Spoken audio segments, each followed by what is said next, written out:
Everyone's so quiet. Hello, everyone. Good night. Hello.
Good evening, everyone. Hey, James, how you doing? Hi, Faye. Hi, Faye. I just wanted to, I know we only have 6 attendees, but I just wanted to echo for folks who want to join the public session to please put your full name in the Q&A and I'll respond with your speaking order. And if it's with the group you're affiliated with. Barbara, I like the doll. I can hear none of you. No?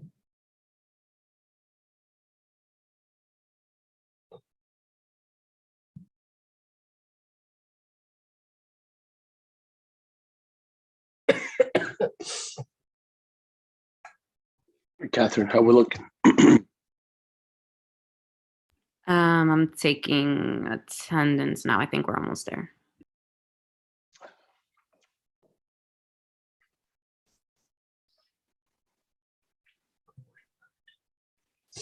I can hear nobody.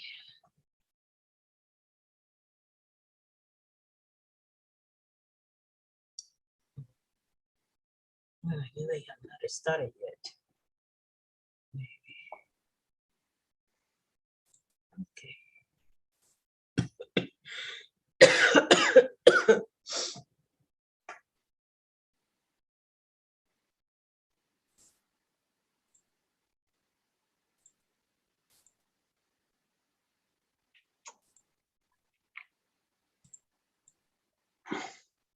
Anyone is me at home. You guys have quorum. We do? Yes. It's 47 and it's 29 of you. It's 29 of us. Actually, there's 27. But, yeah. But we're good. Sorry, I counted myself and Ebenezer. Sorry. But you guys have quorum. Paola. Welcome. Thank you guys for being here tonight. Once again, taking the time to bring it into space. The community is always looking forward to have us here, especially on a December night, and I'm sure it's kind of cold. So we're gonna try and call the meeting to order. It's 6:37. So the meeting is now being recorded. Can I have a motion to adopt tonight's agenda? Motion. Any objections? No, I'll Any second the abstention? motion. Oh, I was going to second the motion, Elisa. I thought I heard someone say second. No, you had a motion, but you didn't have a second, but now you do. Got it. So any objections? Any abstentions? Motion passes. I call here the meeting hearing to order. Sorry, what I called here. So I'm gonna now skip the part of adopting our minutes. It's the obvious that our dear friend Betty Lehman was at one of the few things that she was not able to complete in her wonderful life. So our office is working digitally, completing them and having them ready by the end of the month. So we're gonna move right along to my report, and I'm gonna start the meeting by taking a really deep, thoughtful minute of silence on behalf of our dear friend, Betty Lehman.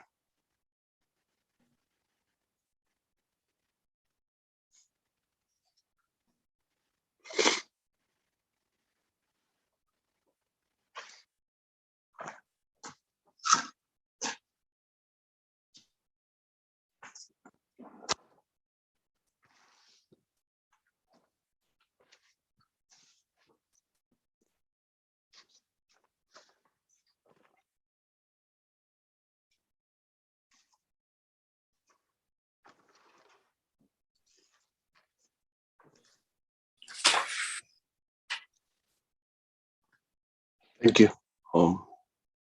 For the slide, it brings a lot of memories. Really remind us of how fragile and how human we should remain to stay in moments, and about just every moment. So I'm going to start my report by, as I started, by just honoring her life, honoring her, all the good things that she did for us and on behalf of the entire community in about every board that she served.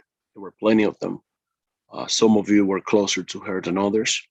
And I share your pain.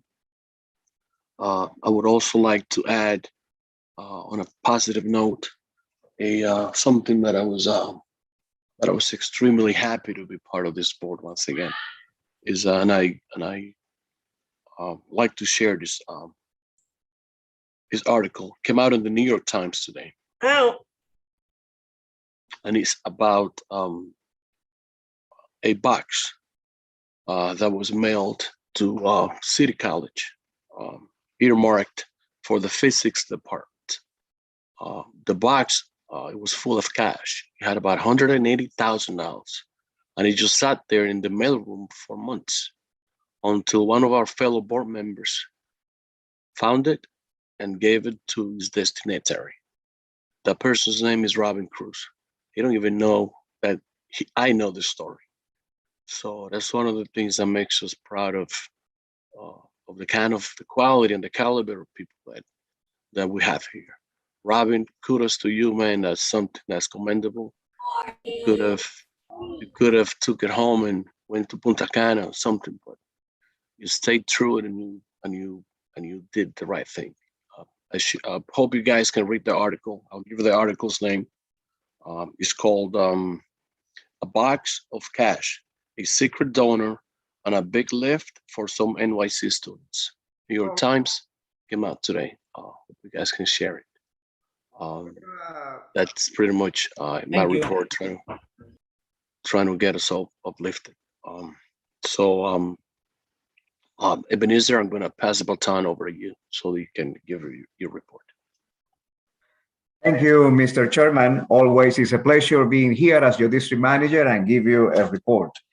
I would like to inform you that under the circumstances that we have, that at this time we don't have a secretary, the office, under the direction of our chairperson, contact two transcription company to help us to transcribe this general meeting and the executive committee until we have a secretary to perform this task. So we interviewed and contacted a few agencies, companies that they do transcription, especially for Zoom meetings. One company, they charge by hour, by the time they spend listening and typing the meeting.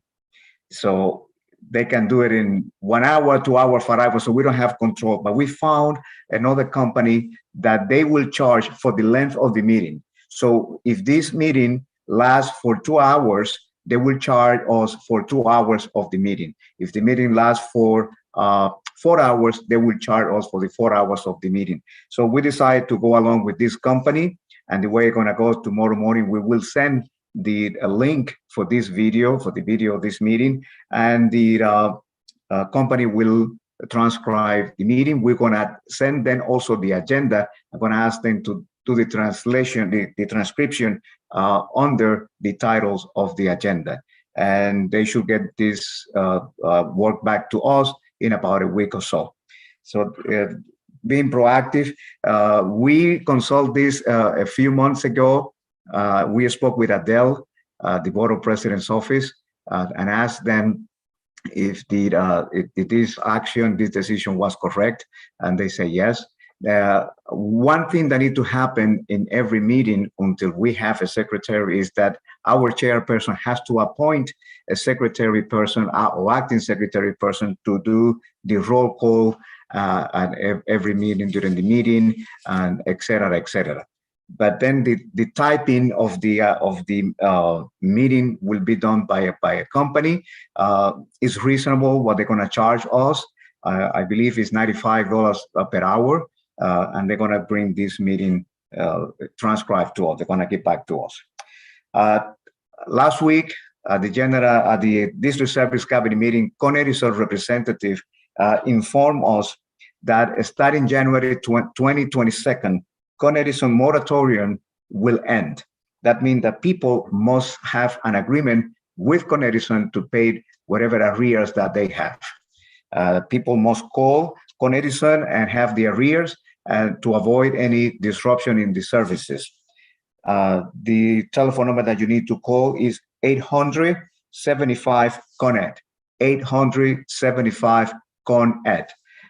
Also, Con Edison said that be careful, consumer to be careful if receive phone call from people saying we're going to disrupt your services. You must send us money via Western Union or deposit money right away or use a credit card. Con Edison don't work like that. They send you a letter. We're going to disconnect you at the end of by this day. If you don't pay, they will disconnect you. So be aware. Starting January 2022, Con Edison and the moratorium of payment. Anyone with arrear must pay their arrear or have an agreement with Con Edison and make some payments.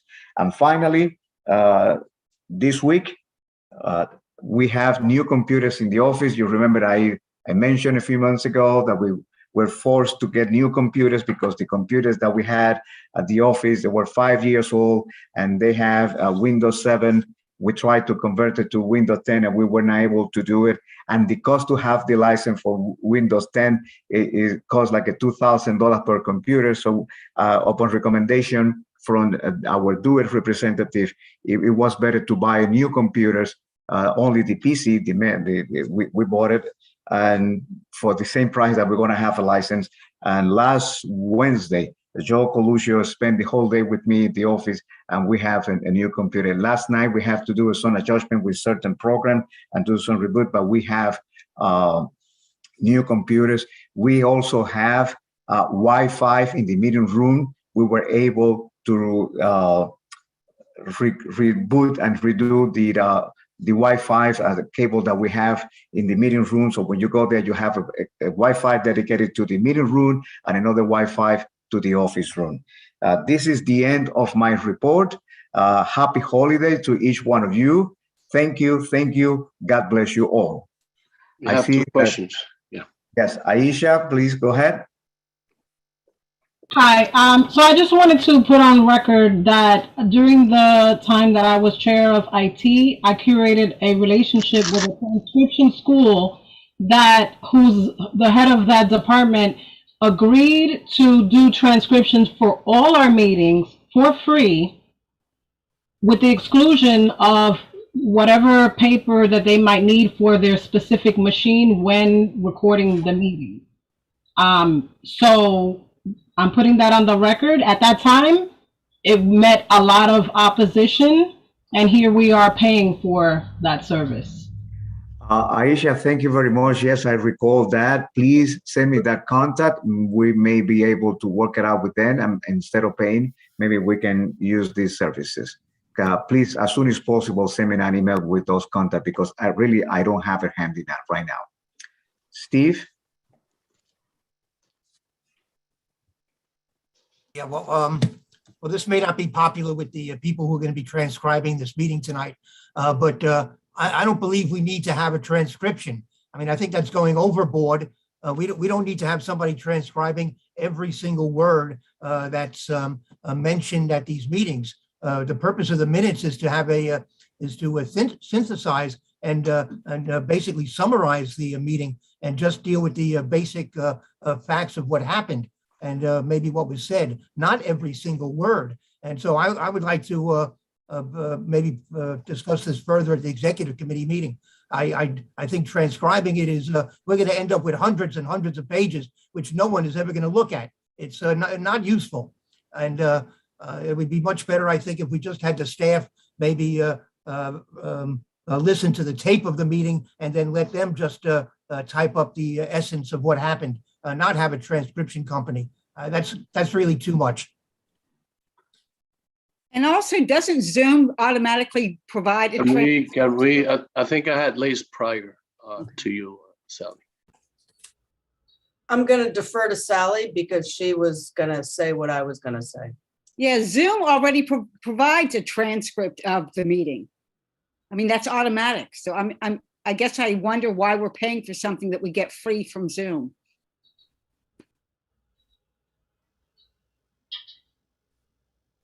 Any questions? Yes, if I may. Good evening, everyone. Listen to all of you collectively. I think that perhaps in the meantime, maybe if you folks would like to take responsibility for the transcript and divide the assignment, that can also work. Because for one single person can be very burdensome, but perhaps if we can divide the task among, let's say, 4 people, I think that would be probably a viable way to work on this. Just my thought. Nobles. Cool. Couple things here. One, I'm certainly not a fan of letting the enemy of the good be the perfect here. I think that getting a transcription service does cover us in a place probably that, you know, we needed coverage. A few days ago, we weren't having this conversation, so I think it's fine. I also agree with Mr. Simon over there. Being a guy that was secretary, has also taken minutes in my committee. Like a summary and interpretation of filter from a board member is good to have. So, you know, I would certainly say it doesn't need to be mutually exclusive here. I think to cover us, and since it's already happening, look at the transcript of this just to see how the services work, to perhaps provide a couple examples of previous minutes to that person to see if they can at least do it that way.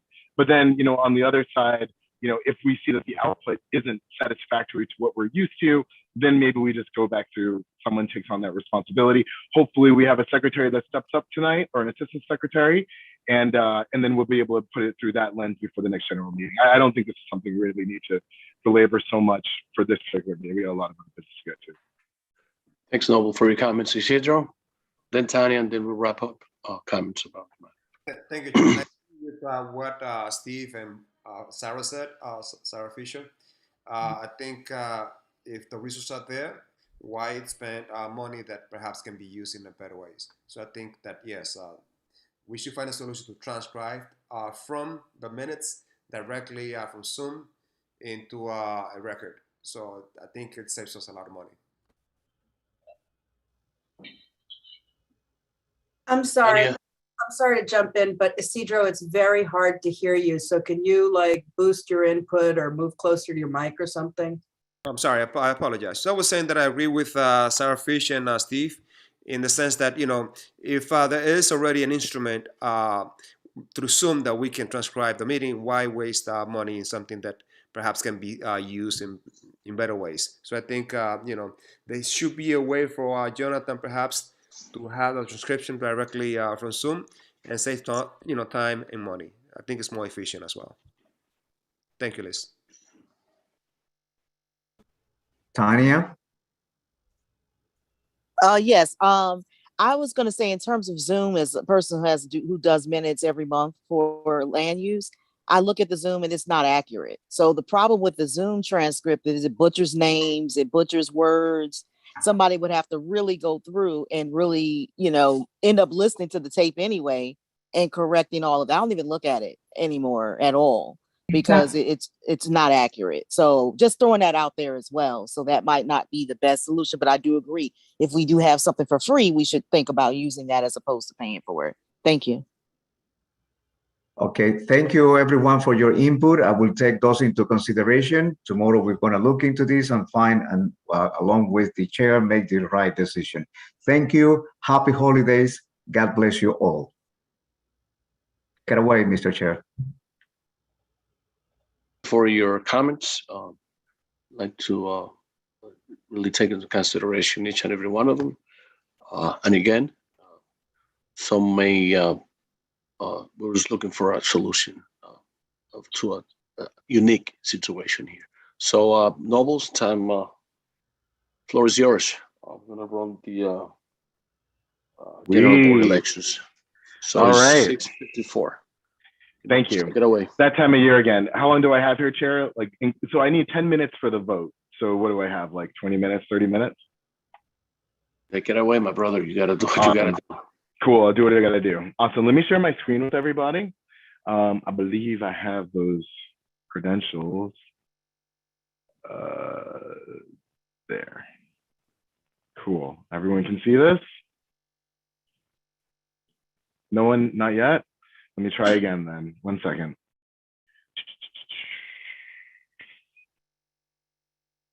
Okay. Good? Okay.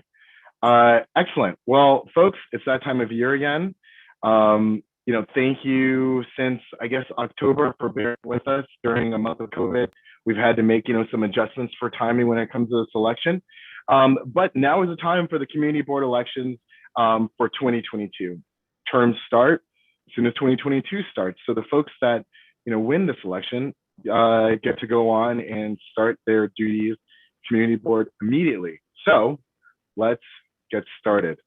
Whoop. There we go. So let me tell you guys about the run of show here.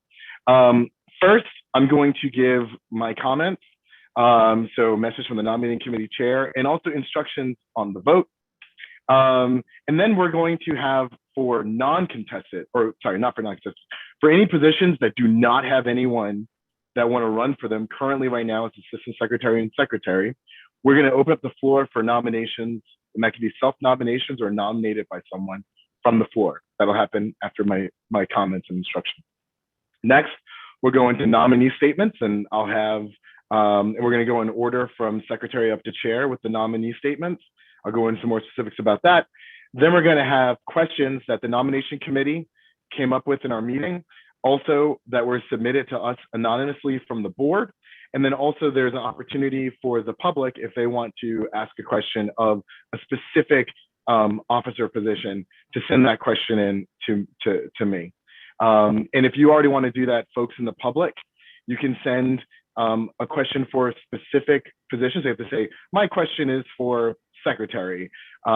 This question is da-da-da-da. And you can send that to me. My email is nobles, like my name here on Zoom, nobles1983@gmail.com. You'll see it again in this presentation, but if you want to get ahead of it, nobles1983@gmail.com. After the answers to these questions from the different positions, we're going to go into our voting phase, which is going to be about 10 minutes. The way that voting is working is that I've made a Google form that will be emailed out to everyone once we get to the voting section. So that would open up voting. I will have the most up-to-date attendance by that point. And the only way you can vote is if you're here right now, or by the time we send out the ballots. So even though the ballots will probably be going to all of the board, you have to put in your name, you have to put in your email, and I will be cross-checking the people that voted against our current attendance. And then that's how we're going to get to the final tally. So after that, after this 10 minutes of voting, the nomination committee is going to go into a separate meeting, and we're going to look at the vote totals and make sure that no one voted that wasn't supposed to. And then we're going to come back to you, Mr. Chair, and I'm going to let you know first that we're done. So if you want to keep the meeting going, you certainly can. But then whenever it's convenient, I will be available here to give you the results. So that's the run of show for this evening. So let's have a moment here to reflect a little bit. This is my second year of running the elections. It's always an honor and a privilege. And the reason being is because, you know, elections of a board are super important. I said this in November. We make up what we want our board to be with the type of people that not only raise their hand to be in a position, but who we vote in with all of our hopes and dreams of the board that we hope to be. So this is a very important job. I take this job very seriously, especially from an objective standpoint. I can certainly tell you the nomination committee. Thank you, Eda Santiago. Thank you, Semari. Thank you, Marielle. Thank you, Leo. Thank you, Jonathan. We all take this job very seriously and objectively. And so that is our responsibility. But as a responsibility as a board member, and I do want to bring this up, we have 50 people on this board. And when it comes to stepping up, having your time on this board being more than just a member, I would hope next year we have more people that want to put more time into doing the work of our community. You know, it's an easy vote when we don't have a contentious election for particular positions. But at the same time, too, elections allow us to have a conversation who we want to be as a board. And if we don't have people that want to step up and look for leadership positions to have that conversation and steer the business of the board, it's going to be tough for us to evolve at the speed that our city needs us. So please, for next year, I would hope that some of the people that are here the first year, some of the OGs that have been around that have not taken up an officer position, I would hope that next year you would want to maybe put your hat in the ring to step up and be a part of this board, because it really does take all of us. In this process, we found certain areas of our bylaws that certainly need an upgrade. I know that we've had a bylaws task force in the past, and we've tried many times, and that's to no one's fault here. You know, bylaws are a key thing, and a lot of people have invested, you know, feelings when it comes to bylaws, but it's something that we have to do. And there's some common sense changes that we can make in our bylaws to really address some of the things around our elections that have come to consternation that I've seen over the last 2 years.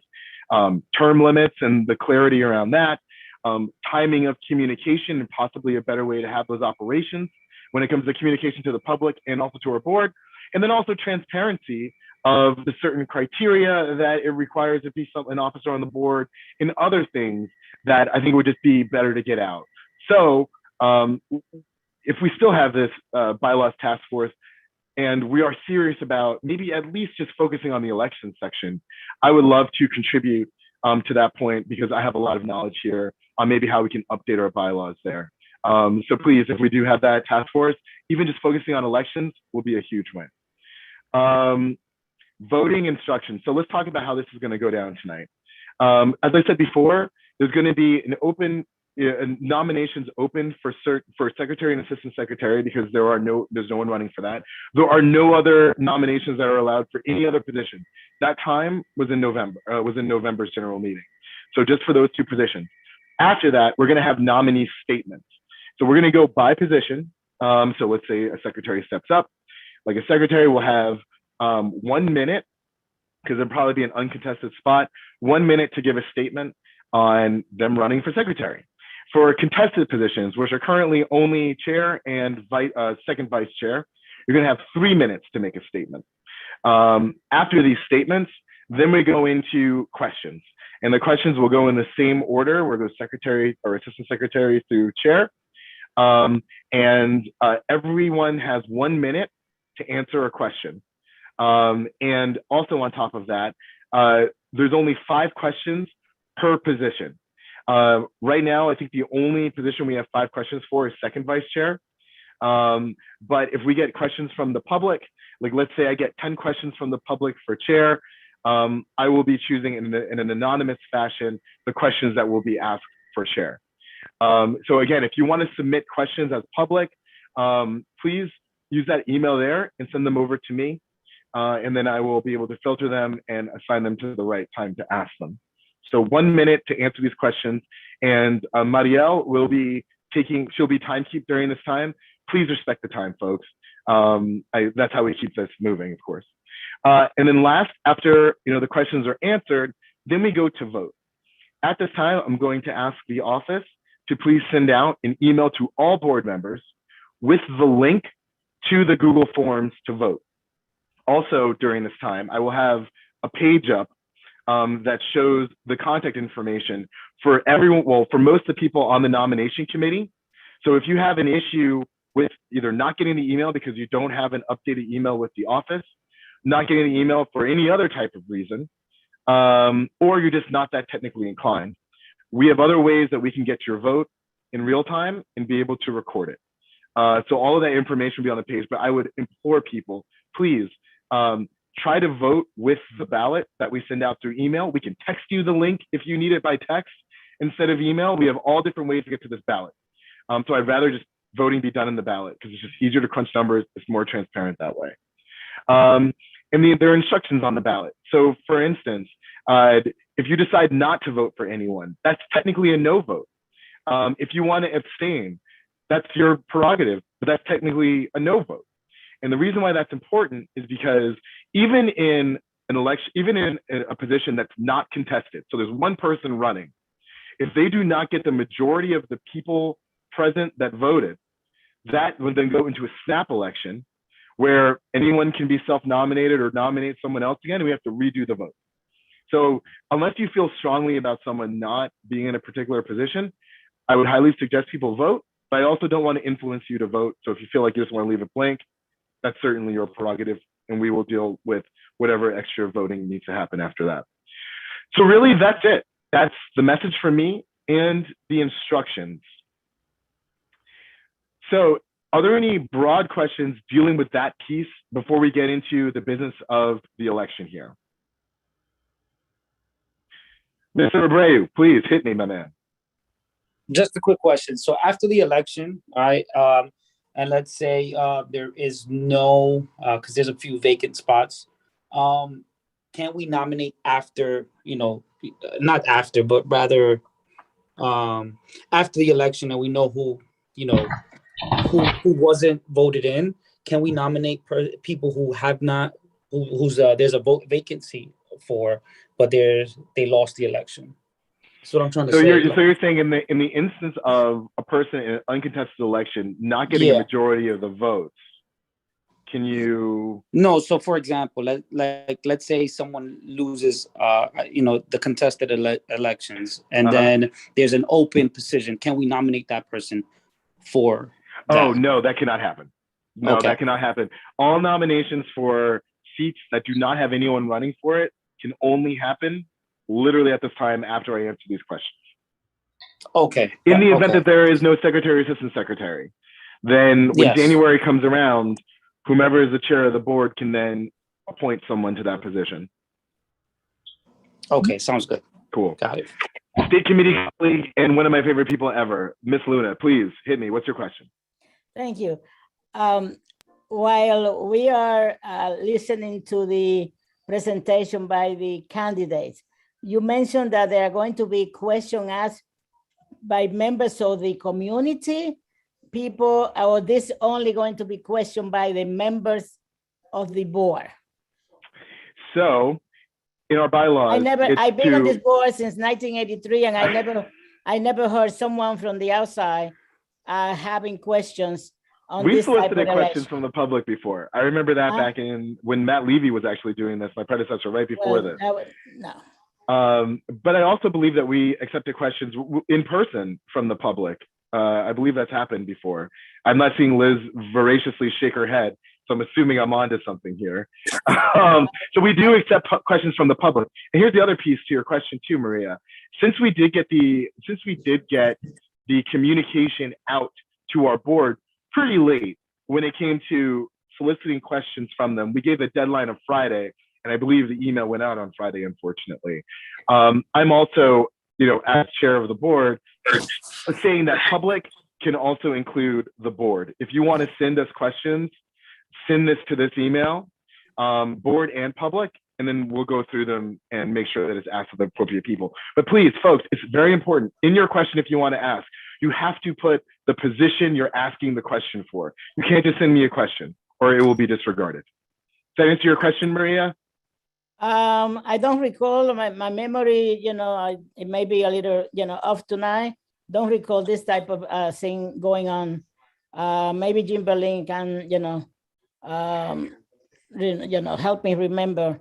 I mean, when Jim, this can you thing give us a happened. quick I'm yes or trying no? to, I'm trying to figure out how long are we going to be, having, this election and this. There's only 5 questions per seat. There's only 1 minute answer per question. So at max, max, That's we fine. only have about 10 minutes per position to answer in this time period.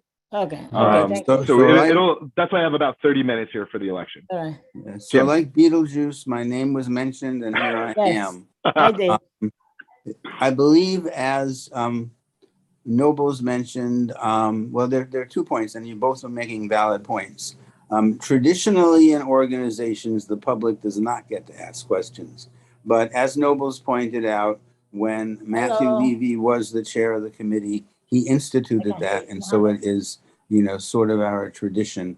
And on some level, at the very least, it's harmless and there are only going to be 5 of them. So I don't have a problem with it parliamentarily. She's on the phone for your answer, but I think she's good and that's why she's on the phone. But thank you, Jim. I appreciate that. Michelle Lee, go for it. Hi, Nobles. Thanks for your work putting this together and for the other folks involved in putting on this election. I have a question for you about the choice of using the Google form. Sure. Is that to versus a roll call? Is that to make folks make the vote anonymous? Is there sort of like a little bit more explanation around it? And apologies if I missed it at the beginning. No I joined worries. a couple minutes late. No worries. So when we first started off last year with the election virtually for the first time, I think in community board history because of COVID, these are questions that we tackled last year. And if we were all in person, the vote and even after the vote is not anonymous. So you could go, to the office and see who voted for whom. It's not anonymous. It's never supposed to be anonymous. I think it's actually enshrined in our bylaws not to be anonymous, but I could be wrong with that. But it's definitely not an anonymous vote. The reason why we're using Google, as you'll see in Google Forms, and I'll show this to everyone at the time of voting, I'm going to share my screen and show everyone the ballot, because I might have to make live changes in the ballot. If people want to be self-nominated or people drop out and want to do something else, I have to change the ballot in real time. So that was one of the reasons why virtually, like if we were in person, I think either people would just scratch out names. I don't know how it would happen in person if things changed, but virtually the share form is just the easiest way to do it, where it allows me to not only verify actual people on the board voted and be able for accountability, but also be able to change things on the fly while we're here. If we were in person, it'd be done a little differently, but the output is the same. We're 15 minutes in, so. Thank you. Wayne, go for it. Just a clarification on the secretary and assistant secretary position, but also this relates to bylaws. My understanding is if the secretary or assistant secretary position is vacant, then one of the vice chairs has to serve in the position of secretary. It does not stay vacant. Ooh, that's spicy. I've never heard of that. I didn't think that was the case. I believe you might want to check that with Jim Berlin. Jim, do you have anything on that? Yes. Liz, we know what you're saying, Liz. Gotcha. Yeah. Wayne pointed this out to me and I checked in the bylaws and that's specifically what the bylaws say. So it turns out that if we don't have a secretary or an assistant secretary, and hopefully by the end of tonight we will, then one of the 2 vice chairs would have to take the minutes. So that's a new unwanted part of the position. Probably the chair could pick which one of them was needed to do that. By the way, that's a departure from Robert's rules. Normally with Robert's rules, if you don't have a secretary, the chair can pick anyone. But since our bylaws is more specific, we would presumably have to follow that. Thank you. So when it comes to hypotheticals, I don't want to spend too much more time on it. There's many different ways to go about this, Wayne. So we're going to be fine in the secretary position, I feel, by the time at the end of this vote. Yeah, I'm simply pointing out, I think Motion to move the agenda, say please. something. Thank you, Liz. All right, Liz, you had a question though, or not? I second Bylaw, Lily's yes, motion. the bylaws don't state that either of the chairs become secretary. The bylaws state that either of the assistant chairs should take minutes. But at no point does anybody other than an elected secretary become the secretary, except for the assistant secretary in the absence of a secretary. With that all said, I respectfully request that we move the agenda because all of this is about to become moot. Please. Okay. Thank you for pointing out the obvious. All right, so we're good to go. So with this, guys, we're going to open up for assistant secretary, for the position of assistant secretary. Are there any nominations from the floor for this particular position? All right, I see Curtis raising his hand. The floor is to you, my friend. Yep, I believe you're on mute. Thank you very much, Mr. Carter. I ask that you give me the courtesy of time. I want to start off by giving my condolences to our secretary, our former secretary, Betty Lehman, and all those who worked with her professionally, her family, and all her friends. She's one of the hardest working people in our community and caring so much. As you all know, leadership is about making very tough decisions. It's not always easy to make the right decisions, and it's sometimes about making very difficult decisions. Over the past few weeks, I have had the chance to talk to many of my colleagues about my candidacy for chair, and I have had a lot of great feedback, and I've had some feedback of those who made commitments to our current chair.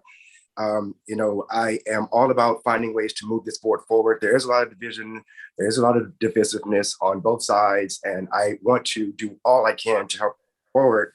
I know this is not going to be a popular received things amongst people who supported me, but I would like to formally withdraw my candidacy for chair and to self-nominate myself for secretary. I think it's something that we really need to do in this time. We need a secretary, and leadership, as I mentioned, is not always doing what is popular, what people want you to do or what you think you should have done. Sometimes it's shifting and doing the thing that is right for the board. I feel this is the right thing for the board. It is the right thing to help us move forward, and and for me to show my commitment to the purpose of the board and not just a title, which is so much of more who I am as a person.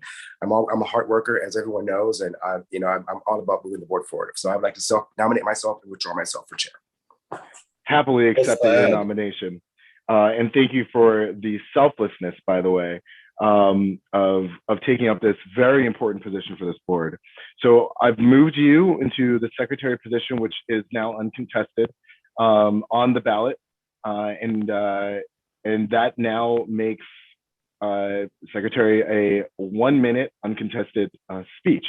Are there any other nominations for assistant secretary? Technically, that was for assistant secretary, but I know we're talking about Curtis, so I'll put you on secretary. Are there any other nominations for secretary? Because I'm closing now. Okay, assistant secretary nominations are closed. Secretary nominations are open. Thank you, Curtis, for stepping up for secretary. Are there any other nominations from the floor for secretary? Closing now. Okay, cool. Uncontested for secretary. Thank you very much. All right, so we'll keep going. No, I'm sorry, this is Isidro. Hey, Isidro. We should put who's running for each position before we move to the next level. Who's running for secretary again? Only Curtis. Only Curtis. Yes, it's uncontested. Are you accepting nomination still? I am accepting nominations. There's assistant secretary and secretary. So I'd like to nominate Barbara Frazier for secretary, if she accepts. It's always good to have two. Barbara, do you accept the nomination? Yeah, I'll accept the nomination, yes. Do you accept the nomination for secretary or assistant secretary? For secretary. For secretary. Okay, so secretary contested election then? You sure? Okay, cool. Okay.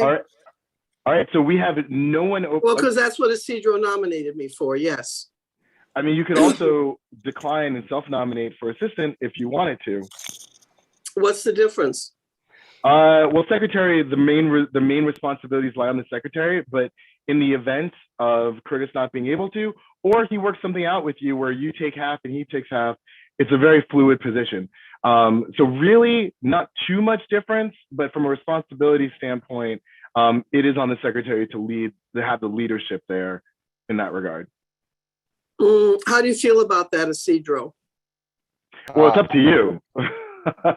No, Isidro nominated me. I nominated you for secretary. Okay, I'll go for secretary. Okay, so we have a contested election for secretary. Liz. I'd like to nominate Barbara Frazier for assistant secretary. Nomination for assistant secretary to Barbara Frazier.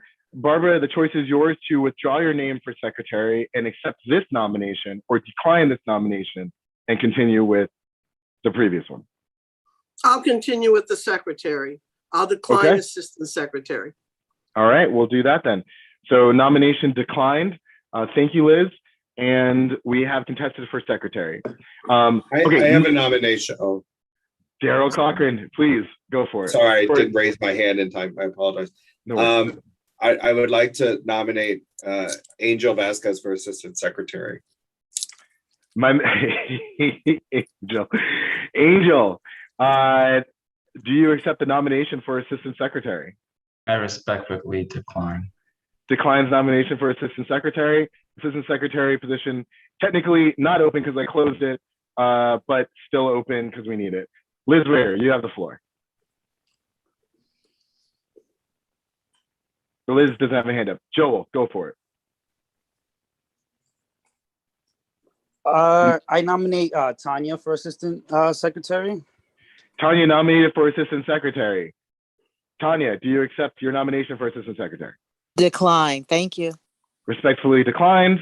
Assistant secretary is still open. Closing, because remember, folks, once the vote is done here and this position is still open, it can be, appointed by the chair. OC, I see your hand up. Yeah, I would like to nominate Daryl for the assistant secretary position. Daryl, do you accept the nomination for assistant secretary? Thank you, but I decline. Respectfully declined from Daryl. Assistant secretary nomination still open. Closing now. Okay, we have a contested secretary position. They will be each given 3 minutes for statements. That being said, let's get into it. Moving the agenda along. Nominee statements. So here are the order of statements as I said before. Assistant secretary, secretary, treasurer, second vice chair, first vice chair, chairperson. 1 minute for uncontested, 3 minutes for contested positions. So Marielle, I don't know if you want to go on camera and get ready with your timer. But the first, so Nobles, so I received the dreaded poor internet signal sign. So Simari has very helpfully stepped in my place. So Simari will be the timekeeper. Thank you, Simari. Thank you, Simari. If you wouldn't mind going on camera so people can see their time if they're getting close. I don't see you up here. You are? Okay, cool. Oh, there you are. Hey, there you are. Okay, cool. So Samadi, folks that are have, that are doing your speeches, nominees, please make sure you look at Samadi's square. She will be holding up the time. You don't have to keep your hand up, Samadi. If you just want to give them like a ticket, 30 seconds and then, 10 or whatever, up to you. But please watch her, folks. Let's be respectful of the time and let's keep this meeting moving. So with that, let's go right into the nominee for secretary. And Barbara, since you were last in, I'll let you be the first to go. Thanks. You have 3 minutes to make your secretary statement. 3 minutes. You don't have to use all of it. Samadi, you can give her the go ahead whenever you're ready. And you're ready. Go for it, Barbara. All right. I'm more than willing to be secretary. I have now been on. Can people hear me? First of all, is it good? Yep, you're good. Okay. I've been on the community board now for almost 5 years. I've served on several committees. I've served on housing. I've served on health and environment. I've served on licensing. And so I've gotten a pretty good overview of everything on the community board. And I've also always had excellent attendance, which I think is very important for anyone who's going to take on a serious work job, because certainly the job of secretary is primarily a work job.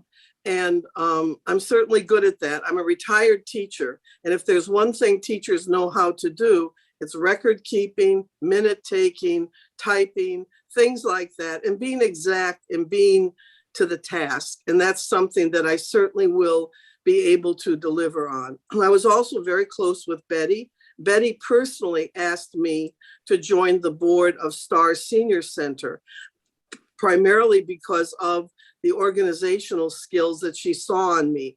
And I'm really very take it to heart that she sought me out to be on the board of Star Senior Center with her.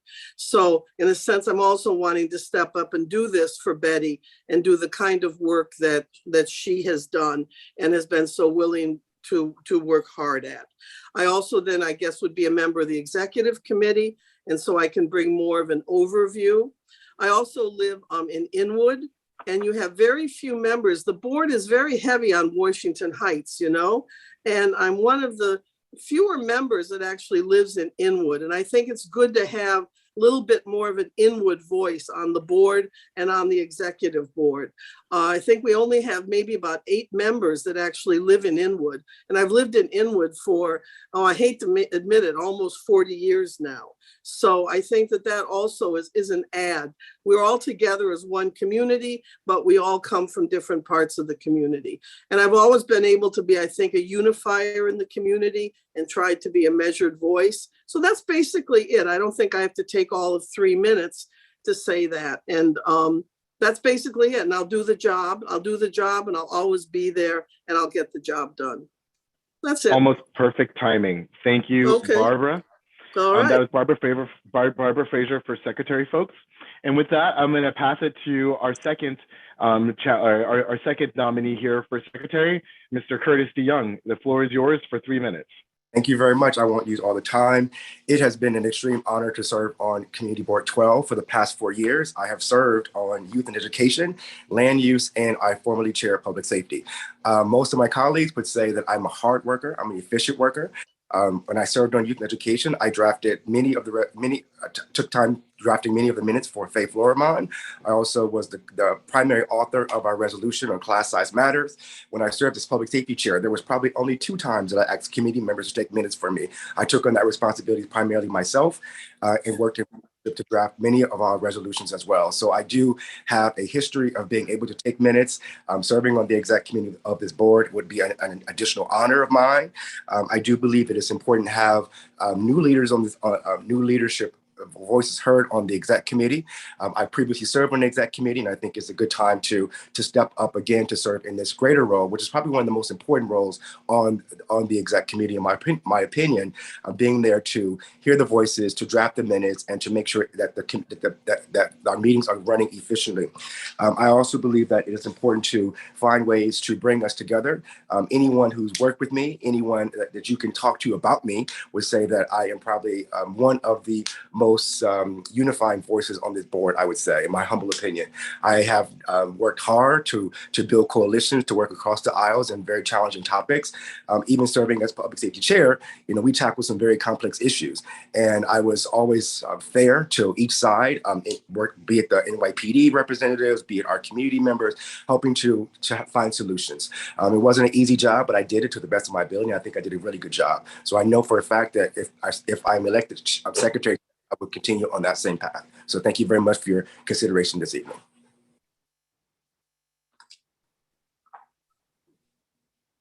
You're on mute, Nobles. Still muted. You're muted. Noble. Because the mute button's in a different spot. Because I'm sorry. That was Curtis Young for secretary, folks. So that basically concludes our statements for secretary. There are no questions right now at this time. We're going to do statements first, and then we're going to go into questions. Osi, I believe your hand was up from before, so I just want to put that down if it's still up. Next, we're going to have a 1-minute statement from an uncontested treasurer position from Ms. Sally Fisher. Okay, you can hear me, right? We can hear you. Good to go. Okay, first, I just want to say how much I appreciate all the work that Omar has done. He's amazing.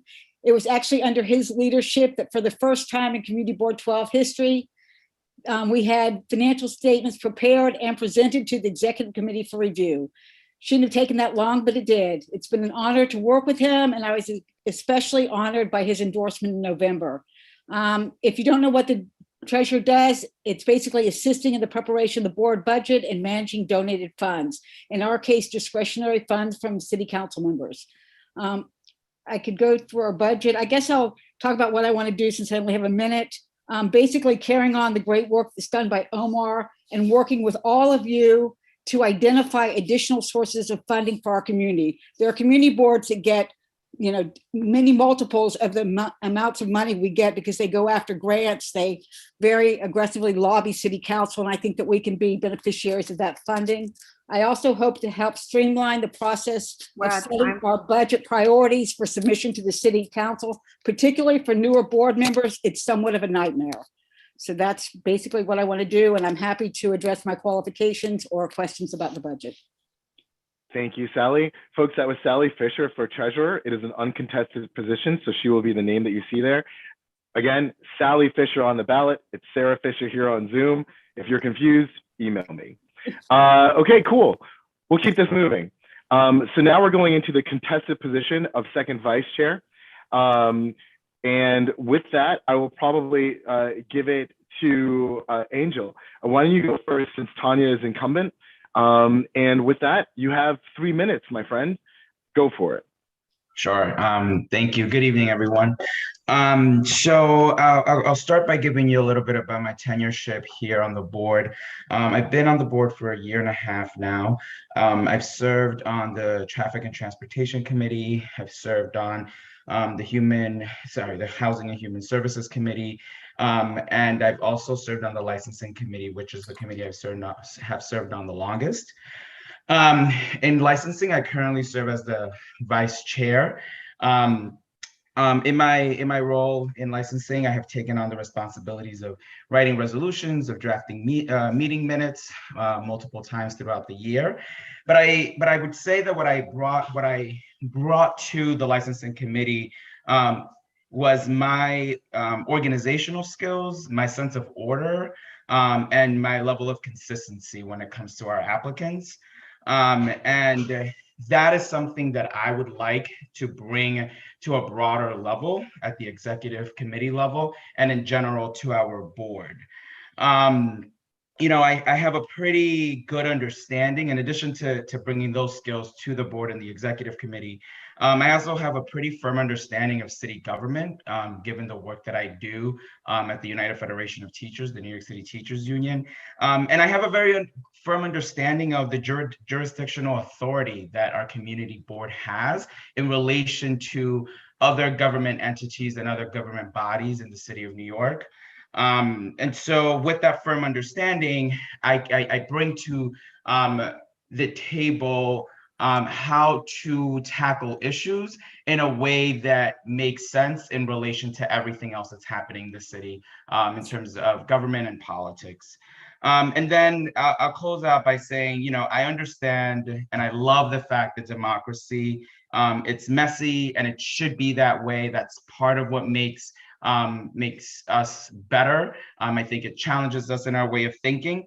But I also, you know, I'm a firm believer that, you know, we created procedures and rules that we put in place to put parameters around that so that we make sure it doesn't tip into a place where it gets too messy or too complicated, so that our discussions do lead to resolutions that are built on consensus and resolutions or solutions, not better said, solutions that are built on consensus and are built in a way that we can do effectively and efficiently as a community board.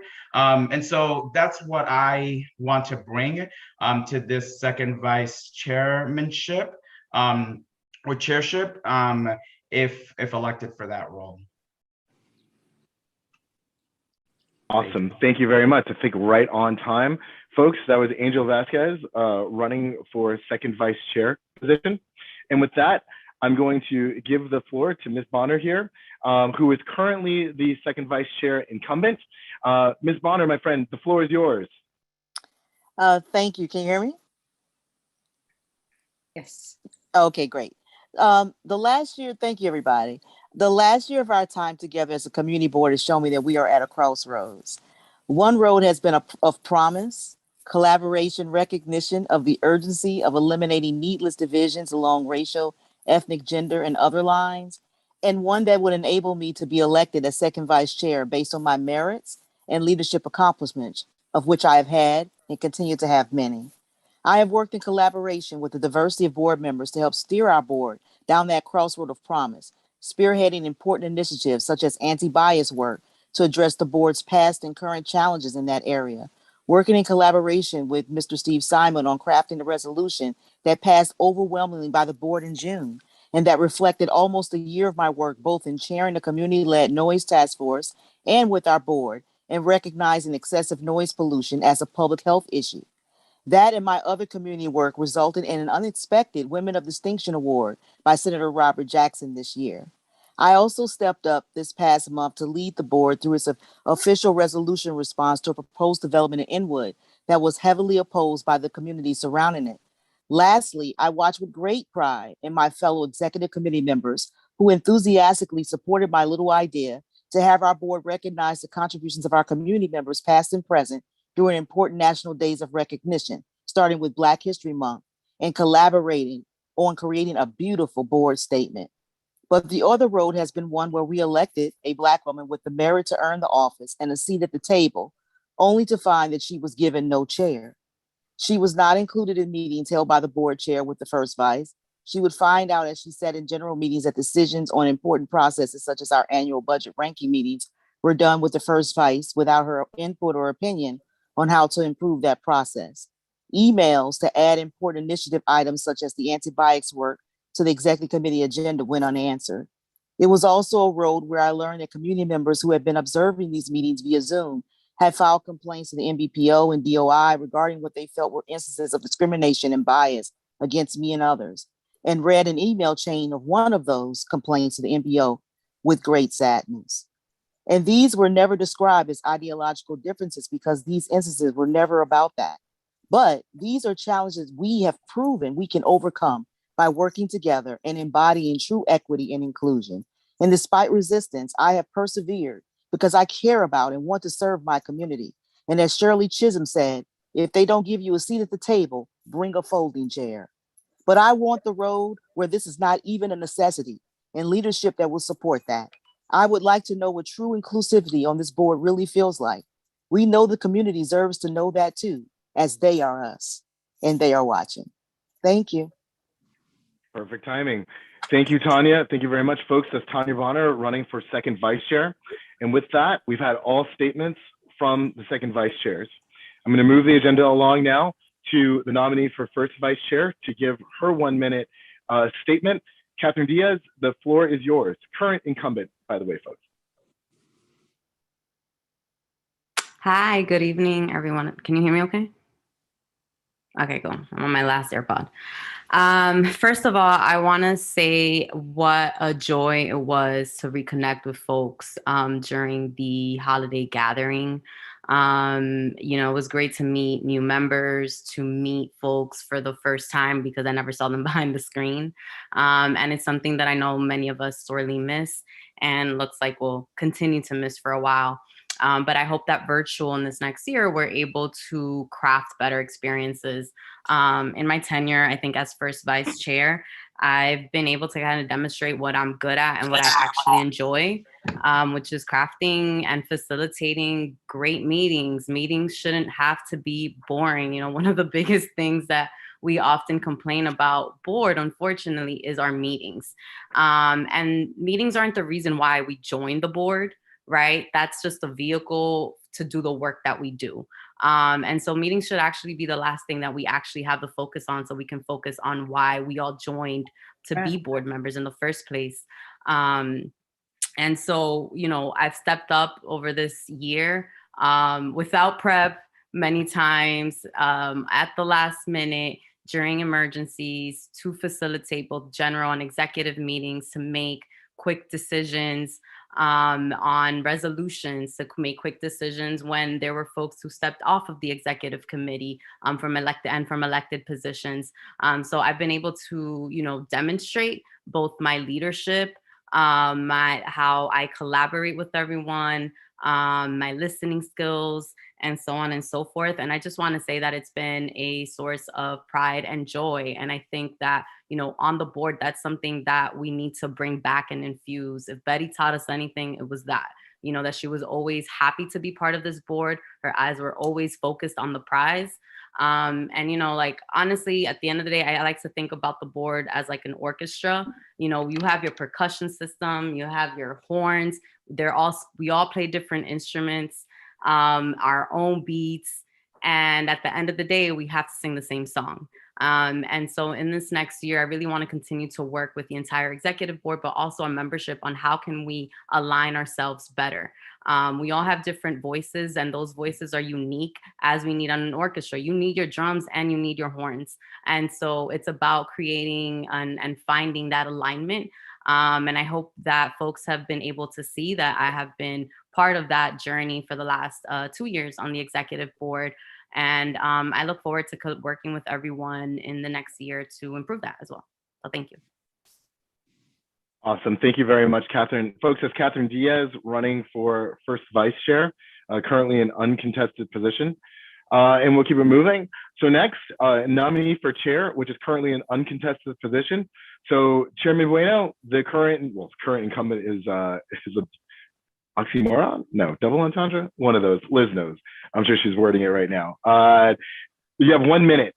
Current chair of the board, Eleazar. Your floor is yours. You got this, Nobles. Do your thing. Actually, you're taking away my time, Francisco. No, your minute starts now, my man. I promise. All right, listen, quick.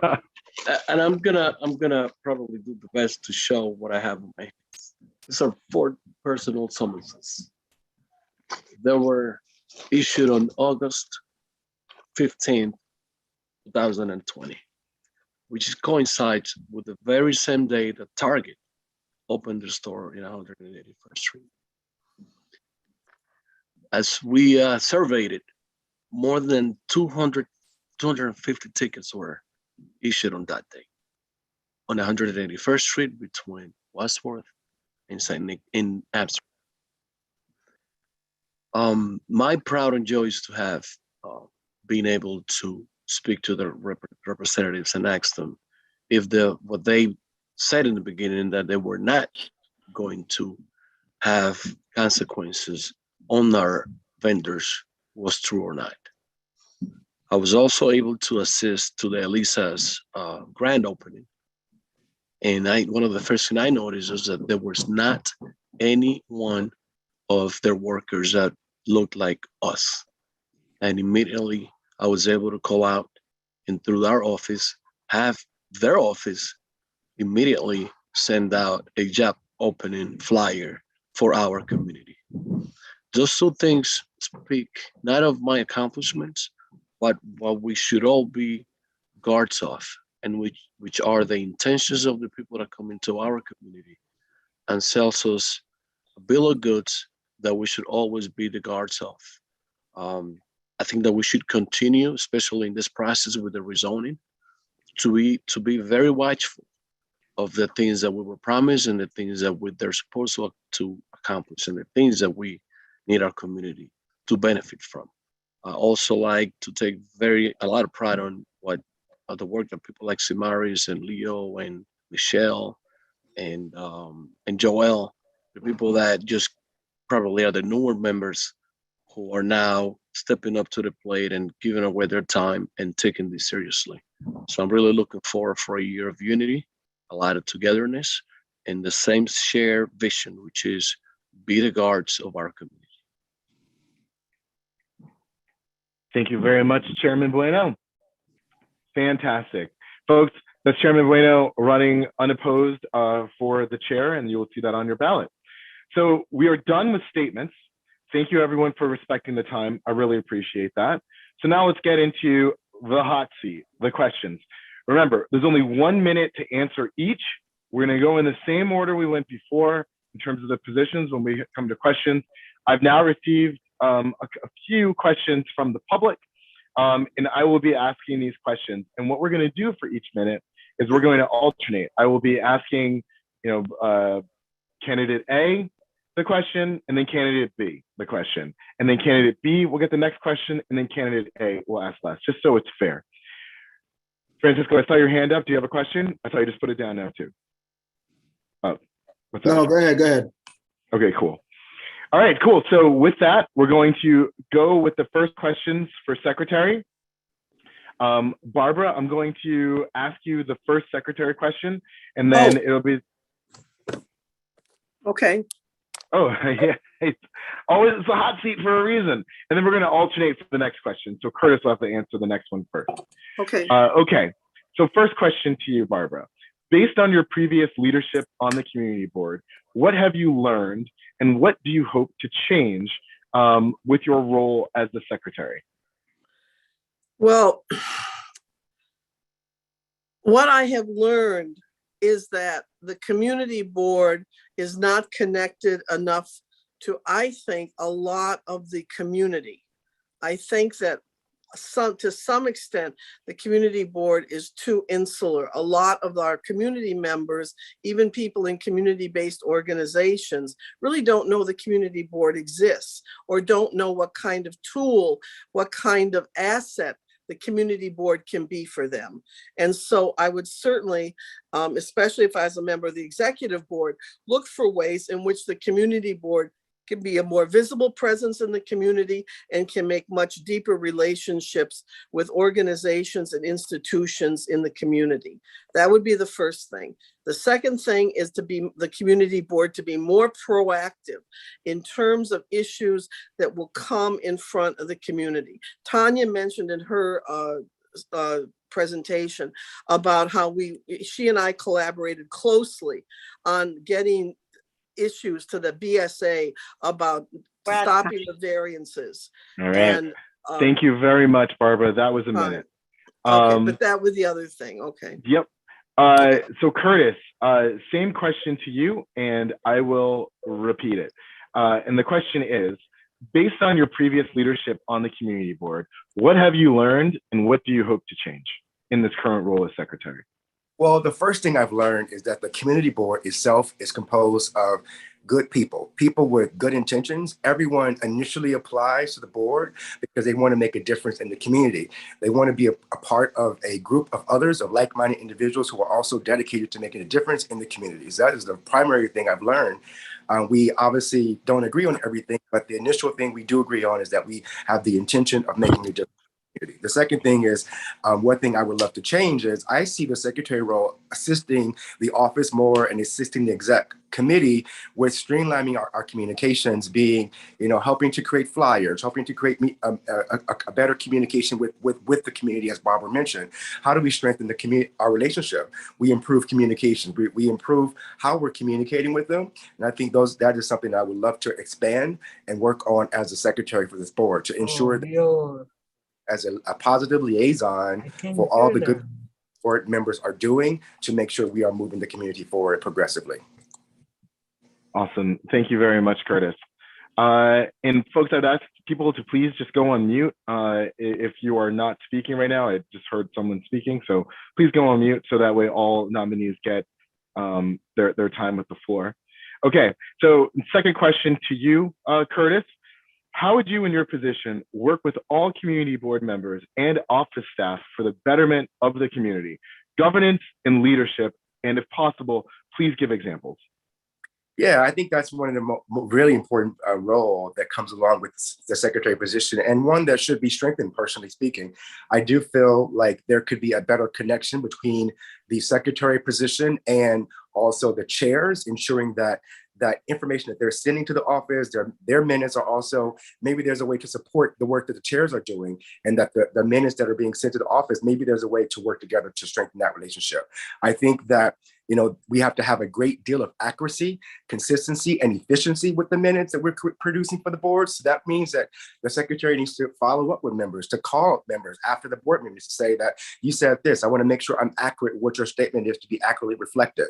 That sort of work needs to be done. And you have to be able to be diplomatic. You have to be able to understand people when you're calling people and making sure you are being respectful. And I think that is one of the things that I would love to do as secretary, to ensure that we are working together collectively to make sure the record of the board is accurate and clear, because this is the record that goes on our website for the entire city to see. So we want to make sure that information is accurate. And I think by working directly with our fellow chairs and also board members after the board meeting, the work doesn't stop. The work continues. The work goes from one meeting to the next. So you can't just have a meeting, take the minutes, and then disappear. It's about following up and making sure that what we are reflecting in our minutes is accurate. There's been many examples that we've had minutes that have not been accurate. There's been statements that have not been clearly, summarized. If you go to a translation service, it's going to take even more eyes and more diligence to look at the transcription to make sure that what is being transcribed, as we know, sometimes it's not accurate. It's accurate. Thank you very much, Curtis.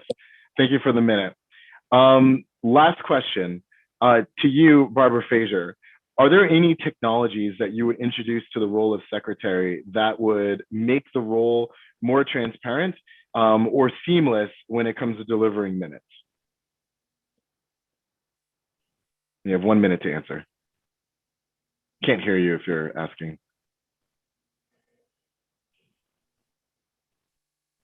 I think our social media presence is not clear enough. I even sometimes people say, well, where can I find the minutes? Where can I find what's going on with the community board? I think we have to take a long, hard look at overhauling our Facebook and website presence and making that extremely much more transparent. That's where we really have to start, because that's what people look at nowadays. And I know part of that is a hindrance because some of that has to be dealt with City Hall, and that I know Ebenezer has explained that to me. And that would be the first place with the chair that I would look at and make substantial improvements on. And I believe that also with the links would have to be improved, because if a person, if a person Googles, CB12 Manhattan, parks minutes, they're not going to get a very good direct link to that. They're not going to get a good retrieve on that. And I think that that's something we can't tolerate, because that's, again, our communication of our committees to the community, our committees to people that need this information, like the electeds' offices and so forth. And I believe that that's where the dialogue starts back and forth with the community. So that's where I would really start with and look at. Then, of course, accuracy. I think the secretary has to get the flow of these minutes. All right, thank you very much, Barbara. I appreciate it. Curtis, same question to you. What new technologies would you introduce to the role of secretary that would make for a more transparent or seamless delivery of secretary deliverables?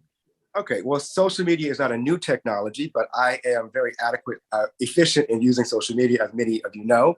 I use social media for my job. I manage the website at my job as well, so I'm very equipped to take on that part of the position. I do think it's something we have to improve upon, our Instagram, Facebook, and social media, et cetera, especially as we move into this new phase of our virtual reality, I would say. I would also say that we've talked a lot about translation services. I do think that we have to make a lot of improvements with how we are reflecting those who are attending our meetings and English is not their first language, or they're Spanish speakers, and ensuring that our minutes are also reflecting the language literacy.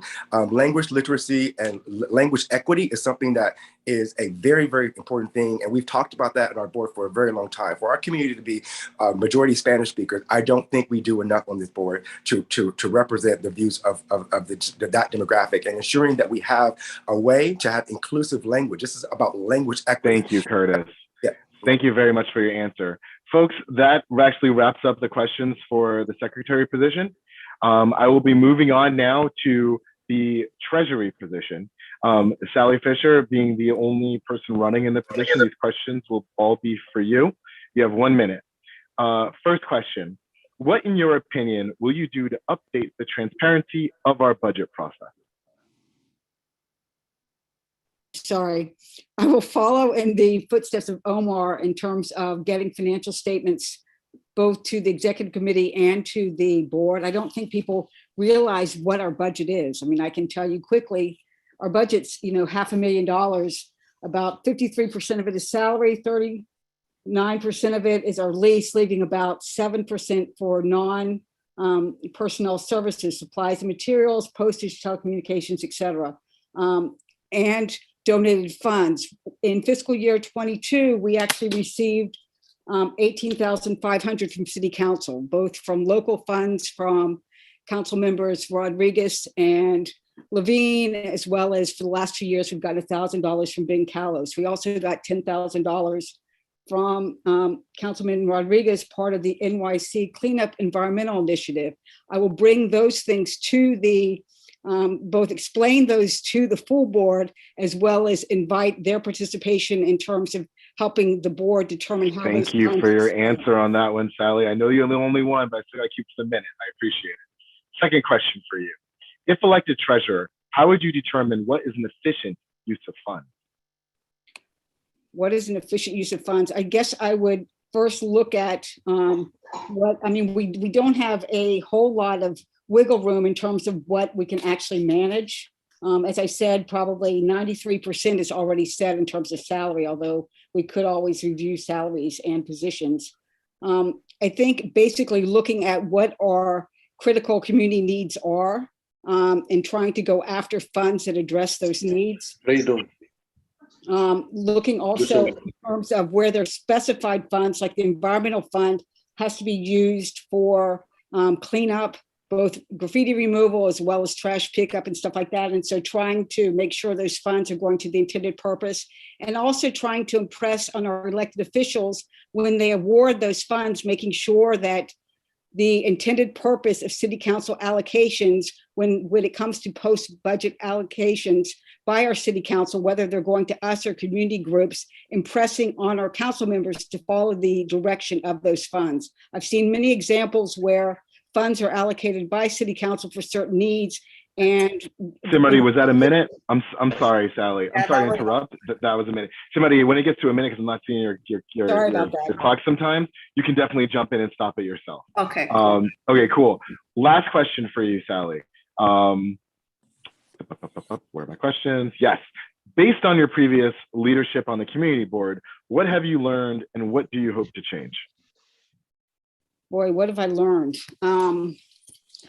I've learned how to write resolutions. I've learned where our money goes and where it doesn't go. I've learned that we are probably less aggressive than most community boards when I compare how we operate versus how the other 11 Manhattan community boards operate, and the other 40 something in the city, how they operate, that we are not as aggressive in going after funds for our community. We also do not communicate to our community where there are opportunities, whether it's opportunities that we can finance or opportunities for funding that is there and available for community organizations. I think that information trickles out sometimes to communities, but I think our community-based organizations are a lot of times, and our businesses, our residents, et cetera, are not really knowledgeable in terms of what resources are there to address community needs. So I think that's one area in which I would address it. Other things that I've learned, sometimes. Sorry. All done? Awesome. Thank you very much for that complete answer, Sally. That actually concludes the questions for treasurer. We will now go into questions for the second vice chair. This is the position I actually received the most questions for. So I know that folks have been sending in questions during this time period. Some of them are already being asked with questions that were voted on by the nomination committee that we already solicited. I did add a couple questions that we received during this meeting, but again, by the bylaws, I'm only allowed to ask 5. And so the 5 that the bunch that the NomCom chose to ask last night, and the few I've had come in, are questions that attack things that the board would want to know as a whole, and not any specific situation, hypothetical scenarios. So I do want to be able to say that first, because I know a lot of folks have asked questions. Some of them are not going to make it into this. And so with that, we're going to start our questions for the second vice chair. Tanya, I'm going to start with you, and then we're going to alternate from there. First question, please explain your understanding of inclusion, anti-racism, and intersectionality, and how has your work both on the board and outside of it been illustrative of embracing these ideals? Technically, folks, I think that's one question because the first question sets up the foundation. Second question is more of a give examples. So it's all a part of the same. This is one of the questions the NomCom voted on to ask today. So with that, Tanya, the floor is yours to answer. You have 1 minute, and then Angel, it's your turn.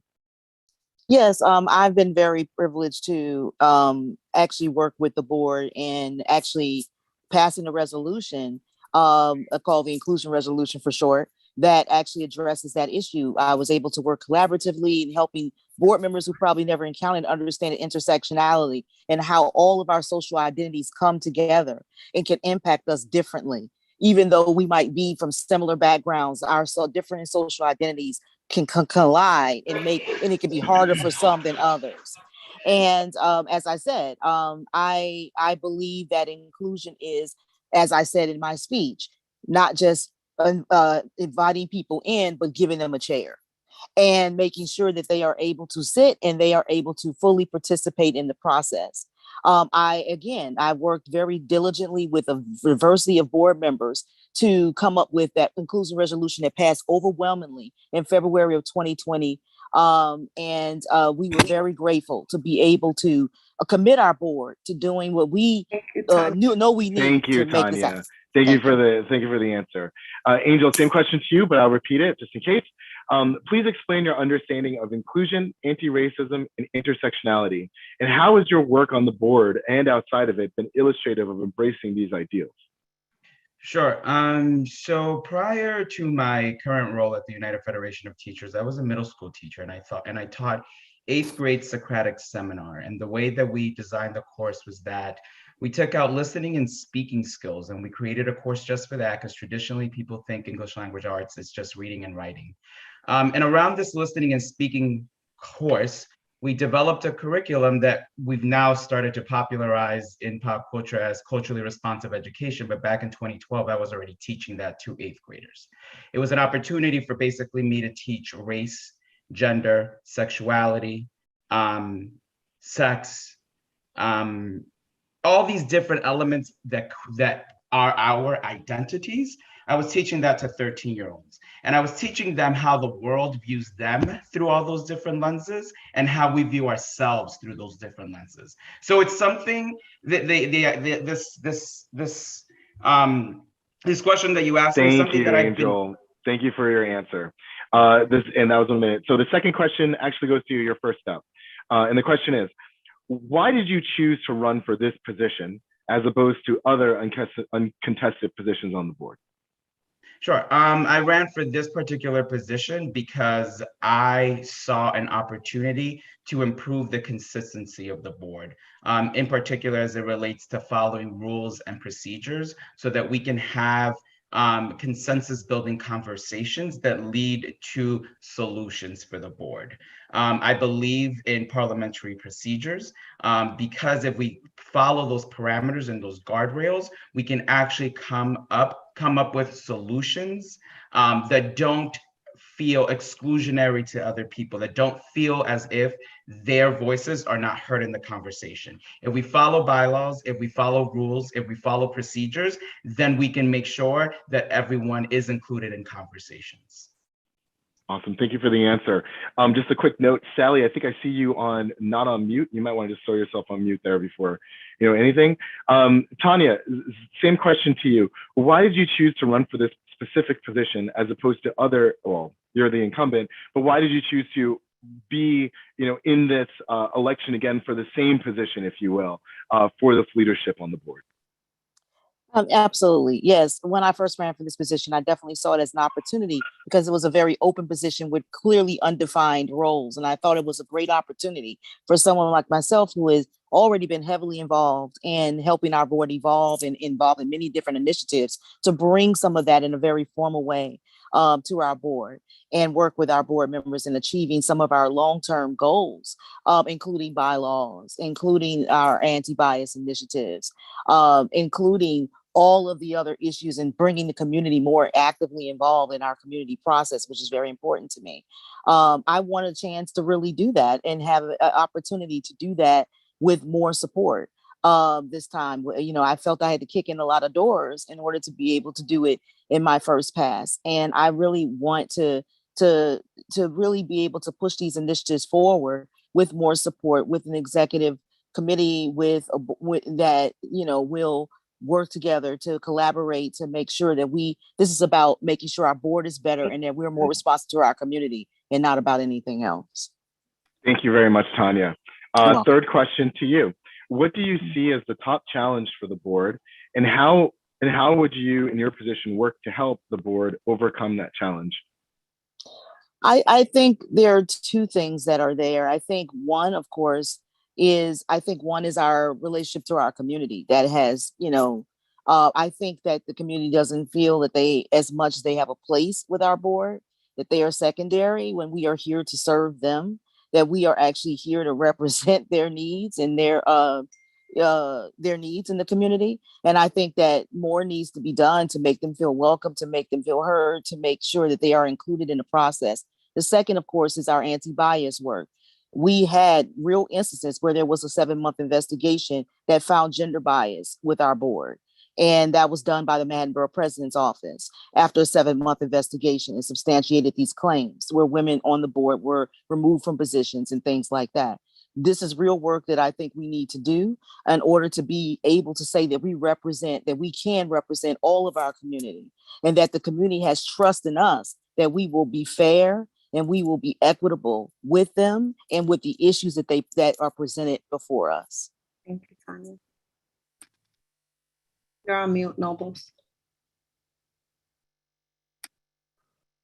Nobles, you're on mute.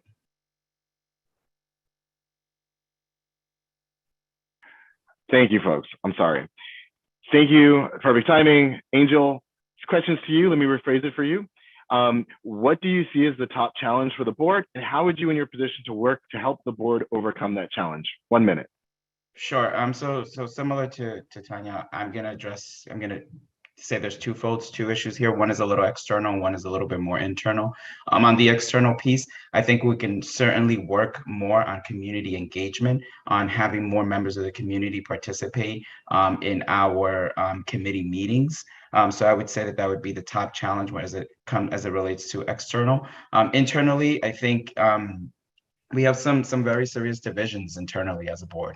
And I hope to be the person that can serve as a consensus builder. I hope to be somebody that serves as a person that, you know, different members can reach out to try to figure out a way to, you know, tackle those divisions, provide some healing, and find ways to push forward in a way that brings the board together and cuts through some of those divisions, because they're not necessarily productive.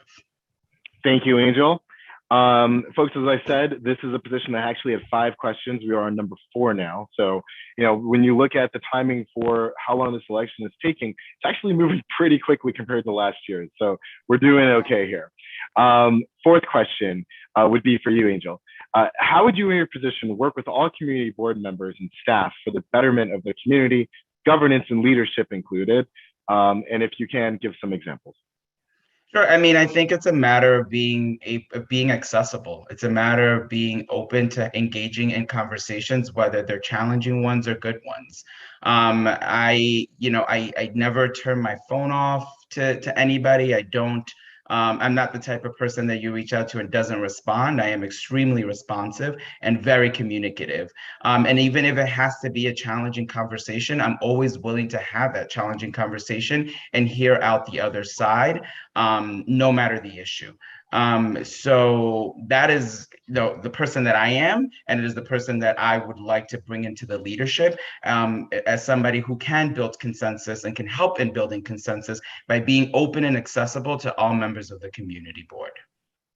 Thank you, Angel. Tanya, same question to you. How would you in your position work with all community board members and office staff for the betterment of our community, governance and leadership in your mind? Please give us some examples if applicable. Yes, well, I've been doing that for the past 4 years, but definitely as second vice chair in all of the things that I've worked on. I've worked collaboratively with a diversity of board members. We don't always agree ideologically on things, but we are able to come together and collaborate on things that are important for our board. We did that when we had the Artemis development in Inwood. You know, we had people who had different opinions about what should happen in the community that was very upset, and was able to work with different board members to come up with a solution that would work for us as a board, but also to the community. I was able to work again with very, very, very contentious times when we had EEO issues, and was able to bring a diverse coalition of board members together to come up with a resolution that actually helped help us to overcome those challenges. This represented a wide array of voices and of understanding. Thank you very much, Tanya. I appreciate the answer. Last question here, starting with you. So based on your previous leadership on the community board or current leadership, what have you learned and what do you hope to change? Yeah, I mean, I have definitely learned so much from my board members and understanding the great gifts that they all bring. And I value each and every one of them. That's why I think it's very important that we make sure that they are given a chair and that they are welcomed and that they are included, because I learned so much. I can't even begin to describe how smart and how knowledgeable and how savvy, you know, the people on this board are in terms of just the issues and getting things done. It is amazing. And their value that they bring is something that should always be kept in our forefront.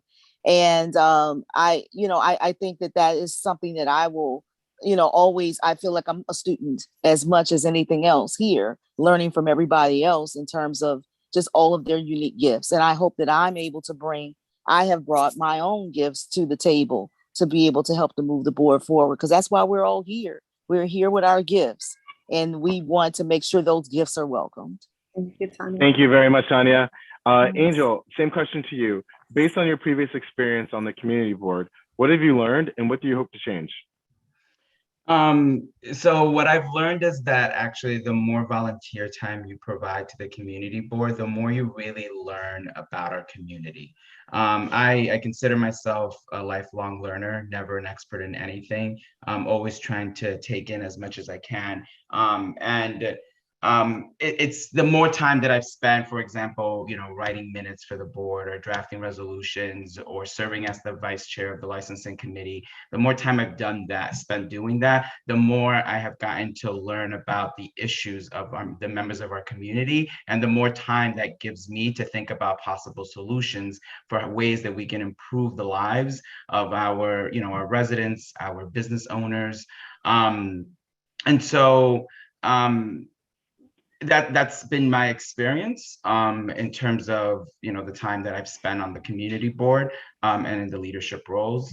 Just the more time you give, the more you learn, and the more you can give back in terms of solutions to the deep problems that our community does face. Thank you, Angel. Great, thank you, Angel, very much.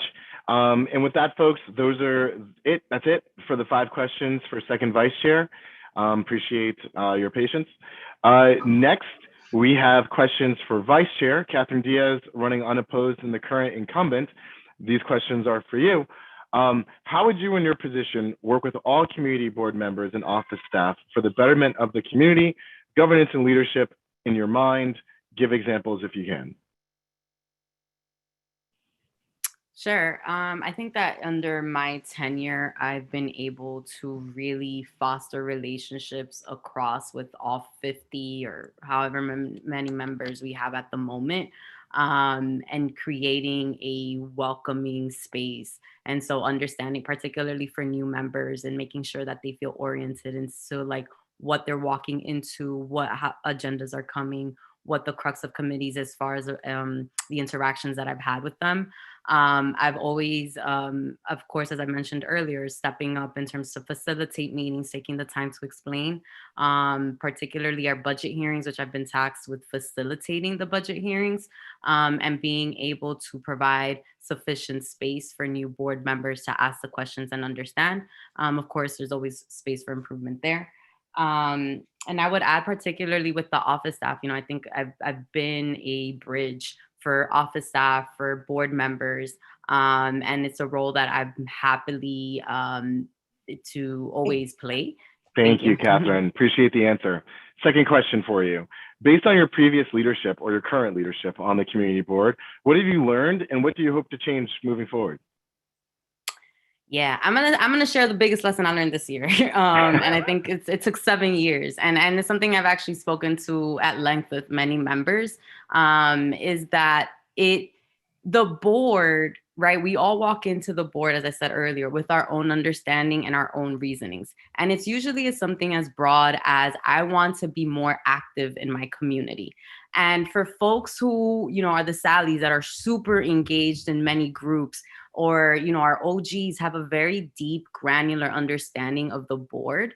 And what I've learned is again, we're 50 members who all sign up to be part of something with our own perspectives. And when we walk into this meeting, it is probably like a fraction of what we understood it to be. And that's why it takes like 3-4 years to finally figure out, okay, this is what the board is.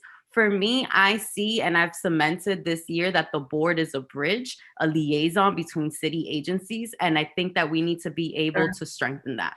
Thank you, Catherine. That concludes the questions for you. Folks, this is Catherine Diaz running for first vice chair, currently uncontested when you receive your ballot. Last group of questions here. We have 4 questions for the current chair, which is Chairman Bueno is running uncontested for chair. So you have 1 minute to answer each of these questions. So let's begin. What do you see as the top 3 priorities for CB12 to act on in 2022? Increase our engagement. More of the newer voices are to get more engaged, more participation, not just by numbers, but by action. And the number 3 item that I would like to focus on is to bring a lot of our bylaws up to the 21st century. I think it's important that we operate as an organization that has adjusted to the times, an organization that has historically, for whatever reason, has been behind in the times and behind with the current a wave of thinking. Yes, we should remain as institutionally driven as such, but I think that some things need to be integrated into our functionality. Awesome. Thank you for your answer. That's actually a pretty good segue answer into this next question that we received from a new board member. As a new board member, I've struggled to have an impact and get engaged. What's your vision for getting new members more involved with the board? I think if you want to give an example, Simari Hernandez is one. Simari is a timekeeper, just been here for a minute. So that's important. That's critical. I think that when I got here 4 or 5 years ago, and I used to time it, 4, 5, 6 people dominated 4 hours of meetings. It was insane. And repeat again, the circle of the same voices talking again and again and again. So I personally made sure that those who have not asked questions would speak first in every one of the minutes that I've directed. So inclusion is easy to say, but it's tough. It's grinding. It's nasty. It's friction. But it happens if you really put yourself to it. So I think that's what the new members should expect from me again. Not to be where they are now, but to be somewhere else where they wish to be. Thank you, Chair. Next question. Based on your current leadership on the community board, what have you learned in the last year and what do you hope to change? I think the first thing that one should do is to look itself in the mirror, is to look at the things that you can improve upon, the things that you might probably didn't make the right decision on. And I think it all drives to keeping your whole together, as to making sure that you keep your integrity, yourself, and yet trying to do what's best for everybody and for our community and for the board members, and to make sure that even though you're not going to please everyone, yes, I think there is common ground in between the different agendas and the different mindsets that we have. So I think that's something that I would look and improve myself. Awesome. Last question.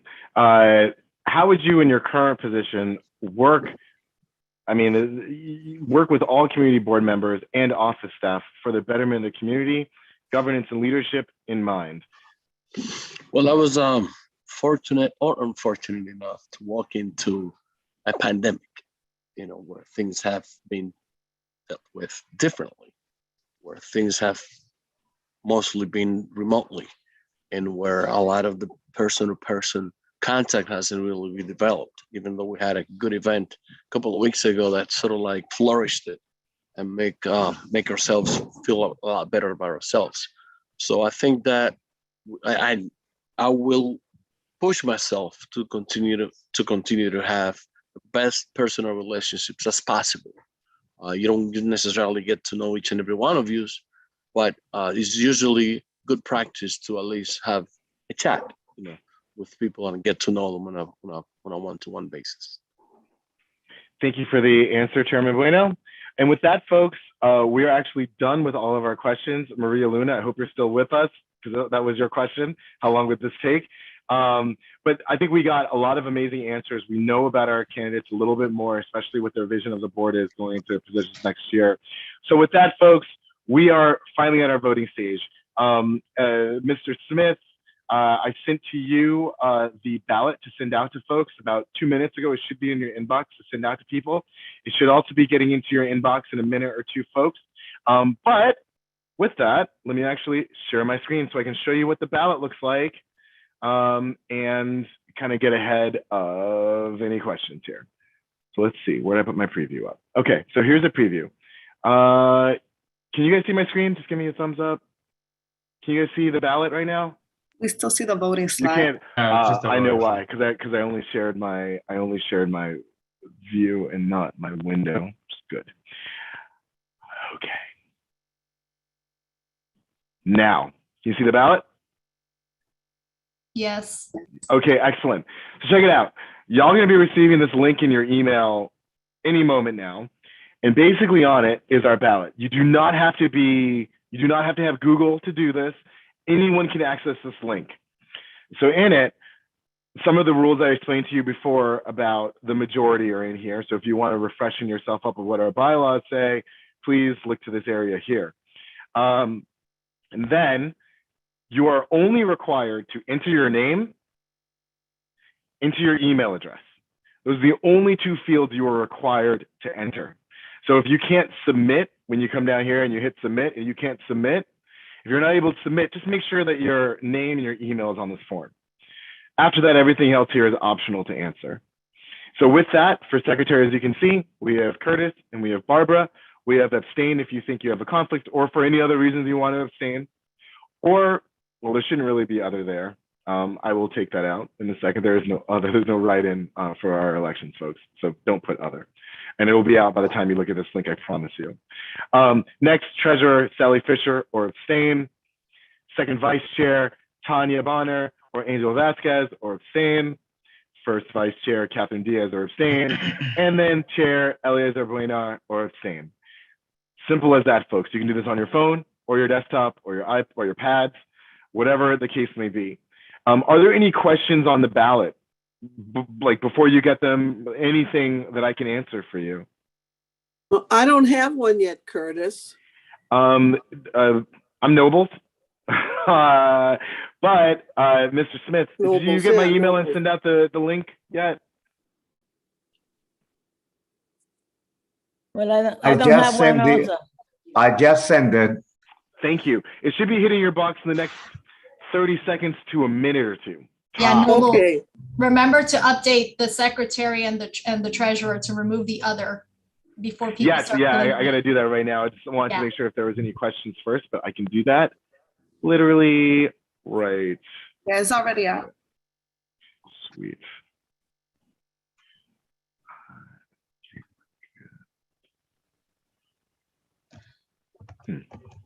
No, that's interesting.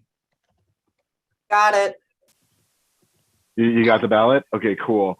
It was already taken out, Nobles. Okay, cool. All right, good stuff. Yo, NomCom committee, another shout out to you guys.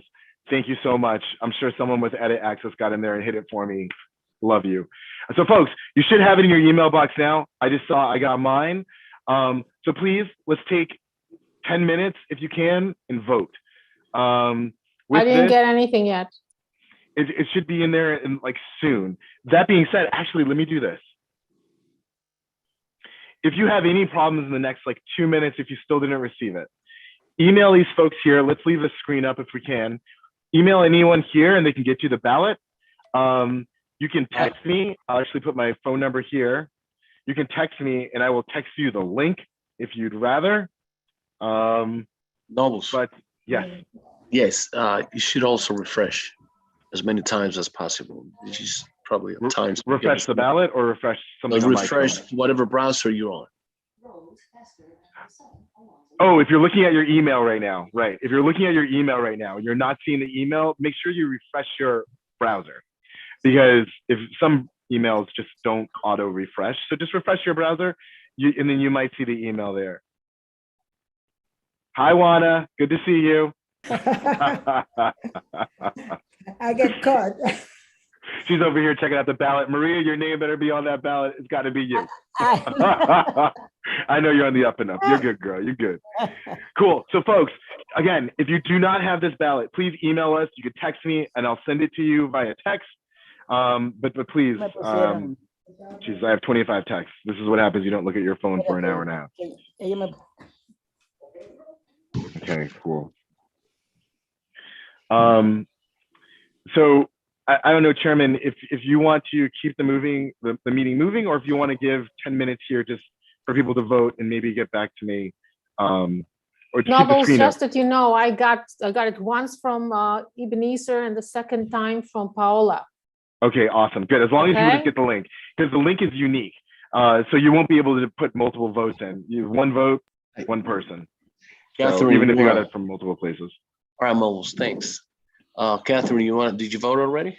So that you can relieve. Okay, I just got it now. Link for CB12 ballot from Ebenezer.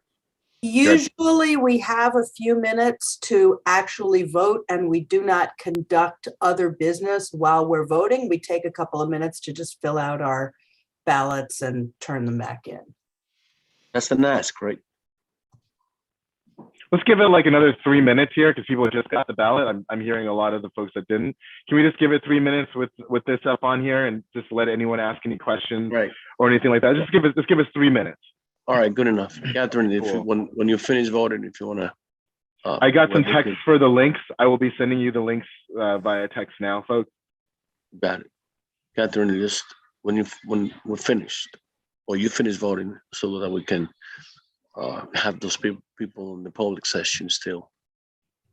That was great job. Congratulations to you and your team, my brother. I appreciate it, Cjo. Look, all praise be, honestly, to the NomCom. These guys were first class, and I couldn't have done it without them. It's been an interesting year to try to get this together, but we will prevail nonetheless, and we'll have a great board going into next year, no doubt. Great job. It's really easy. I think most of us are right about it.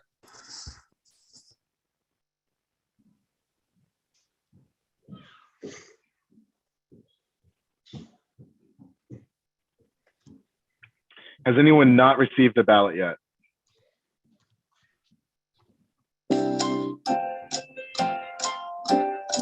Natalie coming in with the hot take. Love it.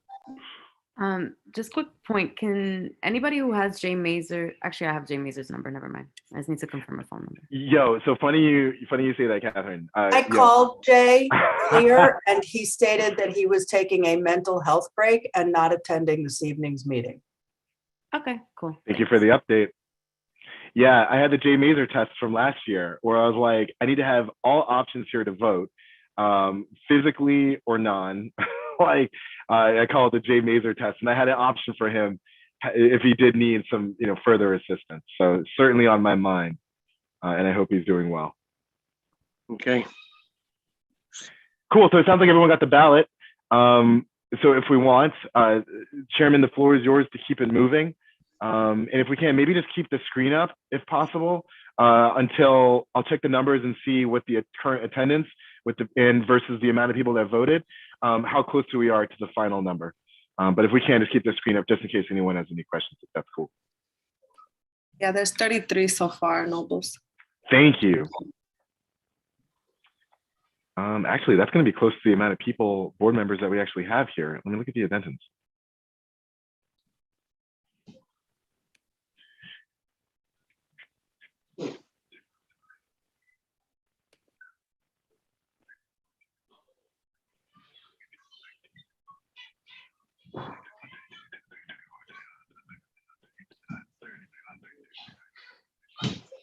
We have 37 people in attendance here.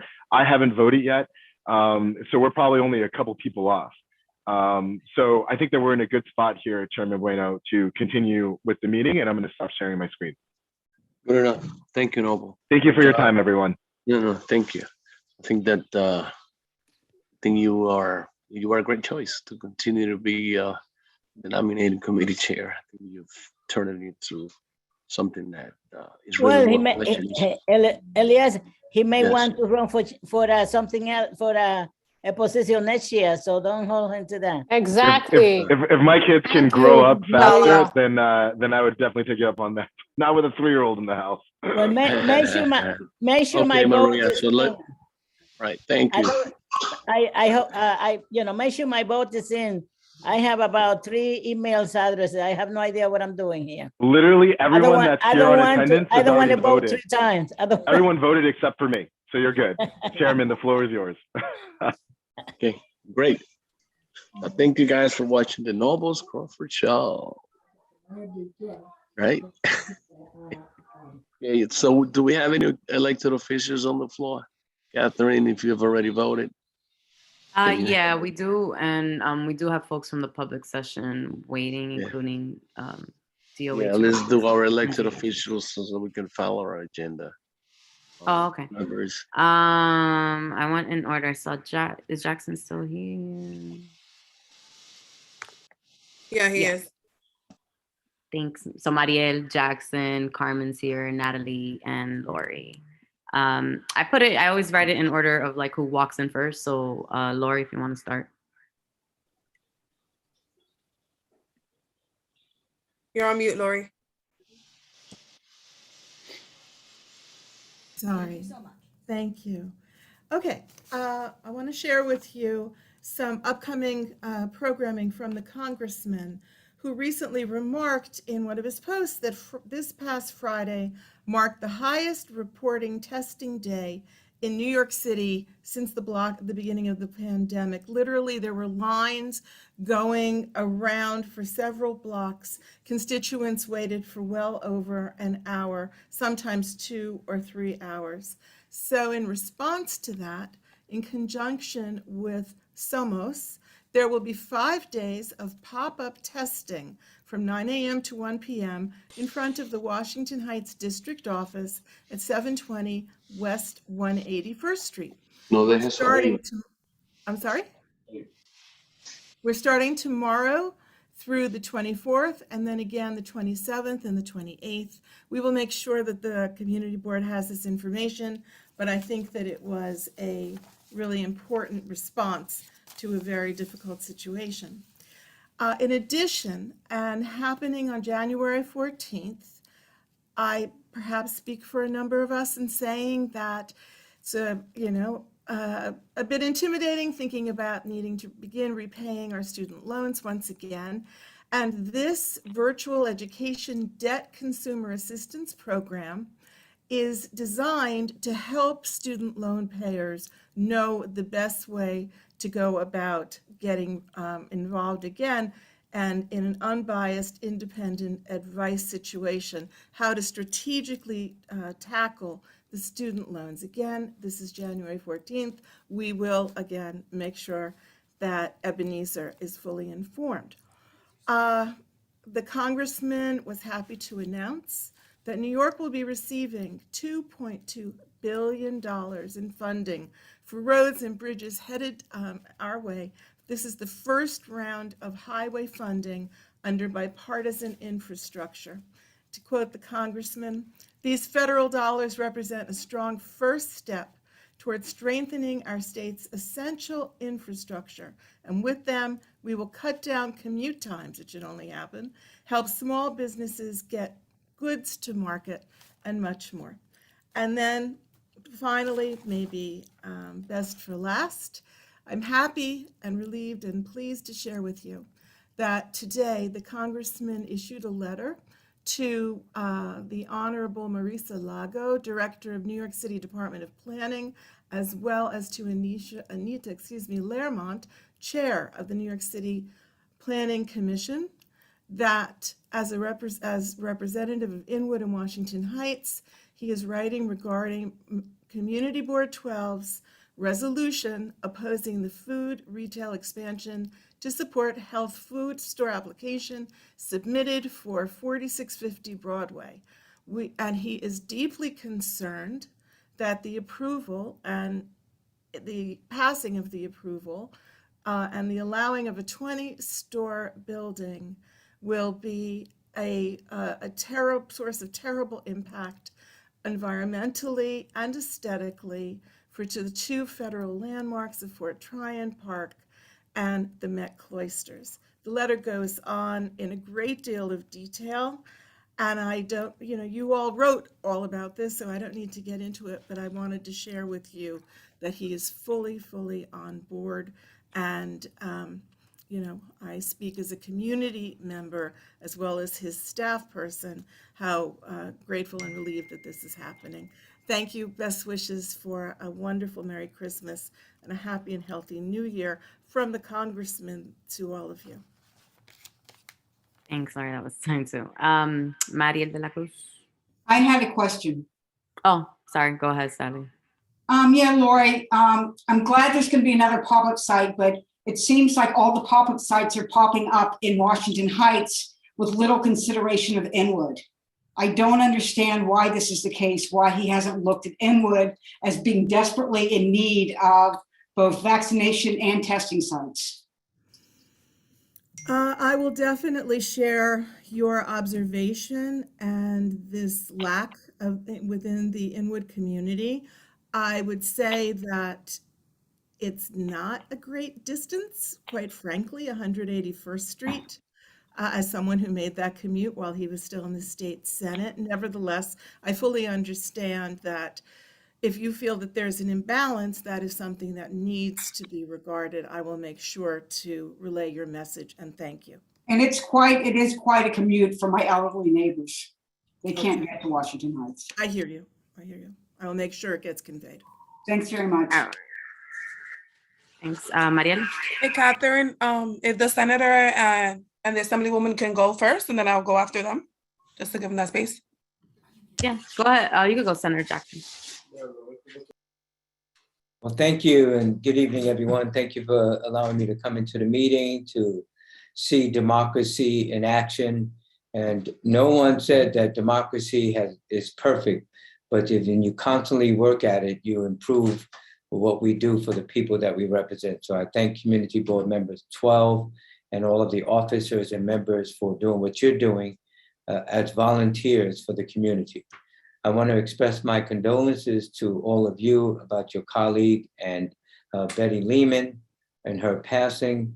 She has been a staple in our community for a long time, and she will clearly be missed by all of us, not only at CB12, but members of the community that dealt with her as a government affairs person for Isabella Nursing Home.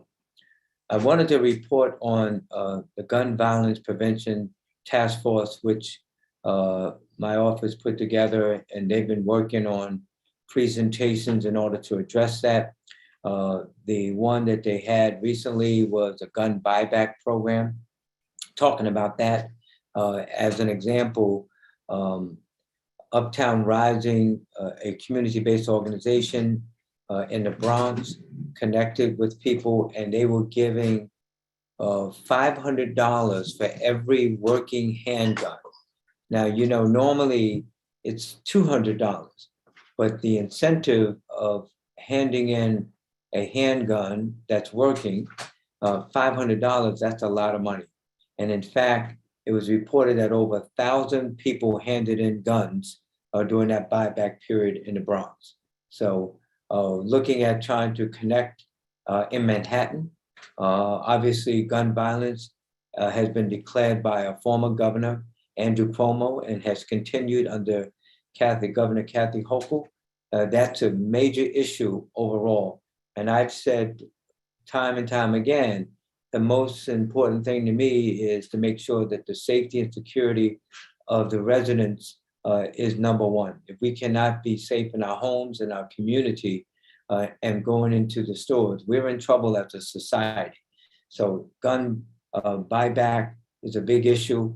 And also the governor has put forward monies, both Governor Cuomo and Governor Hochul, in order to deal with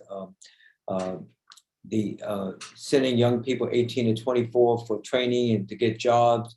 And number two, for wraparound services. And number three is violent interrupters in communities where gun violence is occurring. I wanted to say that my staff and I have been involved in holding vaccination events throughout the district. We've done one on St. Nicholas Avenue, on Dyckman Street, and recently on 144th Street and Convent Avenue. Many of you know my district runs from Marble Hill down to 26th Street and 9th Avenue, 13 miles from Manhattan, basically hovering the west side. But clearly we all know, it's been said by Lori and everyone else and by Sarah, that the fact is that we need more testing sites as far as COVID-19 right now everywhere. And I tried to go online to buy some personal kits, and every place is sold out. So we know that this is an issue. We know that the variant on COVID-19 is spreading like a wildfire, and we all have to try to use the best practices that we can as far as masks, and more specifically KN95s, washing our hands, sanitizer, all of the things we have to do. We recently had a toy drive put forward by the Girl Scouts up at Good Shepherd Auditorium, along with my office. We brought in a lot of donations from people in our community for clothes, houseware, shoes, books, toys, you name it. And was open basically in the auditorium at Good Shepherd. We still have some left that we're going to donate to some places where people in need will want them. Obviously, that's extremely important. Devastation by fires is absolutely, I cringe when I hear that there's a fire in our community or anywhere. And in fact, the latest fire was at 80 Seaman Avenue, and where one apartment was totally, destroyed. Luckily, the building was fire resistant, and when you're a fire resistant building, you do not have fire escapes, because basically, if you close the door, basically it's contained to the unit that's there. But there's still a lot of work to be done in our community as far as preventing fires, and especially during the winter months. That's extremely important. And so I wanted to report that we go back, we in the New York State Senate and Assembly go back on January 5th. That's when our session began. And as you know, as you may be aware, the rental assistance program basically expires January 15th. And so going back, we're only going to have 10 days in order to extend that, in my opinion. I think it has to be extended, and more money has to be there in order to address the needs of hundreds of thousands of people that are still waiting in order to help to get help on their rent situation and utility bills. And obviously another issue is excluded workers. The $2.1 billion on that was not enough. And my colleague in the Senate has basically said that we're going to be asking for $3 billion more. What we get is another question, but the needs are there for people that were excluded from unemployment and any other federal benefits. And so they pay taxes like we do when they go to the store, things like that, and we need to look out for them. Today, we held a toy drive and distribution of masks and PPEs in front of Amore Cafe right across from 5030 Broadway. Bottom line is we picked up today from the mayor's office that about 1,500 KN95 masks, sanitizers for little kids and masks for little kids. And we're handing those out throughout the community. In my opinion, it's no good if they just sit in the office or sit in the warehouse. We have to get them out on the street and give them to the people that need them. Our office is working on expanding testing and vaccination sites in our districts. We're communicating directly with the governor's office and communicating directly with the mayor's office that the needs are great. And not only Washington Heights, but you said, Sally, Inwood, Marble Hill, West Harlem, all over. With that, I'm going to stop and I'll be glad to try to answer any questions I can. I know that other elected officials have stuff to say. Yeah. Thank you, Senator Jackson. Does anyone have any questions? Liz Ritter, please. Yeah, just a quick question, and this is actually for both Robert and for Carmen. If there are any things that you know of for continued relief for our neighbors who were negatively impacted by these fires. Well, I know that we are working with them in any way that we can. So, for example, we made referrals to individuals to community-based organizations to deal with the stress that they're going through from a mental health point of view.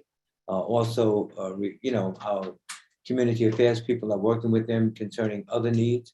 And so each one is different, but the issue and concern, in my opinion, and we're putting forward legislation that buildings, electrical systems need to be checked at least every 3 years, because 2 fires at 74 Post Avenue that happened in January, and last month at 78 Post Avenue, basically the same owner, but 2 sections of the building.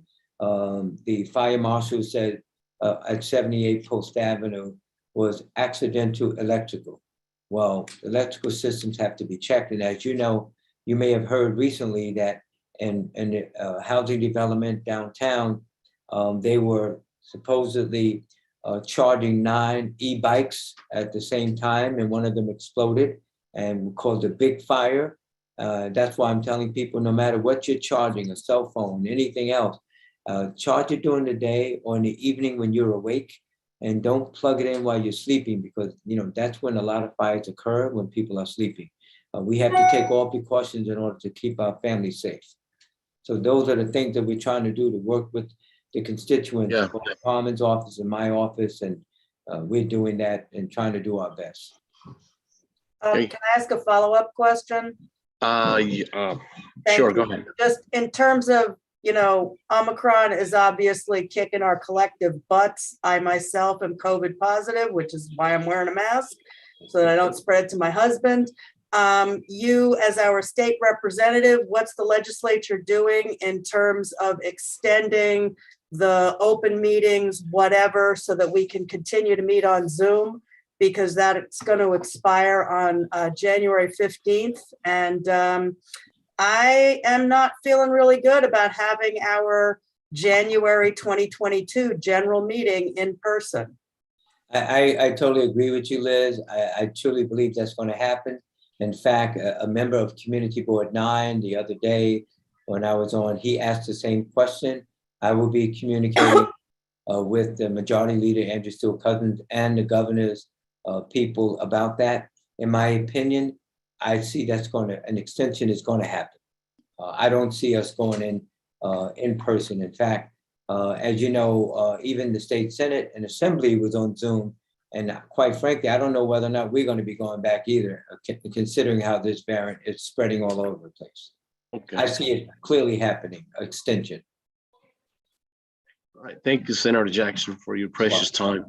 It's always nice having you here and about all the good information that you bring us. Say hi to Chris, which I know he left the office, but yeah, we miss Chris him is here. no longer with us, but he's doing well, I understand. Just let him know we miss him. Thank you. I believe Carmen De La Rosa is up next. Yes, thank you so much. I don't want to be repetitive of a lot of the things that the senator said. I just want to add that our district office has actually been doing COVID testing for the last 2 months. The last month we had expanded it to 5 days a week. Tomorrow is unfortunately the last day that that'll be open and available until the new year. We will continue to ask, and we have already asked the city of New York to reopen the Dykeman testing site, which has been a long-term request. I know both from the senator's office, the congressman's office, and myself. We're going to continue to ask for that to be reopened. Highbridge just reopened as a fixed test site in Washington Heights, but my understanding is that they're only offering rapid antigen tests, and we need much more than that. So we're going to continue those conversations. And as far as vaccination sites, we've also been in conversations with the city and the governor's office about expanding pop-up sites and other permanent solutions to the vaccine desert, really, that is our community. We're asking everyone to get boosted if you can. Feel free to reach out to our offices if you need assistance in finding a site. I know at least myself personally, at least 10 people that are COVID positive right now. And this Omicron variant is running through our community. So please stay safe. Because of that, we are going to be moving towards a virtual inauguration for the city council, which will be on January 23rd. I want to thank the board for the support and the partnership for the last 5 years as your assemblywoman, and I look forward to being inaugurated as your councilwoman. I'm officially inaugurated next week on the 28th. I'll be sworn in City Hall. I'll make sure to post some pictures and videos for folks to watch, and I look forward to working with the board to not only reform and make sure that there's more transparency, but also to support the work of the board. As far as something that Lori mentioned, the fresh letter about the fresh zones at 4650 Broadway, I've joined the congressman in writing to city planning in opposition to that building becoming a part of the fresh initiative, and will continue to voice my opposition to that expansion. We also last week, Senator Jackson and I did both testify in front of the boards of standard of appeals in opposition to the variant at 2833 Cummings Street. I know that the board also voted a resolution to that extent. So wanted to report that we did testify and we got pretty good feedback from the board.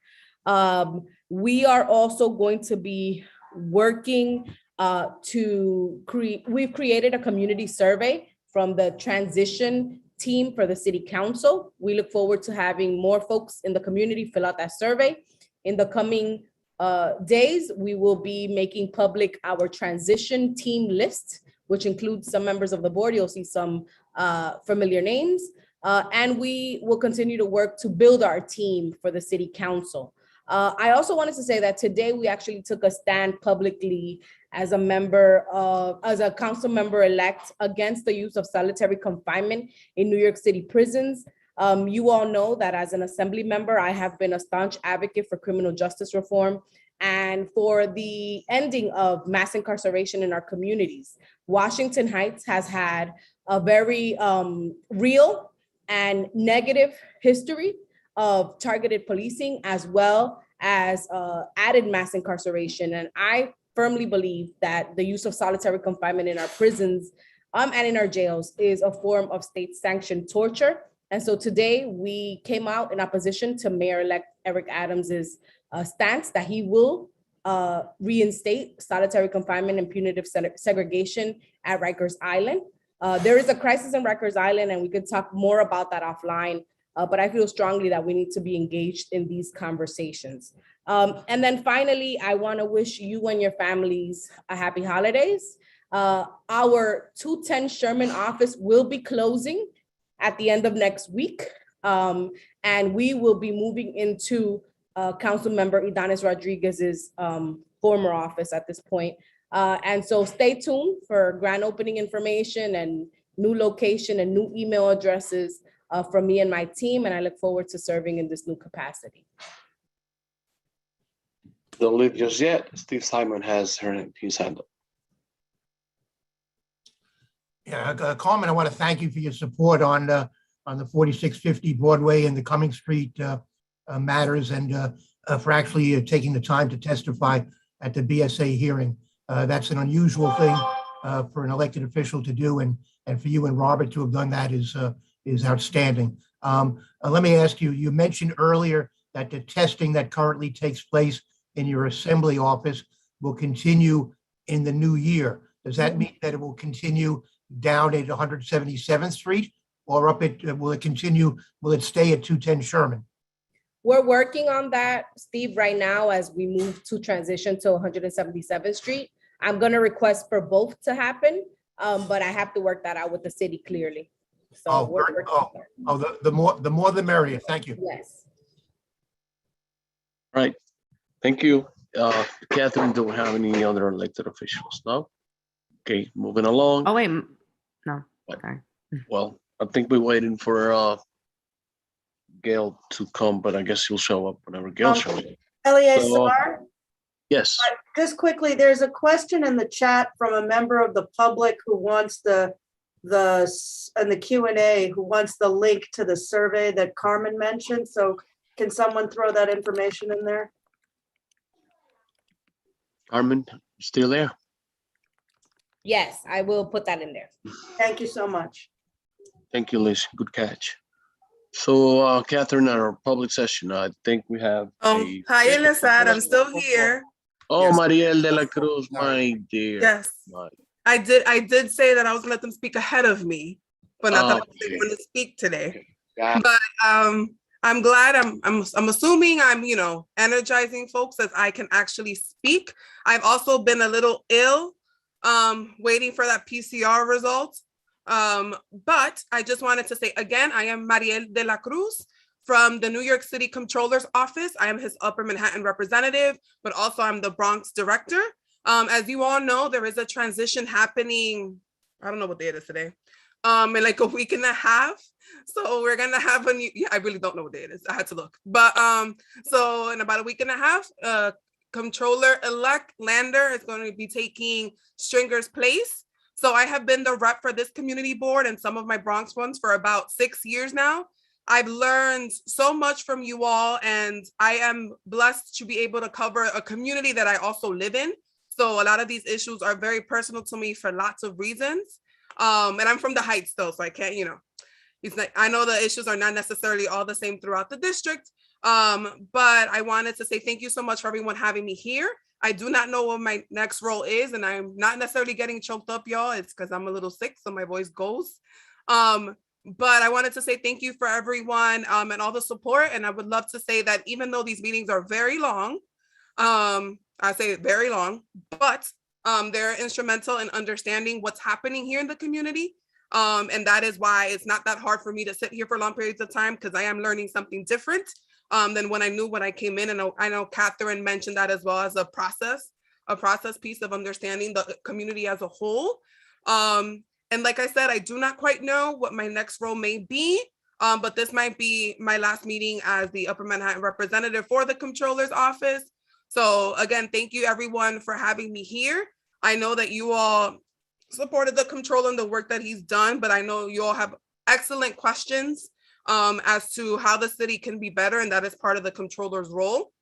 So thank you all for having me here. I'm sure the speech could have been a little better, but I just appreciate the space and the privilege that I have here representing the Comptroller in these communities that CB12 is. So thank you so much, y'all. Ariel?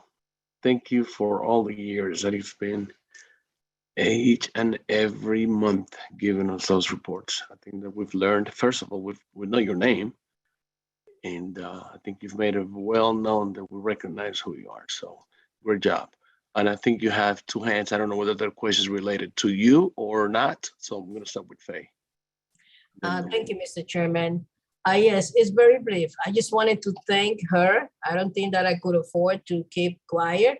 I really and truly appreciate, all the effort, all the time that you had to spend with Community Board 12. We sincerely going to miss you. Personally, I'm going to miss you.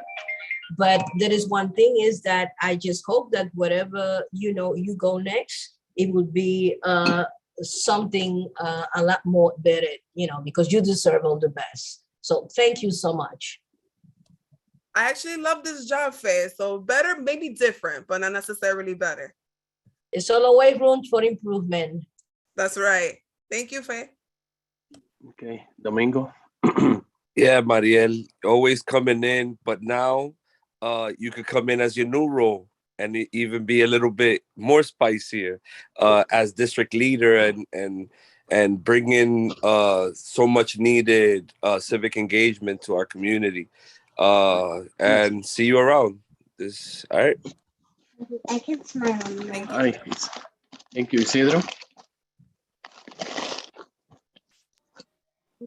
Thank you so much, Chair Mariel. Muchas gracias por todo. You've done an amazing job. I'm sure we're going to cross paths as we move forward. You're not leaving, you're staying, I'm sure, in some capacity. And it has been a very delightful experience working with you. You are very smart, you are dedicated, disciplined, and I'm really looking forward to working with you in the future. Do take care of yourself, and many blessings. Thank you.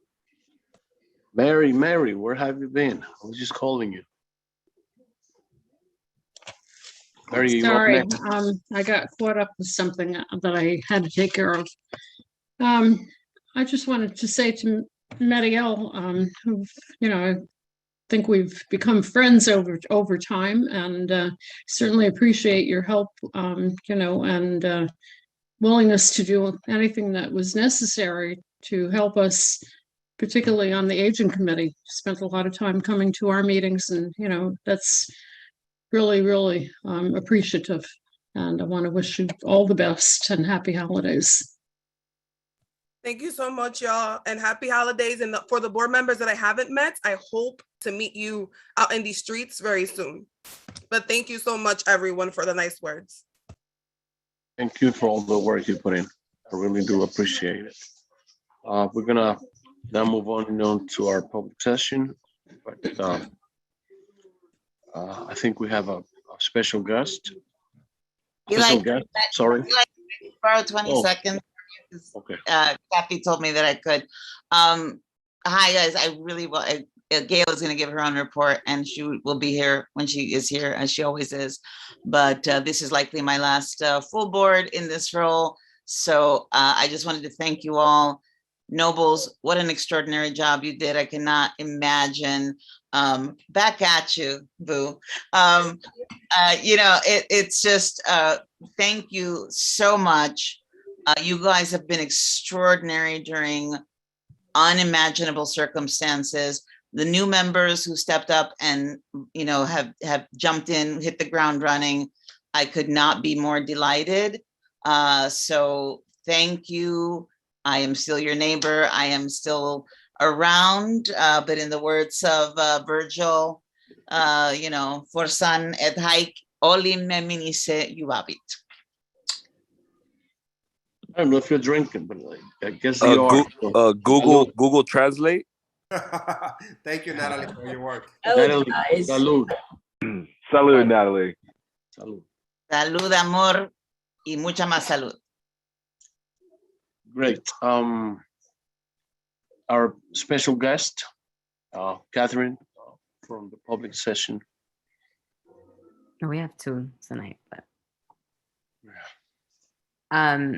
all right, so first up we have Diane Ashley, who's the Chief Marketing and Communications Officer at MJHS Health System.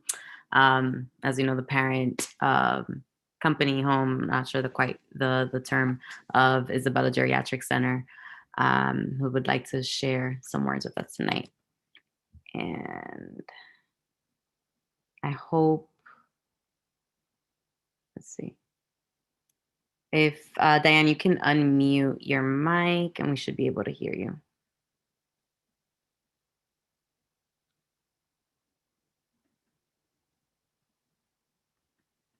I hope we didn't lose her. All right. Well, oh, there she Hi, is. can you hear me? Hi. Yes. Hi, thank you all for giving me the opportunity to speak briefly this evening. I had the privilege of having Betty on my team at MJHS in Isabella. And as I'm sure all of you well knew, that Betty considered Isabella, our patients, their loved ones, and the staff part of her family. The leadership of Isabella and MJHS felt very much the same way about Betty. And she considered all of you and the community that we work together to care for part of her extended family, and was very proud of the of her ability to make a difference, and was so very committed to helping everyone. I can't thank you all enough for the outpouring of affection and appreciation for Betty. It's truly been extraordinary. I've certainly never seen anything like it. We all knew how special she was. We all appreciated everything about Betty, but the outpouring has really just been extraordinary. Few people ever come to reach the level of becoming an institution, and Betty did that. She knew everyone. She was loved by everyone. She was proud to be there for fellow board members, the community leaders, and elected officials. And it really is astonishing just how consistent the messages have been about her kindness, her selflessness, how concerned she was for others and the community. She never complained, as you well know, was always concerned more about others, even though she was facing her own challenges privately. And she was truly one of a kind. While we certainly could never replace Betty, nobody could replace Betty, we look forward to carrying on her work and her commitment to the community. In speaking with colleagues on this board and in the community, it's clear we all want to do something to appropriately pay tribute to Betty in the new year. With COVID on the rise, I don't think we'll be able to safely invite the community into onto the campus of Isabella, but we look forward to collaborating with the community to come up with a safe and appropriate way to celebrate Betty and the difference she made in so many lives. So I thank you for the opportunity. It's extraordinary listening to everybody's kind words about Betty. And on behalf of Isabella and MJHS and myself personally, I just want to say thank you. To Betty. Thank you, Dash. Thank you so much. Thank you so much for your time and good memories. Thank you. I know, well, I guess Steve might report it later. Next up, we have another special guest. We have Dr. Michael McRae, who's our acting executive deputy commissioner for New York City Department of Health and Mental Hygiene. Let's see. All right, you can go on ahead and unmute Dr. McRae. Hello, can you hear me? Yes. Alrighty. How's everyone doing? My name is Dr. Michael McRae. As she mentioned, I am the acting executive deputy commissioner at the New York City Department of Health and Mental Hygiene. Thank you for the opportunity to speak today. I really wanted to come take a moment to talk about our overdose prevention centers, or OPCs, overdose prevention centers. As many of you know, we have recently opened 2 OPCs here in the city, including one in Washington Heights that's operated by Washington Heights Corner Project. We see OPCs as an urgent need. 2020 was the deadliest year on record for drug overdoses, both in New York City and nationally. Over 2,000 New Yorkers died of an overdose in 2020. That's more deaths than due to homicides, suicides, and motor vehicle crashes combined. And this year, we are actually on track to actually surpass even that number. We know that OPCs are science-based strategies and are proven to save lives, link people to care, and improve conditions in surrounding neighborhoods. You may have seen today's release, but in the first 3 weeks of operations, combined, these two centers have been used more than 2,000 times, and we have averted at least 59 overdoses to prevent injury and death. I'm going to be at the next Health and Environment Committee meeting on January 6th to speak more about the OPCs and address any questions you have. But I want to encourage you to join that session so we can have a conversation. And that's all. Thank you so much for you coming down and sharing with us all the good information. We have 2 questions on the deck, starting with Steve Simon, Liz Ritter, and Darrell Cochrane. If you don't mind taking them. Certainly. Well, actually, Dr. McCray, this is Steve Simon. I'm the chair of the Health and Environment Committee. And I was going to ask you whether you could come to my January 6th meeting, but I guess you're already clued into it. So I will, I guess, try to reach out to you before then, and I'll be very happy to be able to add you to the agenda. As you probably know, I guess your predecessor, Dr. Cunningham, spoke at our November meeting. So it certainly would be consistent to have you come back now that the Overdose Prevention Center is actually in operation. So I guess we'll be in touch, and I'll try to reach out to you. And if you don't hear from me, please reach out through the community board to me. Thank you. Absolutely. Thank you. Liz? Yeah, I just want to thank you for coming to the board. I look forward to hearing more from you at Steve's meeting, which I will attend. And I appreciate the Department of Health in the City of New York going out on this limb to enable this incredibly important service in our community. Thank you. I look forward to speaking to the group. Darrell Cochrane. Yes, hi, good evening. And you may address this in the Health Committee meeting in more detail, but I was just wondering if you could briefly speak about what type of partnership you might have with the MTA and DOT, given I know so much activity happens in the subways, in the the stairwells of the subway system, especially in this neighborhood. So currently what's happening, they're having joint operations. That's a combination of with DHS, DOHMH, and Health and Hospitals, who are kind of in the areas ushering folks to the spaces to consume the services, uptake of services. Right now, we're not working strongly with MTA, but I will have on January 6th, I will maybe touch on this in that meeting. Okay, is there any one of the newer members who would now take this opportunity to speak to Mr. Murray, Deputy Commissioner McRae? Any one of you? Joel? Hey, Dr. McCray. I had a few questions in regards to what exactly entails in that project, but I'll speak to you at the January 6th meeting. Thank you.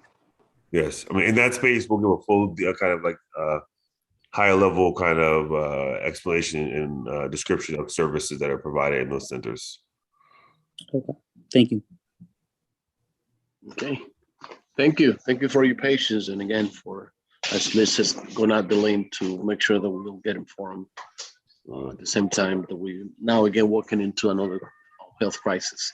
Thank you, Deputy McRae. Thank you. Thank you so much. Catherine, do we have anyone else on our public session list? So we have Dr. Gary. Yeah. Okay, thank you. You help me with the time? Or you want me to keep- Jordania and then Sally. No, I can keep time. That's fine. Thank Go you. ahead, doctor. Hello, can you hear me? Yep. Yeah. Okay. When you see something that is not right, not fair, not just, you have to speak up. You have to say something. You have to do something. John Lewis. We need moral leadership and intellectual honesty for positive change to occur in our community. Community Board 12 is supposed to be the watchdog for the community. It's supposed to be the voice of the people. Instead of helping the community, some community board members use this board for their own personal benefit and political needs. I'm speaking to the new and honest members of this board with optimism and hope. I'm asking you to please help advocate for the youth and families in dire need in our community. Please have the courage to speak truth to power, to choose people over profit. I'm Dr. Gary Alth. I'm a clinical psychologist and founder and executive director of Growth and Development Services. I'm here to advocate for mental health services and the need for safe haven in our community. Most realize by now that GDS was wrongfully evicted from the Army as a retaliation for uncovering the truth about the misuse, mismanagement, underutilization, and profiteering that was taking place. GDS was offering free mental health services, youth development, and intergenerational services for nearly 2 decades at the Armory. Then the youth got locked out of their own community space, a place they considered to be their home in the Heights. Our services continue as we just reached our 25th anniversary. October 20th, 2021 marks 7 years of stonewalling and corruption within Community Board 12 in regards to the Armory Foundation, and the Mayor's Office. As per the 2 most recent resolutions from May 25th, 2021, Resolution G was to reinstate GDS's mental health services. We lost 16-15 due to what we believe was a conflict of interest for 2 board members. We have submitted a complaint to the Conflict of Interest Board in CB12. My question to all community board members is, what happened to the resolution? What happened to the resolution that was passed on May 25th to investigate and make public all license for the utilization of the Fort Washington Armory? Why has the resolution disappeared, and why are we allowing the privatization of a much needed public space? There's absolutely no excuse. I'm asking what happened to GDS's space? We were promised at a community board meeting to be able to bid on our own space. On behalf of the youth that GDS served, what happened to our home in the Heights? I'm encouraging you all to have courage, raw courage, speak up and help the youth and families in our community. There is absolutely no excuse why this resolution has disappeared, and we all know why. Thank you. Thank you. Next up is Jordania.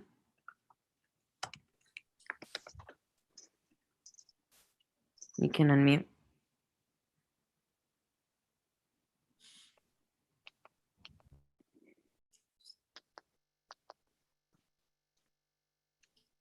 Jordania, can you hear us?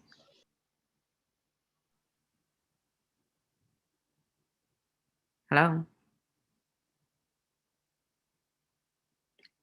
Jordania, is your mic working?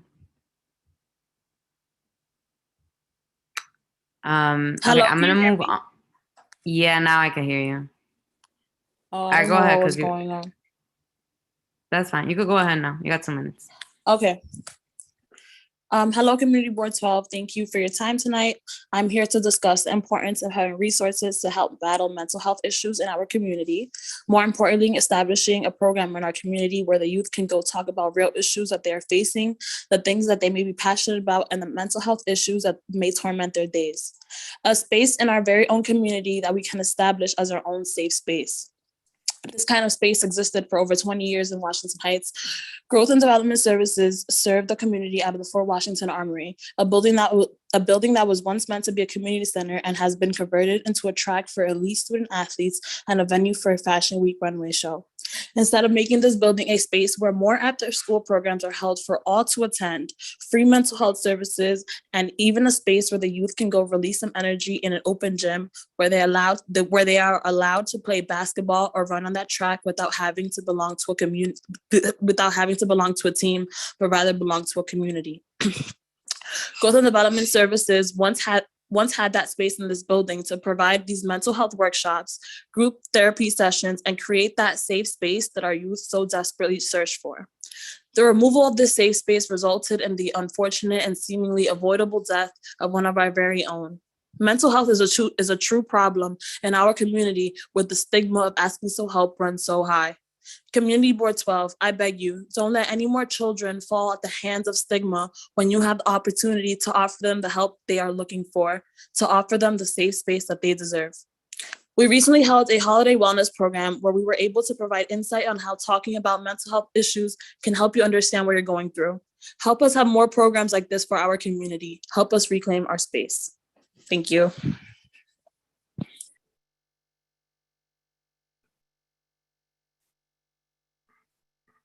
Thanks, Jordania. Sally, you're next. Yes, I am here on behalf of Friends of Inwood Hill Park to talk about my favorite New York City tradition, which is Mulch Fest. Mulch Fest runs from December 26th to January 9th of 2022. Basically, it is the New York tradition of recycling your Christmas trees. 29,000 trees were recycled last year, and we're hoping to beat that number. Basically, you can drop your tree off between the 26th and the 9th at one of the drop-off locations. There are two in Community Board 12. The first is Inwood Hill Park, and the second is J. Hood Wright Park. Inwood Hill Park, it's the Isham Street and Seaman entrance to the park, and J. Hood Wright Park, for people who don't know, is West 173rd near Haven Avenue. You can drop your tree off, or you can come to Inwood Hill Park on Chipping Weekend, which is January 8th and 9th from 10 a.m. to 2 p.m. You can bring your tree, they will chip it, and you can collect a free bag of mulch to use in your backyard or to make a winter bed for a street tree. Friends of Inwood Hill Park will be hosting Mulch Fest activities on the Saturday of Chipping Weekend. So that is Saturday, January 8th from 10 a.m. to 2 p.m., where we will be making sachets out of fresh mulch and other activities.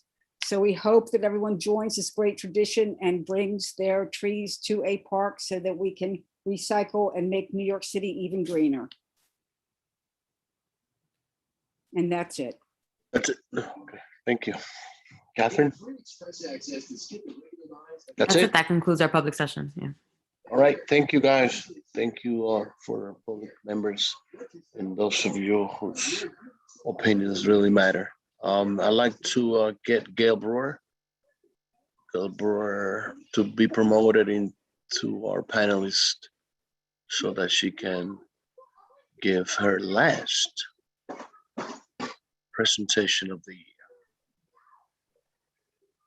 She was on here. She was promoted yet? Yes, she was promoted. Gail. Gail, you with us? I am. Thank you very much. And I appreciate Board 12. I loved your holiday party. It shows the importance of being in person, even though I know this horrible variant is producing the inability to be in person at the moment. But thank you. I do want to thank Inwood Art Works and 809 Restaurant, because last week they gave me just a beautiful award, lots of love.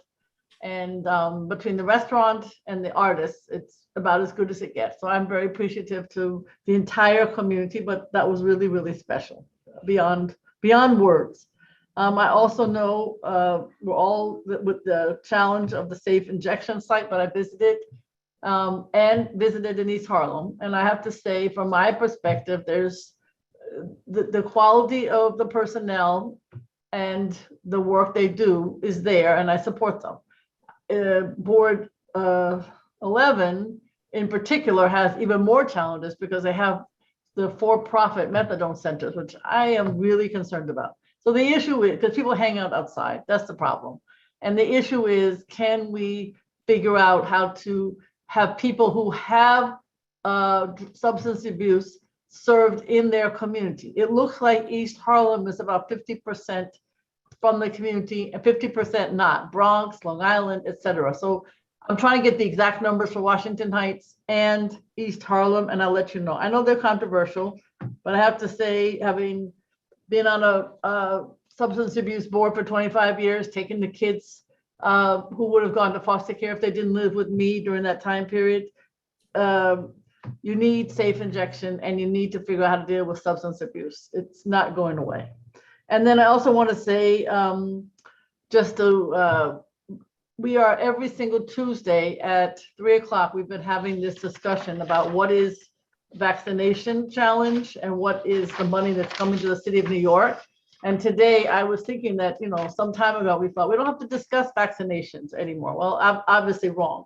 But today we learned a couple of things from the city. First of all, we're still waiting on the test kits, which every single nonprofit wants so they can give to their seniors and their clients. None. You can apply as a nonprofit. You can go to the trace and test site. But the problem, as somebody pointed out today, some nonprofits may not want to apply because you then have to provide the information as to who you're giving it to and all that data and backup. Now, it is public money. I get it. But it seems to me in an emergency, we shouldn't be nitpicking every single quality nonprofit. There's plenty of them in Washington Heights and Inwood. So just so you know, when the test kits arrive from the state, 1.6 to the city of New York, just advocate that they don't have to be so damn picky as a city agency about who you're giving a test kit to. For God's sake, everybody needs one, especially those who are, essential workers,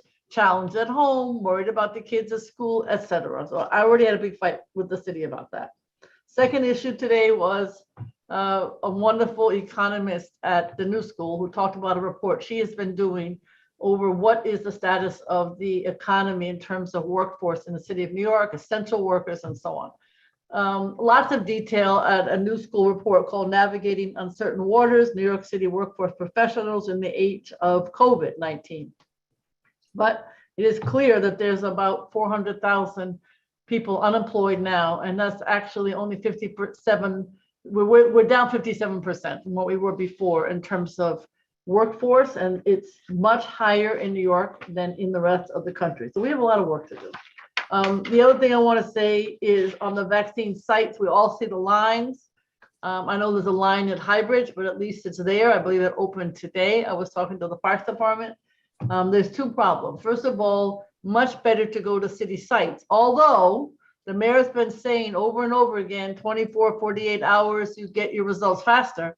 But I've been at 5 community boards tonight, and at one of them, somebody was at Gouverneur, which is a city site, and they had to wait 64 hours to get a test result, and was positive.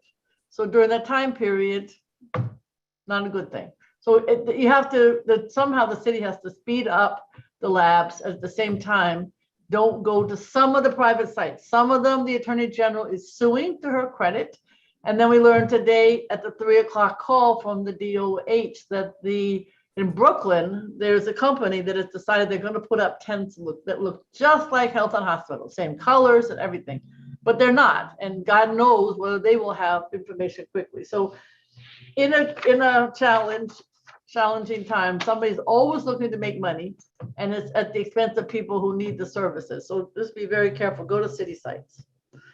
Community board applications, as you know, will be due next year with the great Mark Levine as the borough president. But I do want to talk to you about term limits so everybody's clear. As you know, I don't support term limits for community boards, but I lost the charter revision fight. So the new charter provision provides that members can serve 4 consecutive 2-year terms, but the clock did not start until the appointments made for the term that started on April 1st, 2019. So members who were appointed in 2019 will be term limited on March 31, 2027, not till then. But the writers of the charter amendment realized that they had to do staggered terms. Otherwise, many people will be going at the same time. So for members, there's an exception for members appointed April 1st, 2020. Those members will be term limited after 5 2-year terms. So those members will serve until March 31, 2030. And I also want to mention that if you are somebody who was appointed midterm, because sometimes somebody left for whatever reason, and we are very clear about making sure that people are appointed. So all of the members that we appoint, everybody's, no slot is vacant. So that would mean if you're appointed midterm, you serve out the term that somebody else would have had plus the 8 years. So just so you know, that's how it works. I also want to thank everybody who came to our holiday reception, although yours was very cool. On December 12th at John Jay College, we had about 800 people. Nobody got sick as far as I know, and it was a wonderful event. So I thank you. I also want to mention about capital funding. As you know, that there's a lot of work that goes into this. So for the next borough president, there was an interest in people submitting whatever they might be interested in as a nonprofit. So if you don't have to do this, but if your organization wants to, you can do a letter of intent, which needs to be in as a nonprofit by January 14th. It's on our website. Same thing, cultural tourism grants. I know there's quite a few organizations that have received this in Inwood and Washington Heights. This is money that comes from NYC and company to the borough president. And it's for hosting music and theater and walking tours and festivals and film screenings, all of which you have in Washington Heights. It's not a lot of money, but it's a good base that you can raise other money from. The link is on the website, and the deadline for that is January 28, 2022. And so I also want to just quickly on open restaurants. You probably know that to the credit of the Manhattan boards, they got together. They said at a borough board meeting, we're not supporting permanent open restaurant program until you do, and there's a long list of things that need to be done. And I want to thank you because you managed to get DOT to slow down and have a discussion. So they're having, DOTs has 2 public roundtables, January 11th and January 12th. And as somebody on board 3 said, what, Gail, you're gonna have, all 5 boroughs roundtable, 2 meetings, not good enough. So I'm sure there will be more. There's also a survey that you can fill out by December 31st of this year. Congestion pricing, we are pushing, I think I've talked about this before, for a member of Community Board 4 to be on the Congestion Pricing Traffic Mobility Review Board. That's the board that's going to decide, goodness knows how many things about congestion pricing. And of course, people below 60th Street are going to be super upset. I mean, super upset. And so I can't wait for this discussion. I support congestion pricing, but I can tell you it's not going to go over well. And anybody who has a car is not happy. But it's good to have somebody like Christine Berthold, who's on board 4, because she's very trusted and because she knows the community issues and because she's a transportation expert. Thank you very much. I did love your reception and I appreciate being invited. And I look forward to continuing to work with you in different ways. But thank you, Board 12. And thank you, Natalie Espino, for being such a great liaison. Thank you all. I want to thank Best all. borough president ever.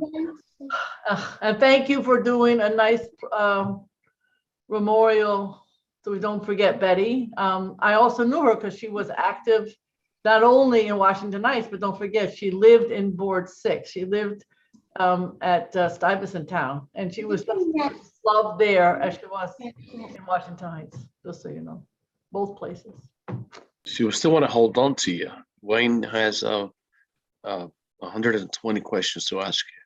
I only have 119 questions, not 120. Thank you, Elazar. Congratulations to you, sir. Go ahead. Hi, Gail. Just a quick question. Could you clarify your comments on open restaurants? Because I thought Department of City Planning had, true to form, ignored all of the community board input and just decided to approve it anyway. And we suggested that they hold off approving anything until they've actually studied the impacts of the emergency program and drafted the guidelines for the permanent. So where are we on that? Well, I hope that I'm correct, Natalie, help me, but my understanding was at least DOT heard the cries loud and clear at the borough board, and I assume borough boards and other boroughs, although I don't know. And so I think it's like so many different things, to be honest with you, Wayne. I always say you need a public realm czar because there are 25 agencies working in the streets. So I hope that DOT is in the lead here. I could be wrong, but I think they are. God knows what happens. I hope somebody, I know there's a deputy mayor for strategic partnership. She'll be very good. One of the things she should tackle immediately is the streets, the sidewalks, etc. Start right there. So my understanding is it's not done because DOT is the real sign off. So I could be wrong. Natalie, do you know more? add, you know, they did present at our borough board, at one of our task force meetings, but also at to the district managers, and heard a lot of the district managers' concerns at Borough Service Cabinet on Friday. There is a link. They are taking input from the public until December 31st. So you guys don't have a chat, but I will send it to Ebenezer so he can blast it out to you guys. Because I think it's important that they are at least saying that they're continuing to take input, and you guys are certainly experts on the challenges of this program, good and bad. Wayne, I don't think it's over, to answer your question. I'll try to get more information, but I think DOT's the lead, although it's like everything else. There's 24 other agencies. So. Yes, DOT is supposed to be the lead, but the first thing city planning was going to do is eliminate all of the references in the zoning resolution to anything that pertained to those restrictions. So we thought it didn't make sense to change the zoning resolution before you had the rules in place to replace that. Let me get more information for you. Okay. Okay. Thank you, Gail. Thank you always, very much. It's always appreciated. You're going to be around, so we're going to have yes, you on. I'm around. Gail will I'm never, around. you'll never leave us. Thank you. Thank you. All right. So we're going to kick the rest of our meeting into Fast Drive, starting with a few seconds that I'm going to give, because I made him, I promised him that I'd give his report on NOMA, but he couldn't wait any longer. So this is going to give us a 1 minute or so report on some of the NOMA's activities that Martin Thank Collins you. was going to do in the public session. I'm just going to read Martin's email. It says, did you miss NOMA's technical assistance series, grant writing for artists, producing and editing a standout highlight reel, how to create your own website? They're archived on our website, www.nomaanyc.org to watch. Thursdays with NOMA Artist Biography Series with over 50 shows is also archived on our website. Sign up and receive NOMA's weekly newsletter. See NOMA's studios at 4140 Broadway. Become a member, view a calendar of uptown events, and calendar your own events, all on their website. And coming January 3rd, the 2022 Uptown Art Stroll Poster Contest with a $1,250 grand prize. See the website for details. Happy holidays, everyone. There you go. Good enough. Anyone that wants to follow up information, contact our office, contact Liz. Can I add one small announcement that should have been made but wasn't? Go right ahead. It's still in 9:30. Free movies at the United Palace are going to be happening monthly starting January 30th. And if you go to the United Palace's website, you can vote on what those movies are going to be.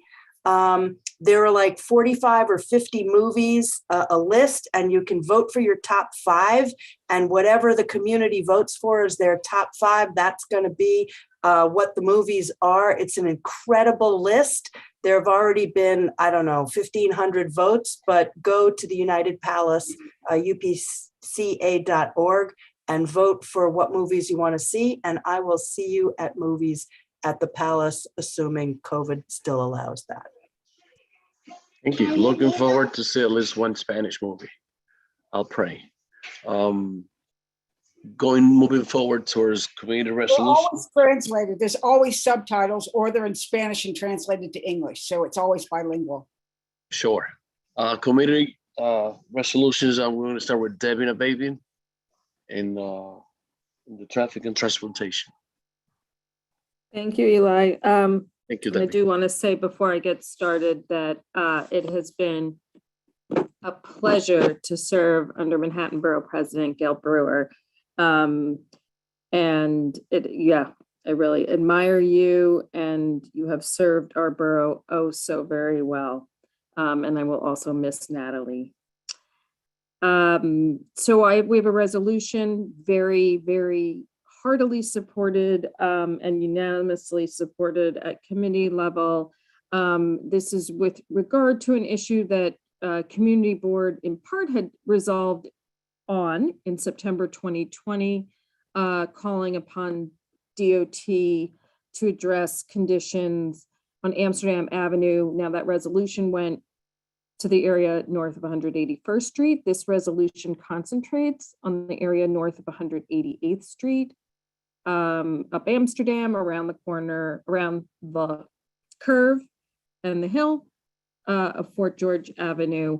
The reason that this first phase is more bounded and not the whole area was in part because of the involvement of a really cool student group based at the George Washington Educational Campus. That's called I Challenge Myself.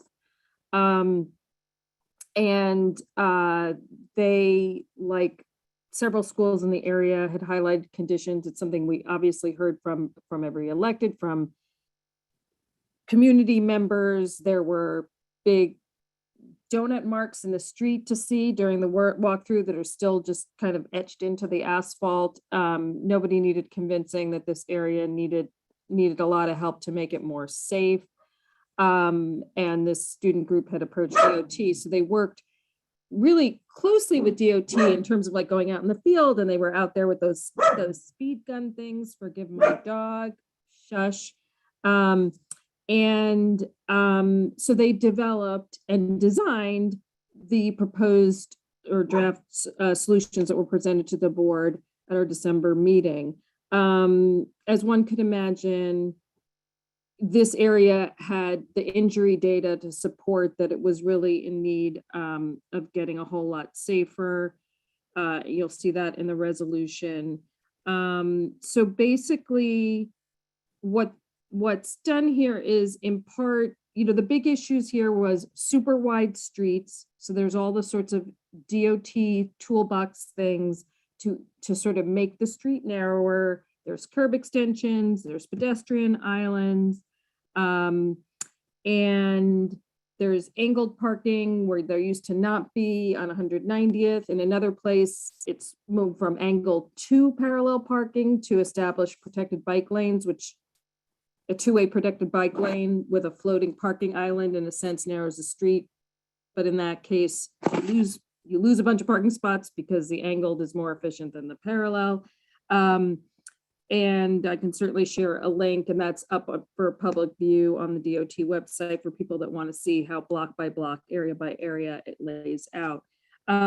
So this is a simple resolve that we support the improvements to pedestrian and cyclist safety on Amsterdam Avenue, Northwest 188th Street, and Fort George Avenue to St. Nicholas Avenue, and the street changes presented and proposed by DOT. And I challenge myself program participants at the December 6th Traffic and Transportation Committee meeting, and we encourage DOT to implement as quickly as possible. Easy enough? Catherine and Domingo. Yeah, I just want to share for the record that I'm so disappointed in the lack of engagement DOT, and I'm going to include I Challenge Myself had in this project. We say this time and time again, the same when Wheels has come around the 182nd Street Plaza, that you have to engage people who live in the community. I took a look at that report, and DOT only engaged the schools.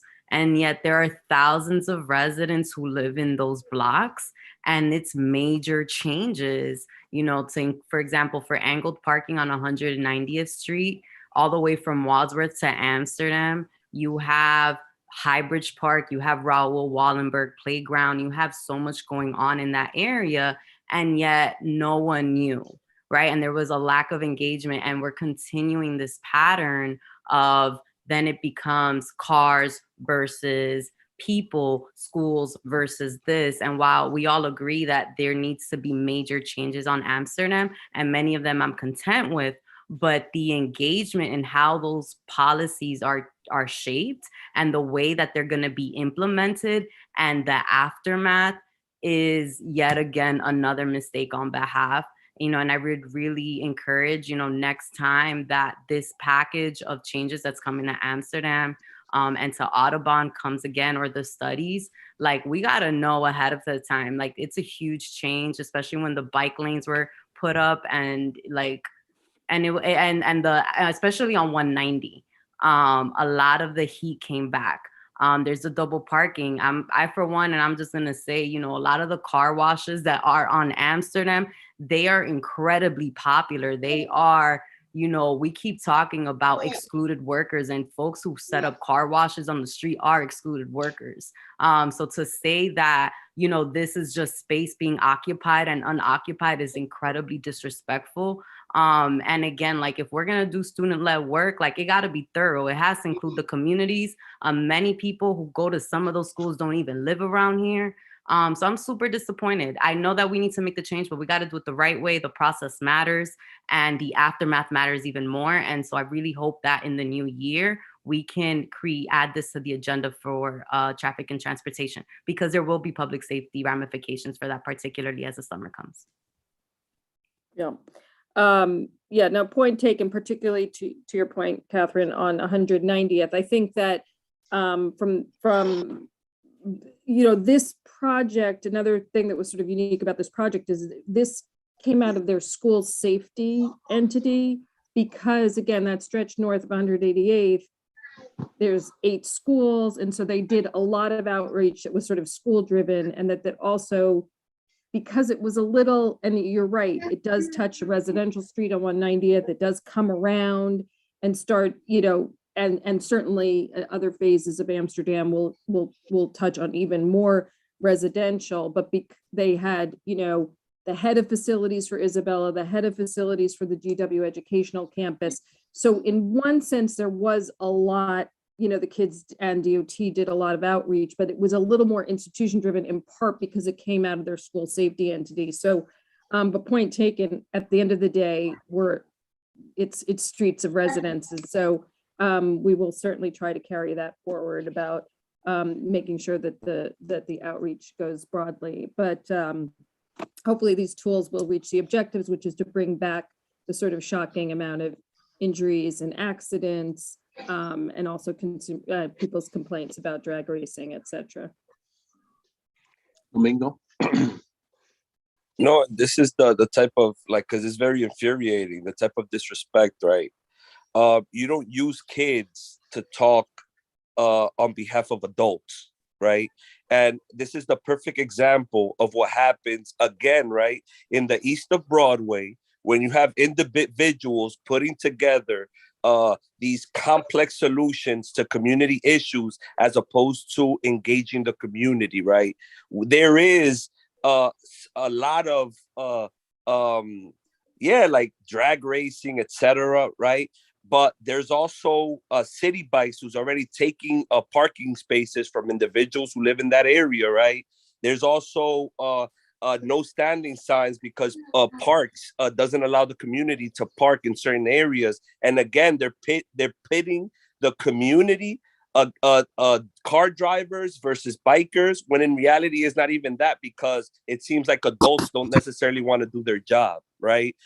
When there is city planning that's going to impact the community, this is not a time to just bring in kids to provide input for the vast majority of the community. And I'm talking to somebody who does, as part of probably the few who does youth engagement, because this feels like the kids were being manipulated to collaborate in a plan which they knew was going to be controversial in the first place, right? So you're talking about, I would excuse me, Debbie, it's my time to speak, right? So let me speak. Thank you. So I think it's extremely disrespectful, not only for the community, but for the people who do youth work, right? When these kids are manipulated just to be able to make a conversation much more simple and much more, but it's about safety. No, it's more than that. It's about community planning and an entire section of our community being left out in that effort, right? And using kids as kids and certain institutions that probably don't even live here as a disguise to make it seem like it's okay. It's extremely disrespectful, again, right? Because this only happens in our community, the same way it happened in Dykeman. No community input. What do you get? A mess, right? So let's be honest.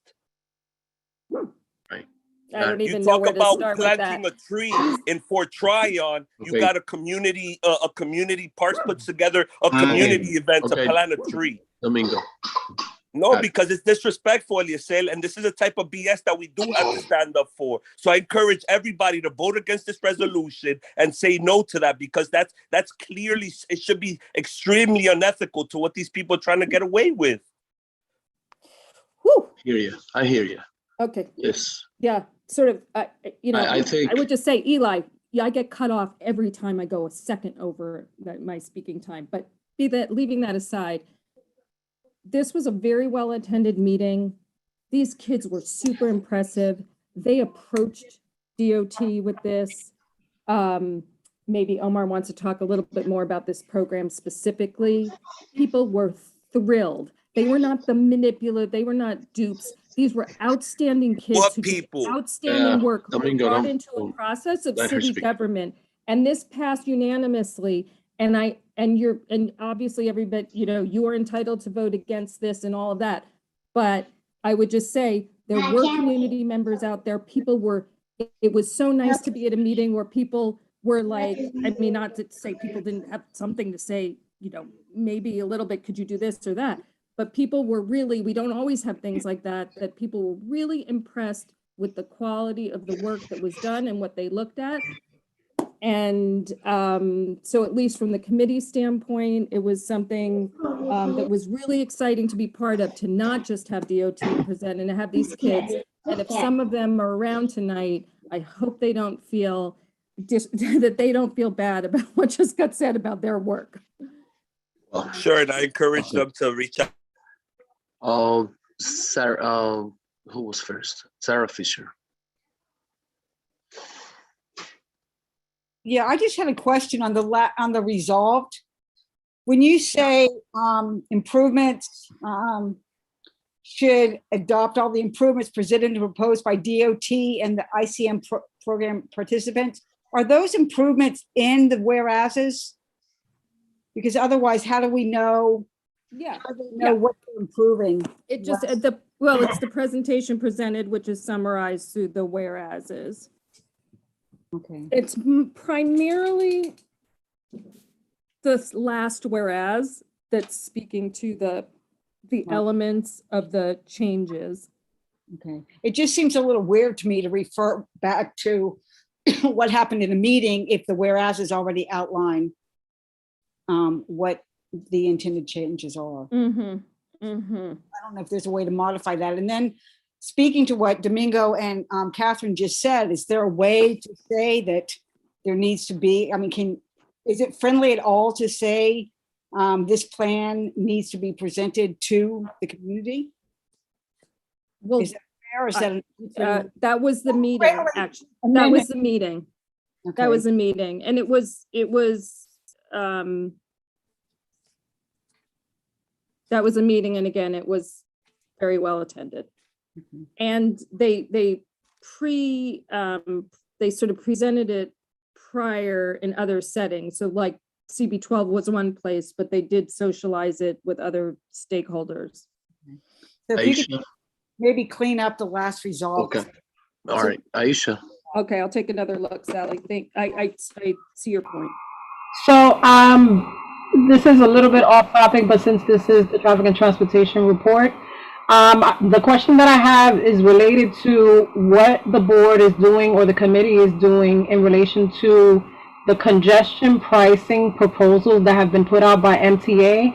Some of you who were present may know how vigilantly I fought against our board supporting congestion pricing. And at this junction, MTA is recommending tolls as high as $35 for people who do not have easy passes in order for them to cross in borough across 61st Street. That to me is a war against the poor, and I would like to see our board take a position, and I'm interested to know if the committee has that on their radar. That's a good question. We do not have plans. Obviously, I felt very strongly about it in the past, but I think it is a good point that that a lot has changed about sort of how it was first contemplated versus how it's starting to play out. So I I think that that is a great suggestion to sort of raise it at some point in 22 again, as it starts to take real shape of what it's going to look like in New York City. In Berlin.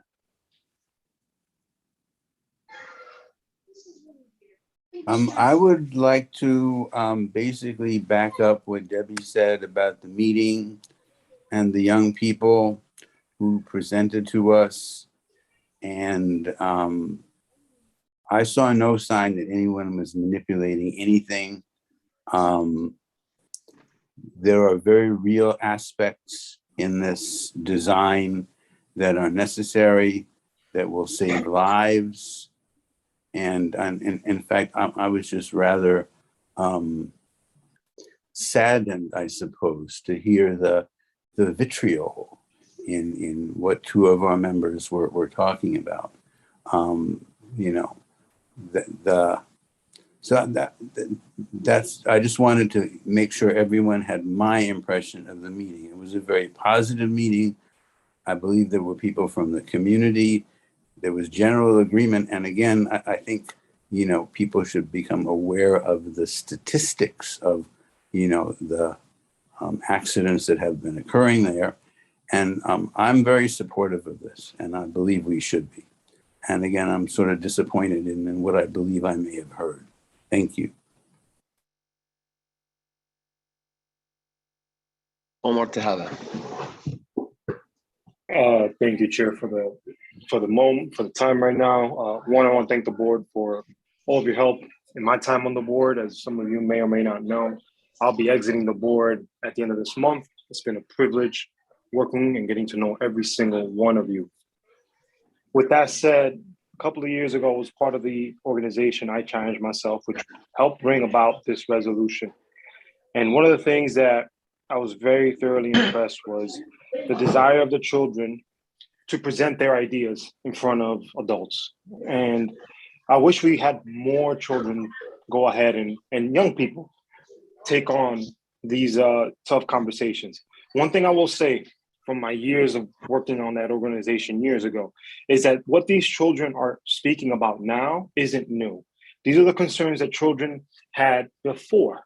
It's just that this group actually decided to speak up about it. So I would err on the side of caution to say that the kids are being manipulated, because they are not. If you took any moment to actually go and speak to these children who were in this organization years ago, they were scared back then. They voiced these concerns. It's just that this group actually decided to do something about it. I would say, instead of saying that somebody put them up to it, which is what I'm hearing, we should be encouraging more and more young people to speak up. Take a moment, go out there, go talk to them who are in these streets, who are in those areas, and see what they say. You might be shocked that they might be saying the same thing these kids are saying. That's all I'm going to say. It's been a pleasure, everybody. I just want to say have a happy, safe, and happy New Year. Thank you all. Thank you, Omar, for your thoughtful contributions. I think you're a valued member of our board, and you will be missed. Hopefully, just taking a break, and you'll be back. Tanya Bonner. Yeah, I just wanted to echo about the congestion pricing thing, because yeah, I think it's just important if the board is just ahead of it, making sure that because we can just see, we don't want to wait until communities are in the impact of it before we're taking some action or taking the position. So just encouraged to really address that, because I was shocked as well by the prices, and thinking that people would start to, probably use our, this community here to park and then go downtown to park. And that can cause a lot of problems. And plus it's just the impact on people who have to drive, because, they live in two fare zones and things like that. So I just hope that the discussion of that happens sooner than later. Thanks. Thank you, Tanya. Last comment on the resolution. Actually, Barbara, since we haven't spoken, Barbara, Joel, and last Domingo. I'm gonna go with the ones that have not spoken first. Okay, in less than 1 minute, I just want to get this out about the congestion pricing. I'm very concerned about it. Number one, it has slipped in before. This was not considered. Now they're saying to have congestion pricing after 6 o'clock and on Sundays and Saturday nights. Never was Sunday considered before. Also, there's a big game going on between New Jersey and New York, using the Port Authority as leverage, that people coming from New Jersey would not be charged for congestion pricing. Also, there was no parking study done, no impact study done on how congestion pricing would affect traffic patterns in northern Manhattan. Because what you're going to see is people, for example, trying to dump their cars in northern Manhattan or Kingsbridge and then take the subways. So that we cannot allow any congestion pricing to go through without there being comprehensive traffic studies done on the impacts in northern Manhattan and near Bronx. Thank you. If you will, guys, let's just continue End of on. study. Let's just continue on with the comments about the resolution. Very interested in hearing and learning about congestion price. Joel, then Domingo, please. So I just have a quick question. In regards to the 190th, the resolution on 190th Street, you guys mentioned that there's accidents happening. Is there like, and did the committee put together maybe like a list?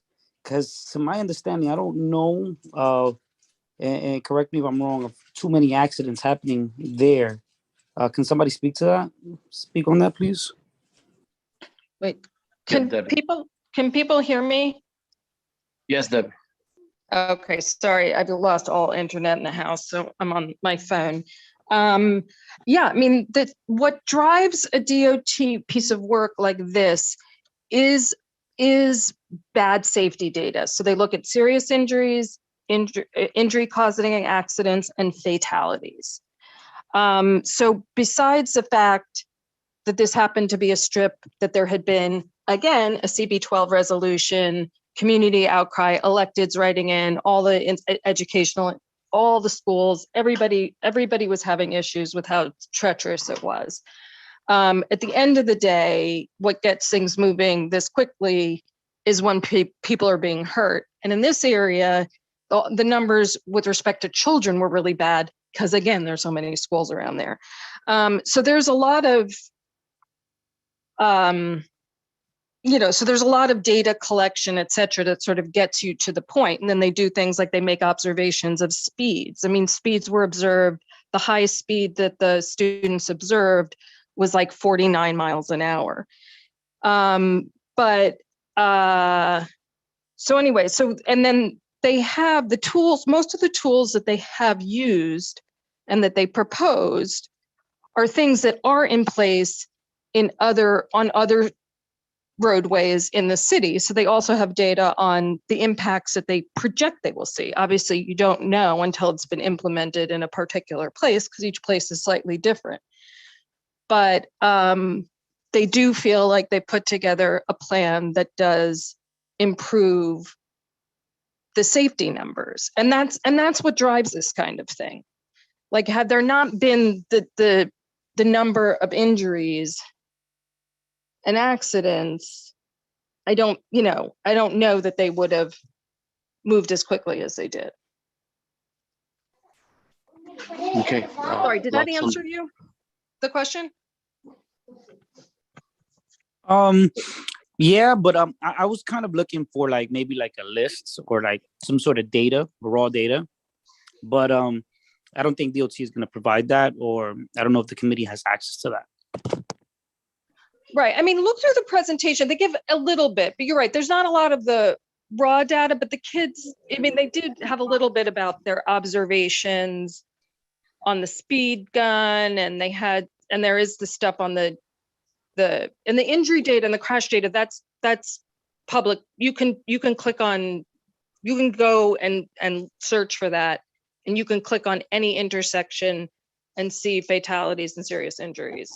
So that's whatever, that's our common data set. And they work in part from that. Okay. Domingo, the last one. Meeting. Yeah, pardon me for I'm very passionate about this topic. One, because I host a tournament to reduce gun violence in the area right across the street. So I do agree that there needs to be certain modifications to the area in regards to being able to make it safer. What I disagree with, and this is something that some people just don't get it, right, is the process in which it's done, right? So I hear you, Omar, but I challenge to leave the comfort of the building and partner up with other groups in the area who have vested interest in improving that area, right? As opposed to just making it seem like one group could speak on behalf of the community and then get other institutions to become the subordinates. Yes, empowering youth is important, but also guiding them to be inclusive of voices of other members outside in their community, not just within the confines of the school building, actually makes them more compassionate leaders when they have to deal with more people. Right. So my concern with this resolution and why I would encourage everybody to vote against it is that it's not inclusive. They use the voice of some youth, right, who, and all power to them, provided their input. But to make change requires more people. And that's all I'm saying. Let's bring in more voices, the voices of people fighting for 190 that has a truck parking lot right there, and they're fighting to reclaim their spaces. Let's talk to them too. And that's all I'm saying. This is very, very, very, very problematic, and we have to stop feeding into it just because some people don't get it. And that's all I'm gonna say. Vote against this resolution or Debbie table it. All right, thank you, Domingo. Debbie, you'd like to touch on that before we move on and close this resolution? No, I would simply say, and this doesn't just go for DOT. I mean, we're a city with agencies do the substantive work. This isn't, of strategy, of approach, and that's not that's all I can say is that the committee really felt good about what was presented. We felt good about the work. We don't always feel that way every time we see a presentation. And that was nice because, again, this was something that we were asked by the community. It was a resolution of this board. We said, you need to do something and you need to do it urgently.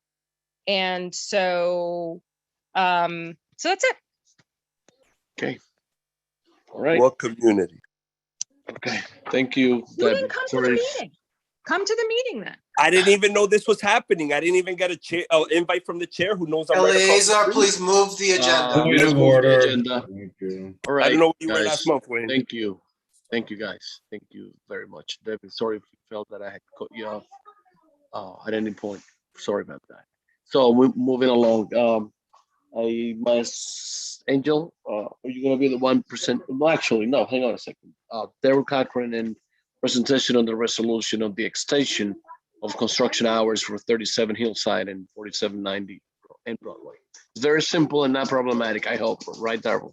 Could I just ask, was that resolution sent out to us ahead of time? I haven't seen it. It came in late. I think the staff was working on it. I know I was emailing them before the meeting. But they are both simple resolutions. One, I'll say it's not in the package. It just came out. It wasn't in the initial package, no. It got emailed during the meeting. And Daryl, it's two, not just one. I'm sorry? Two separate resolutions. I think on the agenda, it says one resolution for both. Yeah. Oh, no, it's two. Yeah. One was. Excuse me, can anyone clarify what in the world is happening with those two resolutions? Because I just discovered them. I have no time to read them. I had no analyzing them. That's what he's about to do. Okay. To give him the opportunity to. I mean, maybe, I don't know, while I'm talking, if the staff could help forward to folks if they haven't gotten it already, that would be great. Daryl, how about if you just share your screen and then everybody That doesn't work while you talk? No, yeah, because the way I have it, it's sorry. But anyway, so these are basically two resolutions for basically the same thing. There are construction companies that are asking for Saturday hours to do construction. Currently, both projects are in the external phase, but they hope to move to the internal phase, obviously, as all projects do. The first one is 37 Hillside. That's right near Bogarta's place.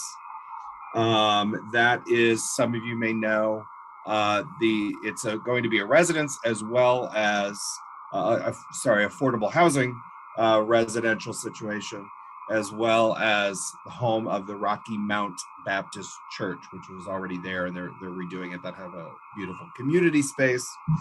And so the committee expressed, a number of concerns because it's in a residential neighborhood.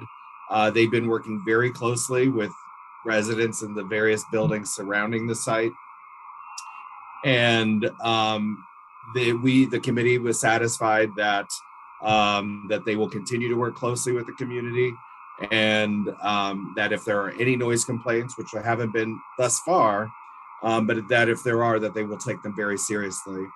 The vote was 7 yes, 0 no, and 1 abstention.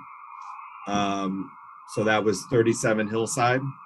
And the other project was 4790 Broadway, between Dykeman and Academy. That has a similar situation where they want to work on Saturdays.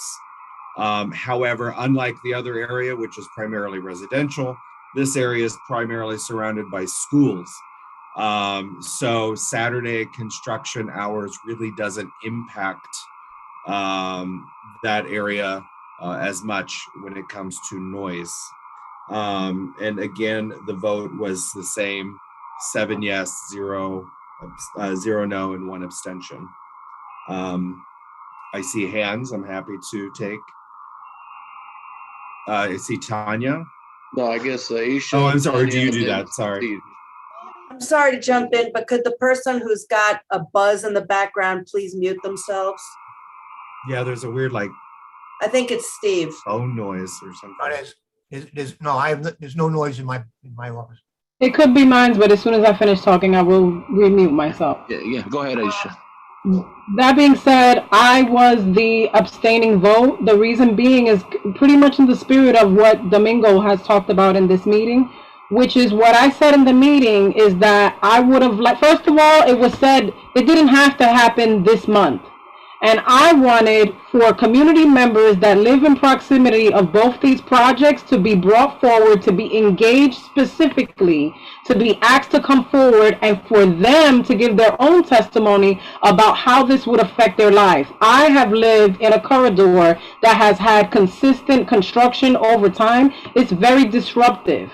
Some of what was said in the meeting was like, well, we offered them co-working spaces if they had a hard time, because I was talking about the pandemic and the fact that a lot of people were working from home. Well, we offered co-working spaces and nobody signed up for it.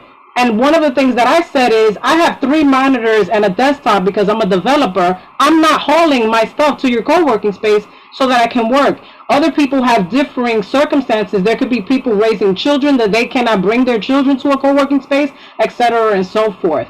The point of the matter for me, however, is that those voices should be allowed to participate in something as serious to me as more noise on Saturday morning when maybe you want to sleep in. And to me, the benefit, the yield, wasn't enough in one of the cases, right? Specifically the one that has the most residential, it was for 20 extra days that they would be working, but it would save them like a month or so. I can't remember the specifics of it, but to me, the interrupting the lives of our community members by putting more noise in their environment, especially when this board has taken positions about noise, the yield that would come to them wasn't sufficient for me. And it's not about me, it's about the community members, and so let's hear from them was my position, and for that reason I abstained. On the other matter, it was said, well, it's mostly schools. You heard it here in this very meeting, it's mostly schools. And even a community member present actually commented and said, actually there is residential in the area, I know that area well as well. So that's my position. I just want to put that before the rest of the board members and hopefully table this so that we can have community members speak to whether this is going to impact their lives or not. Thank you. If Can we move to thank- table thank it? you, Can we move to do that? Thank you. Wait a second, Wait, wait a well, hold second. up. Wait. Let me answer because she asked some things that I think I'm supposed to answer. So just a few things.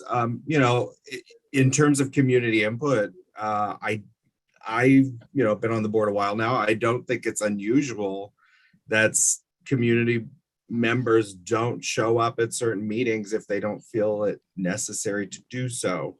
I think that may be the case here.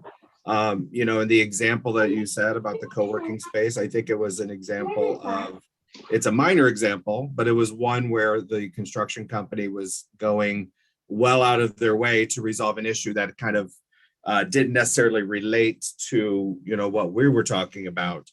And also to note that, you know, you mentioned that there were 20 extra days that this may add.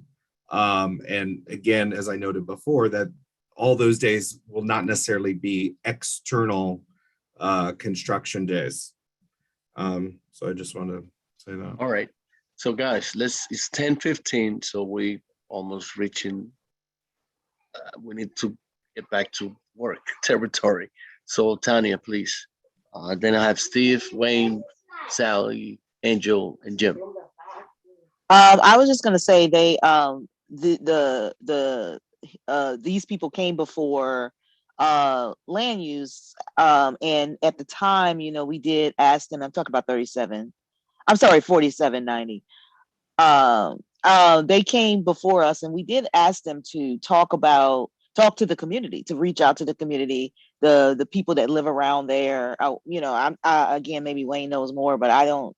It doesn't sound like they did that before they, you know, even came out to you all, so to help in human services. So I'm not sure what happened, but you know, that definitely was a concern that land use committee had in regard to the construction hours, Saturday construction hours, and there was a specific request, and we didn't do anything with a resolution for that reason, because we also felt that they should come before housing. As well. So I just wanted to throw that out there that yes, you know, this was a request and that this doesn't seem, maybe, you know, Daryl, this, you know, something different. Did they talk to the community, or did they say that they didn't need to, or what was that? So yeah, specifically for 4790, he did, you know, mention the close relationship he has with the principals But of it the was surrounding hearsay. school. So I mean, he used direct examples. So, and you know, and one of the things the committee even brought up as a possibility later on down the road, because they're only asking right now for Saturdays. I'll stay out here now. Are you ready to switch? Oh, sorry. If people could mute if they're not talking, that would be great. But you know, one of the things we even, you know, kind of suggested in a way, even though they weren't even asking for it, was, and this is the 4790 site, that, you know, maybe they would want to ask us later on when there's midwinter break, when there's spring break, maybe they could do more work during that time when the kids aren't in school. You know, that's a possibility. Again, and also I failed to mention initially with the Saturday, the hope is, you know, for a later start time than the weekdays, by the way. So, and also just going back quickly to the 37 Hillside, I will say the committee asked a lot of questions, and we grilled them for like an hour just on that one site. So I do want to say there was a bunch of due diligence, and you know, I think each member took them to task in some form or another on an issue. So, you know, but ultimately we decided nearly unanimously. You have 5 more questions on that. Sorry, go ahead. So just keep your answers short. Maybe we can move it along. Yes, Steve. I will. Call on me? Yeah. Okay. I want to agree with Aisha and Tanya that if there wasn't outreach to the community, that is problematic, because at least with respect to 4790 Broadway, the Land Use Committee did strongly urge that be done.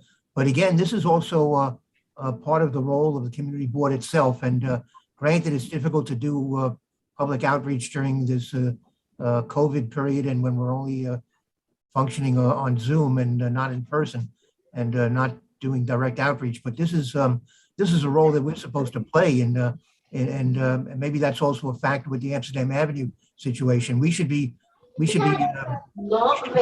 just be counting on the applicants to do the public outreach. That's a job for the community board. That's one of the reasons why we exist.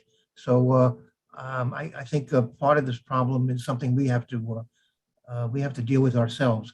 But I'm not clear on what are the proposed hours on the Saturdays for both of those sites. Daryl, could you clue us in? Sure. I believe it was starting at 8 o'clock and then, with setup and stuff, and then they would start at 9. If I'm incorrect, anyone on the committee, please let me know. But I believe that was the 4790 Broadway. Wait. I'd like to keep some. And if I could just address Steve's first thing real quickly, is that I don't know. It feels like some people are thinking we want to try to disprove a negative here, and it just seems very odd to me when I think there was community. I come at it from the perspective that there was community outreach. So for people to say otherwise just seems strange to me. So I'll take. If I could go to Wayne, I saw that hand. Sorry, Wayne. Chair. It's up to you. Wayne. Yeah, I don't want to be redundant. What Tanya and Steve said is correct. This is the development team that originally came before land use, I believe 2 months ago. And they talked, 4790, I believe, is the Eliza.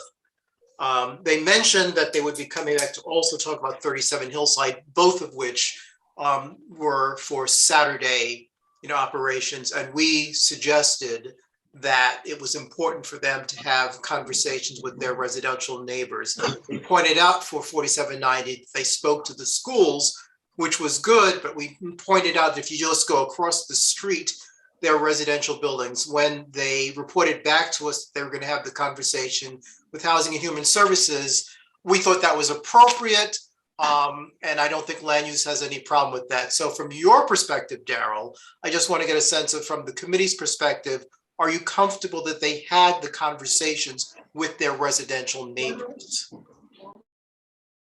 Yeah, so, certainly I won't speak for everyone, but in my mind, in the way the conversation went, it did seem that I was satisfied with their way of reaching out to the neighborhood and who they've dealt with. I will say maybe at 4790, there are residents that are much further away that may not hear directly the noise as close as the schools, which is why they have the relationship with the school leaders. But other than that, I saw a lot of satisfaction. And I know there's another committee member with his hand up, so I don't know if he wants to address that as well. All right, Sally. Okay, I'm reading the resolutions that were sent out by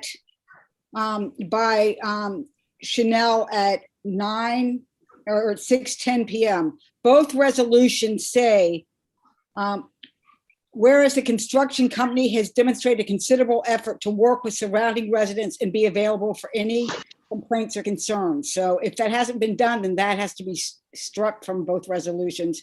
And second, that has been done. Okay. That has been done.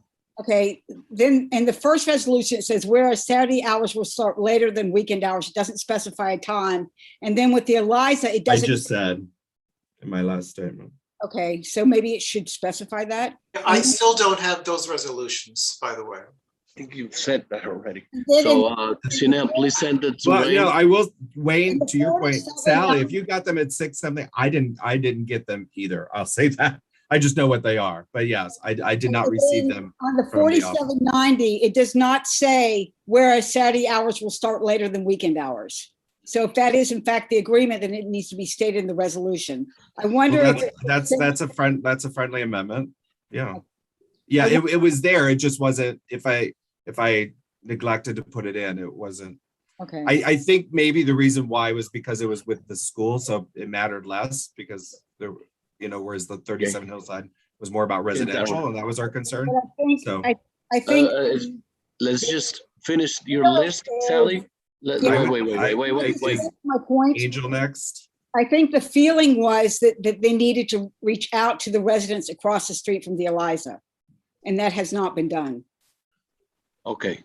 And we expressed that they should. Okay, good. So, Can I Angel. clarify the statement that I made? I want Sorry, Excuse Aisha, me. it's not Wait. your turn yet. Everyone, wait. Let's just finish this part here. Angel. I just want to say briefly that I can attest to what the chair of the committee is saying in terms of the applicants showing considerable efforts to engage residents of the community, specifically on the Hillside application. That went on for about an hour 15 minutes in total in terms of levels of questioning and layered questioning. We have not, there were no 311 complaints that have been issued on around the construction sites. We have not heard from members of the community about any complaints about the construction site. And yes, while I do understand that it is partially the responsibility of the community board to push for community engagement, we also have to understand that we are volunteers of this community board. There are maybe employees of the community board that can help us in terms of community engagement, but it is not incumbent on us to go find people in the community to go and complain at a community board meeting. Perhaps in the future, just as we have public notice signs when it comes to licensing committees, perhaps we require the construction sites that have to come before any community board committee post a public notice, and that is a way of engaging the community at large, but it should not be our sole responsibility. It should not be incumbent on us to go find community members to come complain to us about an issue. All right, Angel, it's And 10:20. I just real quick, I know on 37 Hillside, the developer mentioned that he is giving his personal cell phone number out to people. I just want to put that out there. Okay, Jim Berlin. Actually, I have a point of order. We cannot vote on this resolution until all of us get a copy of it. And I did not get any email from anyone since 8:21 p.m. So sorry to interrupt. I saw, you know how you get pop-ups? I saw that Catherine and Ebenezer both emailed during this discussion just now. I didn't get them. So if either folks of my want to accounts refresh. All right, so here's what we're gonna do. So just kind of like going around in circles. Not all of the body has a copy of this resolution. So I should put a motion on the floor to table it. We'll come back and we'll vote on it. Okay? A second. Okay, there you go. Now we're gonna vote on it. I'm sorry. Liz, you had a comment to make? But I guess We're gonna now we. Yes, I have a comment, but I also have a point of order. We can't vote on, there was a motion to table and there was a second. And procedurally, the way that works is then we have to discuss whether or not we're going to table it. But I would also, there was a queue of people who had their hands up. I did not have the opportunity to speak to this resolution. I would just like to say that we as chairs submit our agenda items. The board staff shares what the agenda items are for our committees. I beg all of my colleagues to attend the meetings of the other committees where stuff that they care about is being discussed. And I think that the standard for what constitutes good community engagement cannot be, did somebody ask Liz Ritter? Did Liz Ritter get the opportunity to weigh in on something? We can't have this highly individualistic sense of whether or not somebody asked me. We have a process. We had people had the opportunity to participate. And if they didn't participate, that's a bummer, but we can't stop the presses every time somebody gets their knickers in a twist that they didn't get to go to a meeting. All right. There's a motion on the table. Okay. I'm sorry. I have a point of order on the floor. I have a point of order though on this. So do I. And Jim, maybe you could help. So we don't have the resolution. So therefore, we cannot vote on the resolution. But we don't have the resolution, but we can vote to table it. Is that correct, what I'm hearing? Because Well, that doesn't make begin sense with, to me. Because we don't have it. the point is, to begin with, we can't vote on the resolution because many of us don't have it. That's just a fact. Now, It's a fact that can be remedied very quickly. well, it hasn't been yet, but let me just finish. Have been penalized for exactly that. No, Aisha, Excuse me, I have the floor now, and I'd like not to be interrupted. Now, we had a point of order that said, among other things, that the motion to table needs to be discussed. Motions to table are not discussable. So now, basically, the motion got to the floor somehow. My bad. Well, whatever. And since it's on the floor and we have this defect in the procedure, we can table the motion. And remember, when we say table, what we really mean is send it back to committee, right? Because that's what we're gonna do. We have to vote to We send have it to vote committee. so we have this motion that was made by me and seconded by someone, that we send this motion back to committee. And the only thing we can do right now is vote on it. And we're supposed to have a roll call vote. May I have another point of order, I guess, Sure. on this too? So just so I'm clear, because there's no instructions with this tabling. And from what I could tell, because many committee members agree with the community input that was given, or lack thereof, that the committee is not going to do anything differently, a month from now, possibly. I'm just stating that as a, Daryl, you can't. Yeah, you're right. We cannot. We're not doing anything different. Yeah, but it has to be at least presented. Well, in to that every one of case, the board we can members. actually, may I make my point?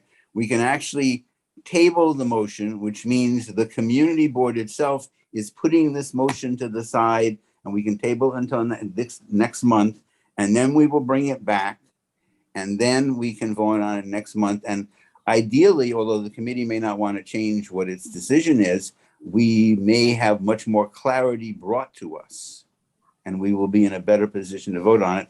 And we will all have copies of the resolution, which I still don't. Prior to the meeting.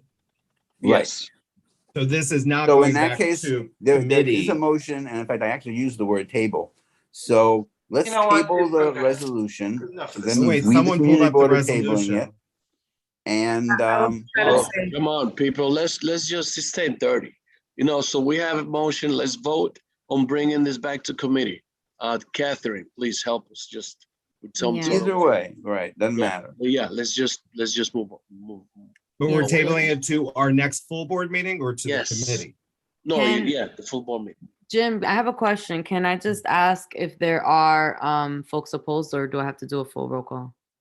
If there is no one opposed, we just assume the attendance, we believe it to be all voted in favor of it, but we actually have to be able to produce those names in the future. Okay. Is there anyone opposed to tabling the resolutions from Housing and Human Services on the two buildings? Yes. Until next month. Okay. Yes. So I'm gonna start roll call. Give me your yes. You're voting yes to table or no to continue discussing tonight. Sorry, it's late. All right, Joel, and you can also abstain. Joel Abreu. No. Jumirna Alcover. I'll say no. Okay. Mariel Ali. Yes. Richard Alman.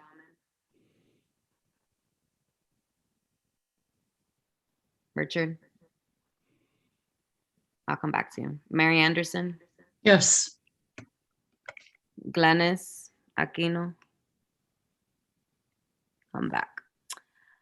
Wayne Benjamin. Yes. James Berlin. Yes. Danielle Bonilla. I haven't seen him there. Okay. Tanya Bonner. Yes. Daryl No. Nobles. Yes. Robin. Come back. I vote no. Domingo Esteves. What are we voting on? What is yes and no? Promote to table the housing and human services on the 2 buildings for extending their construction hours to Saturdays. So either we're gonna vote on it tonight or we're tabling it. Come back to Domingo. All right. Gabriela Estrella's not here. Sorry. Actually not here. Sally. Yes, to table, but also I think that you need to look at the fact that it says that there's been outreach to businesses and residents, which is not. We're not discussing it now, Sally. Say yes or no. Yeah, come Faye. on. Yes. Come to the meeting next time. Faye. We're doing roll call, folks. Faye.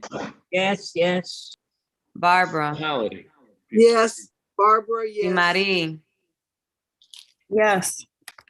Miriam James. Danielle's not here. Leo Jimenez. No. Joseph Kalinsky. Joseph. No, not in. Osi. Yes.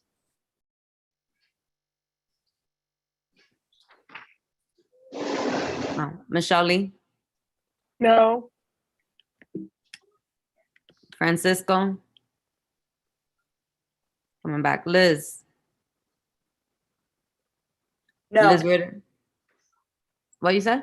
No. Thank you. Maria Luna.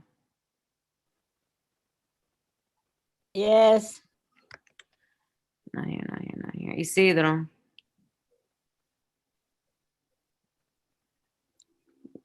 Debbie. No. Jonathan. No. Aisha. Yes. Wendy Peña. Yes. Bruce. No. Etta. No. Steve. Coming back to you, Steve. Omar. Yes. Angel. No. Curtis. No. No. All right, I'm gonna come back to the top. Richard Allman. Is he here?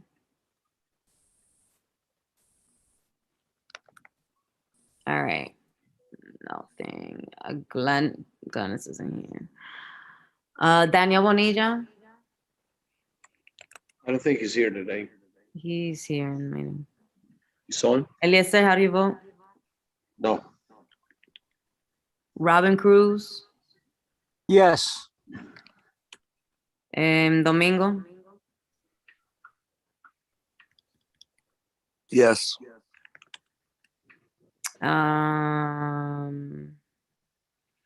Joseph, is he still here, folks? I'm here. Yeah, I Ah. vote to table. So yes. Francisco. Okay. Hold on. I'm here. Yes. Yes, the table. Okay. Isidro. Barbara Fraser. He's still here? I said yes. No, I'm talking about Isidro. All right, we're moving on. All right, let me just quickly. Oh, Steve Simon. Yes. All right. 2 seconds.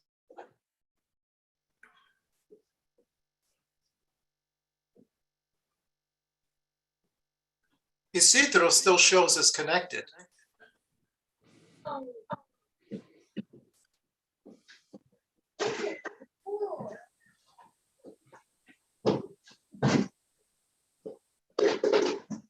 So does Richard. And Daniel. Daniel just texted me. Said, So the motion passes to table 20 yes, and 14 no's. okay, good enough. All right. On our next set of resolutions, we have licensing being presented by Angel Vasquez.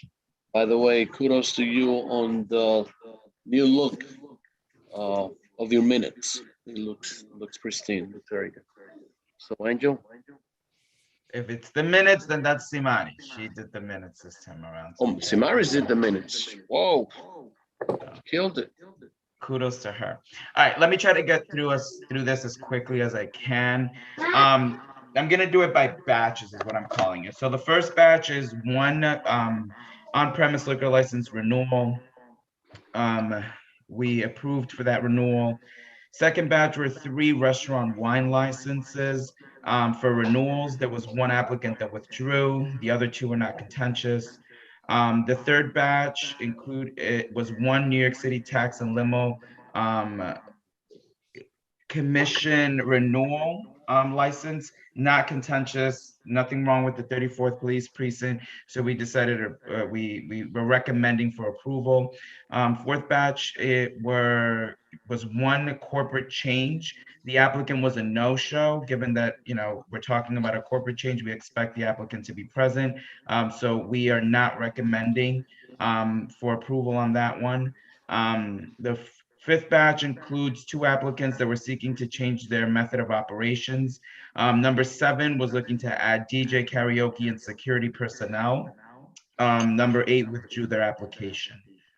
Sixth batch was 1 on-premise alteration. That's applicant number 9. They were requesting to move the bar located on the 2nd floor closer to the VIP section of that location. It's República for the on Dykeman Street. 7th batch, we're looking at 3 new on-premise liquor licenses. The first one is seeking to get a temporary on-premise liquor license, is what it's called, in anticipation that the current operator is going to go through some serious financial issues that may result in failure, and therefore a new operator is preparing itself to come into that location to operate the location. So they're looking for an on-premise liquor. They were looking for an on-premise liquor license. Everything would remain the same in terms of method of operations that currently exists as is. Number 11 is a new liquor license, Monday through Saturday, looking to close at 2 a.m. and Sunday at midnight. Only recorded music to be played. No problem with the 34th Police Precinct there. Number 12, so this one was a bigger location. We had extensive conversation. The 34th Police Precinct did talk about needing to make sure the security personnel was present and available. They're going to be conducting a study of foot traffic in the area to see if they need to increase the level of security, especially with the conditions that we're seeing on the streets at the moment. The operator said wanting to work and meet with the precinct to make sure that they're establishing a relationship. There was concern about wanting to be able to close to 4 a.m. every night. The committee pushed back, and so we're at Tuesday through Thursday, 2 a.m. closures, and then Fridays through Mondays, 4 a.m. closures. We included Monday in there because understanding that many holidays happen to fall on Mondays. So that's why we gave them that level of flexibility. Next batch, so 8th batch is 2 new restaurant wine license. Number 13 withdrew their application. Number 14, it's an establishment looking to close on Sundays through Wednesdays at 12 a.m. and then 2 a.m. on Thursdays through Saturdays. They would only be playing recorded music, and we learned that the operator actually comes from a very well-run establishment in Riverdale by the name of Timarin. So we felt very confident in them bringing their management skills into our neighborhood. Next batch, Eating Place beer license. This is applicant number 15. This is a bodega that is changing owners also because, so the operator is also going through some financial issues and may have to dissolve that corporation, and a new license is being sought out for a new corporation.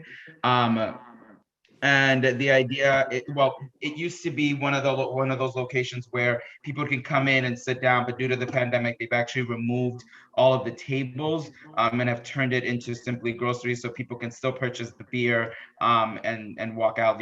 It does operate 24 hours a day, 7 days a week. The last set of applications here that you see, they are for all-night permits. There were 4 of them in total that came, and these are all-night permits for December 31st. We clarified that the applicants needed to come to the licensing committee as an additional layer of review of these applications. We took a lot of our guidance from the police precinct. All of the locations were actually in the 34th. So we took a lot of guidance from the 34th police precinct in terms of their line of questioning. A lot of it had to deal with, how late is your DJ going to be playing? How late will your establishment be open till? Most of them are looking to close around 6 in the morning. These are applications that, typically were reviewed by the police precinct, but now they're asking for an additional layer, and that's why it's coming through us.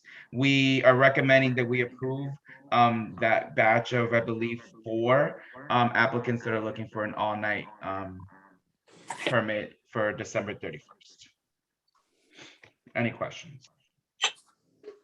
Okay, you have a list of questions beginning with Steve, Ozzy, and Liz Ritter. Is the hands that I see up. Sure. Yeah, thank you. First of all, let me just say that the minutes in the past would always tell us the capacity of each establishment, and that doesn't appear to be reflected in this version of the minutes. And I would appreciate it if we would have that, and that's useful information for us to have. So I have questions about 3 of the applicants. Well, I have 3 different questions.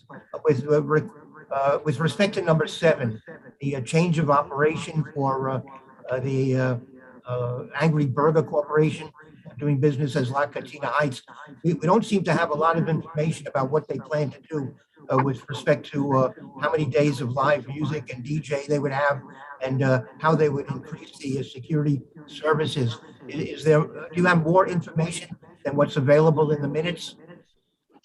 So to answer your first question about the capacity, you will be able to find that in the resolutions that was included, but moving forward, we will do as requested and make sure that we include that level of information in terms of number of employees, tables and chairs, and the legal capacity in the meeting minutes. Okay, I see it now in the resolution. Thank you. I see it now in the resolutions. Okay. I usually read through all of them, but I didn't get a chance. So, but it would be helpful to also have it in the minutes since you do have that information. So with respect to number 7, there's a reference in the minutes to the fact that maybe the live music and DJ would be limited to special events and bookings. Was that a firm commitment on the part of the operator? Yes, that was a firm commitment on the part of the operator. So could we, is that reflected in the resolution? That the live I do not believe so. I'm looking at it right now, but we can make sure that gets included. Yeah, please. Okay, and do you happen to know how we would increase the security personnel, to what extent? I will have to look at the application again, Steve, to get you the exact number, but they did include it in the application, as my understanding. Okay, all right, well, that would be, again, helpful to have that information in the minutes and the resolutions. Got it. With respect to number 12, well, my question there was going to be the capacity, because I believe there's been an ongoing issue with having large establishments in that particular neighborhood. The resolution, by the way, says the address is on 230th Street. That's obviously a typo. Yeah. So the capacity would be for 120 people. Well, I tell you, I think someone else at the committee meeting raised the question, why is there only one security guard? And I think we definitely should have had them commit to hiring more than just one. So I think that's a problem. Finally, I can appreciate the fact that when you had the committee meeting, we weren't suffering under the surge of the. But Steve, you're asking all the questions for everyone else. My last question, with respect to the 4 that would be open all night on New Year's Eve, I understand that the meeting was held before we had the Omicron surge, but I'm very concerned about approving a huge crowd all night long for any of these establishments at this particular juncture. Is there any commitment, do you know, on the part of the SLA to review this in light of the COVID-19 surge? Not to my knowledge. We have not received any guidance from Okay. SLA on that. All right, thank you. Thank you. Ozzy. Thank you, Steve. Okay, thank you, Angel. At some of the resolutions, the last whereas before the resolve, there was a mention of how the committee voted. And I feel that that section could be confusing to the SLA because we are going to tell them how are we voting as a board. And that actually belonged in the minutes, not in the resolution. So I ask if to look at that as a friendly amendment and to move those whereas and put it in the individual applicants in the minutes. We move that from the resolution because our highlight in the first paragraph will be how we voted as a board, because those resolutions are going to the SLA. Okay. You accepting that as a friendly Yes, amendment? I can certainly you. accept that. And they are, the vote count is already reflected in the minutes. All we have to do is remove them. Okay, thank you. And I think Liz is next. Yeah, thank you. I want to echo Steve's concern. Drinking all night long, what could possibly go wrong? I'm thinking that, I mean, not that I don't like all night drinking, and ordinarily I would vote in favor of these all night licenses. There's only 4 of them. That doesn't seem excessive, but this isn't ordinarily. I think it's a terrible idea. I'm hoping that the SLA comes out, or the governor comes out with some kind of revised whatever, but in the absence of that, and unless and until that happens, I would beg everyone, with all due respect to the establishments that are perfectly fine establishments, I would beg everyone to oppose numbers 16, 17, 18, and 19, because I just think that all night drinking in the presence of Omicron is a terrible, terrible, irresponsible idea.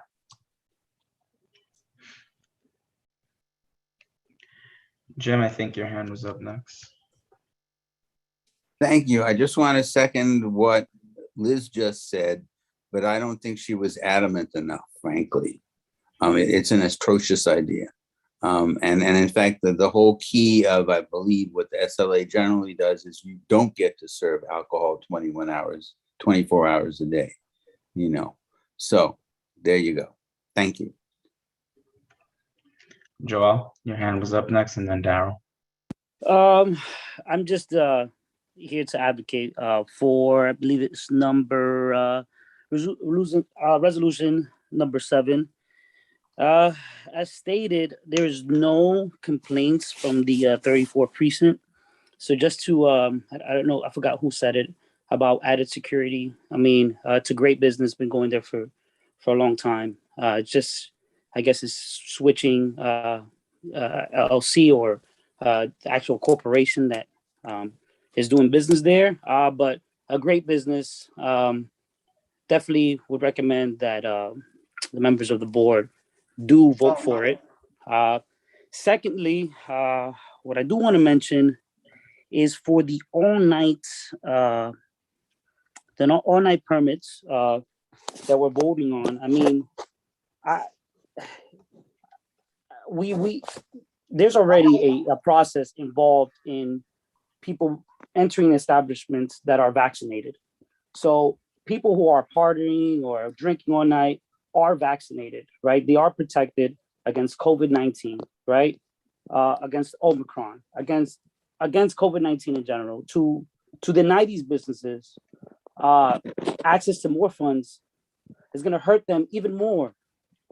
Restaurants are hurting right now, and I don't understand why would you deny the one day out of the year that they can go longer than they usually do. I think it's a great injection of funds into their business. I think it's going to be great for them to jumpstart their 2022. I recommend everybody to vote yes to these permits because it's going to help the business that are applying. I think it's something that we need to implement. So that's it. Good enough. Joel, now I'd like to close this out. It's 11 p.m. Oh, I had my yes, hand up. Yes. Faye, you haven't said anything? Go ahead. Well, yes, I just wanted to say, because I see that we generalize so much into the drinking. But what about people having dinner and having good time and having, soda? So not everybody's going to get drunk. So I think that we should also think about in that aspect. That's it. Sure. Thank you, Faye. And I think Daryl's hand was up, Elizad, and then that was it. Okay. Daryl was next.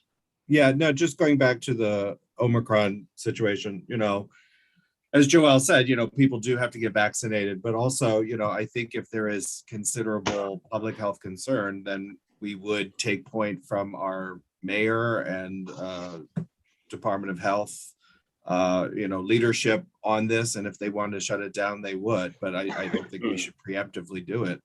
That was it. I'm sorry, I had my hand up for an additional comment. I totally, under any other circumstances, I would support restaurants and I would absolutely support the all-night licensing. I just want to clarify, I am COVID positive. I know where I contracted it based on my testing history, and where I contracted it was at an event held at an establishment where every single attendee was checked for their vaccination status, and every single attendee had been vaccinated doubly, and most of them had also been boosted. Most of these people were people that I know personally, whom I know to be responsible in terms of taking appropriate precautions. So while it's absolutely true that vaccination is an important part of what keeps us healthy, and because I'm vaccinated and boosted, I have only mild symptoms, the fact remains I have a breakthrough case. I know dozens of people who are fully vaccinated and boosted who have breakthrough cases. And I think if you have people going to a bar and they are vaccinated, they are still at risk for contracting or communicating COVID, and it is irresponsible from a public health perspective for us to support that. And the economic ramifications of doing that are going to be much, much, much greater than the one night of lost income. All right. So guys, let's limit our stories. You either advocate, you support, or you don't support the resolution. So one more comment. Francisco, you haven't said anything. No, I mean, I understand Liz's point. I understand Joel's point. I think it's really about just following the guidelines. That's all we could do is follow the guidelines. We can't, tell a business that they can't open late night, even though the state is saying they can. It's not up to us to decide. And I totally understand the health concerns. But at the same time, we can't hold people accountable for something that isn't there. The CDC, the state, they tell us what is okay and what's not. And if this new variant is going to be an issue, I hope that the state would just shut down all night, all businesses again, like we did before, if it's that serious. So we gotta let the scientists do their thing, to let the state decide what we're gonna do, but we can't negate, but we can't hold these establishments accountable for something that hasn't been implemented yet. That's all. All right, thank you. So we're gonna call it a day regarding these resolutions, and then we are going to, before we does anyone from our chairs have anything special that they would like to report on? Don't we need to vote on the resolutions? Yes, we are, but I just wanted to ask that before we vote on the resolutions. Yes. Well, No? Okay. So I'll refer to the minutes. Happy New Year's and happy holidays. All right, so let's vote on I the wanted resolutions. to give a quick update on the COVID-19 statistics. Okay, you'll do that last. So let's vote on the resolutions. Catherine, let's just move on. It's 11 p.m. Yeah. All right. So reminder, if this is a time, if you're away from your phone or your laptop, to run back or listen closely. So we're on for the letters, we're only voting on A. For the numbers, remember number 3, 8, and 13 have been withdrawn. So for newer folks, first give me any of your no's, abstentions, or conflicts. Again, conflicts meaning like if you're an employee or you fundraised, you have a conflict of interest board. You can always talk to Jim for more on that. Abstain or no. Then give me all your yeses. So an example, I vote no on A or number 1 and yes to the rest. Just remember, we're not voting on B. Right, we're not voting on B. So A and the numbers minus 3, 8, and 13. All right, Joel. No to A and no to 6. Jumirna. Can you come back to me, please? Yes. Mariel. Yes to all. Okay. Richard Allman. Okay, he's gone. Mary Anderson.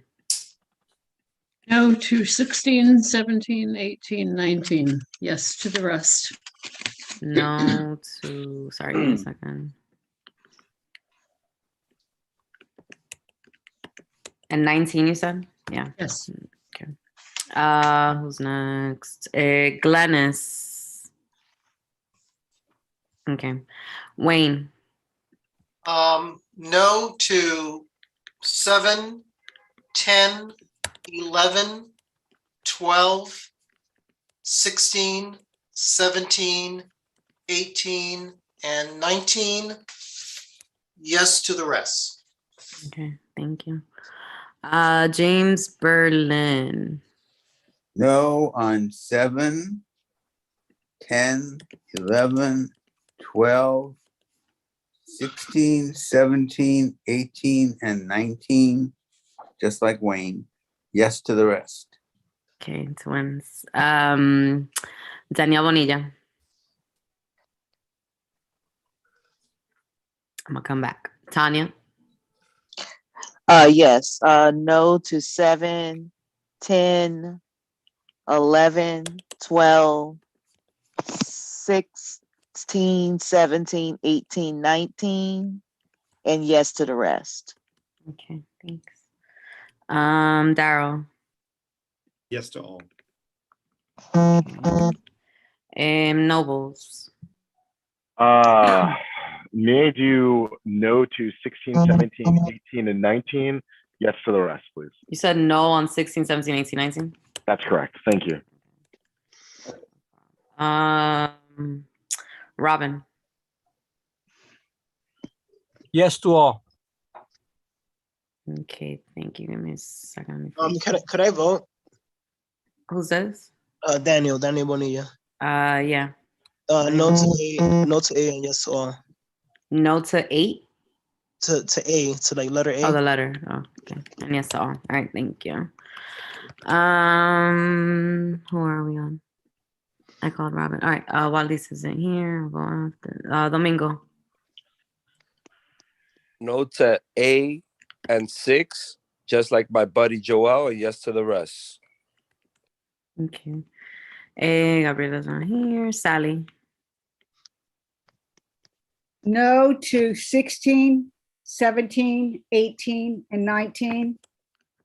Abstain on 1, 4, 7, 10, 11, 14, and 15, and yes to the rest. Should I repeat those? Yeah, there was a phone by rating. So is it your abstentions actually? It's just 1, 4, 7, 10, 11, 14, and 15? 10, 11, 12, 14, and 15. All right, got it. All right, thank you. Faye.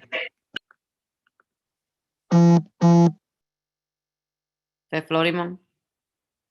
I'll come back. Barbara. Yes, no, I'm here. Okay, I'm Okay, sorry. Faye.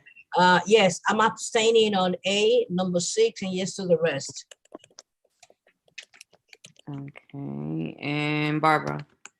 No on A, yes to the rest.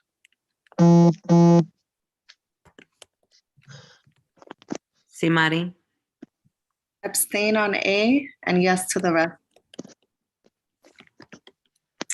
Miriam, is she still here? No. Leo. Yes to all. Happy holidays, everyone. Joseph. Yes to all. Abstain on the last 4. Show proof of vaccination for public indoor activities. Also, everyone 12 and older needs to be fully vaccinated to participate in public indoor activities. Just show their CDC vaccination card and OC. Yes, Can folks mute if they're not muted? Sorry. exactly, thank you. No to 16, 17, 18, 19, yes to the rest.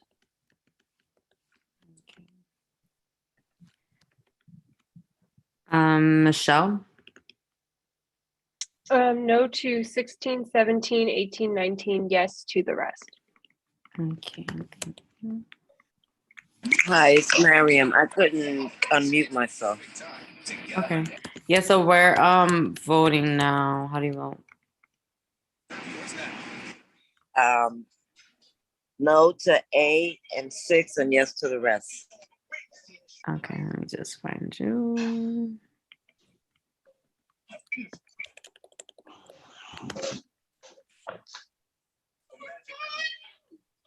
Oh my God, I lost my place. What? Michelle, oh, Francisco. Yes, no to A, no to 6, yes to everything else. Okay. Liz. I'm gonna vote no on 7, 10, 11, 12, 16, 17, 18, 19, and yes to the rest. Got it. Thanks. Maria Luna. Okay, I'm voting no on the letter A. And then the number 1, 2, 4, 6. Hold on. Can somebody mute who's coughing? Espérate, Maria. Okay. Whatever. All right, you said no on 1, 2, and 4. What was next? Okay, and the letter A. Okay. Yeah, I got that. 1, 2, 4, Mhm. 6, 7, 10, 11, 12, 14, 15, 16, 17, and 19. Okay, got it. Thank you. Isidro. Abstaining on letter A. Can vote on agenda item number 4. Yes to the rest. Okay. Debbie. Yes to all. Gotcha. Jonathan. No on A, yes to the rest. Aisha.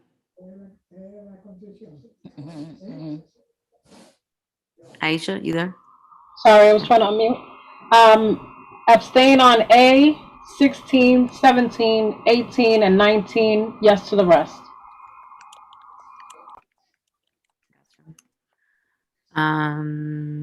Wendy. And no to What? letter A and number 6, yes to the rest. Thanks. Bruce. Yes to all. Thank you. Ada. No to 7, 10, 12, 16, 17, 18, 19, and yes to the rest. Okay, thanks. Steve Simon. Abstain on 12 and voting no on 16, 17, 18, and 19, voting yes on all others. Omar. No to 7, 10, 11, 12, 16, 17, 18, 19. I just wanted to say our differences make us stronger, not weaker. Thank you, everyone. It's been a pleasure. It's not goodbye. It's see you later. Thanks. Angel. Yes to all. Okay. Curtis. No to 16, 17, 18, 19. Yes to the rest. All right. Let me go back up. I'm gonna breeze through names I didn't get. Catherine, Richard I want to change Allman. my vote for number 12. Okay, that's all C. Yeah. What's your vote for 12? Number 12, I'm voting no. Okay. And hold on. Oh, I gotta vote. Sorry, guys. Where am I? Hold on. All right, I'm voting no on A and yes to the rest. Who am I missing? Richard Allman, are you still around? I'm kind of 1, 2, 3. Glennis. Daniel went. And yes, Sarah's missing. Nobles I got. Robin Man, that would be all, I think. I got. Yep, you're right. Yep. Got everybody. All right. How do you vote, Ellie? A abstain on A and abstain on 6. Okay. Good. All right. Thanks, everyone. I'm just tallying. I'm gonna say no to A and yes to the rest. All right. Thanks. Oh, right. Sorry, Jeremy. Thanks.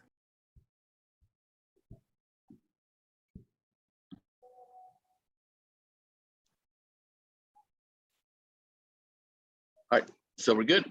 All right, so we're gonna hear the report from Steve Simon, and then we're gonna hear the last but not least important report by our nominating committee chair, Nobles Crawford. Steve, make it nice and sweet. All right, so the COVID-19 report for the past 7 days shows that we have a high transmission rate in Washington Heights and Inwood of over 519 new cases per 100,000 people. Yet we're still below the citywide rate, which is at 795, and the Manhattan rate, which is unbelievably all the way up at 1,309. So we now have, since the beginning of the pandemic, close to 27,000 cases in our 4 zip codes. We've had an increase of over 1,700 since our last board meeting on November 23rd.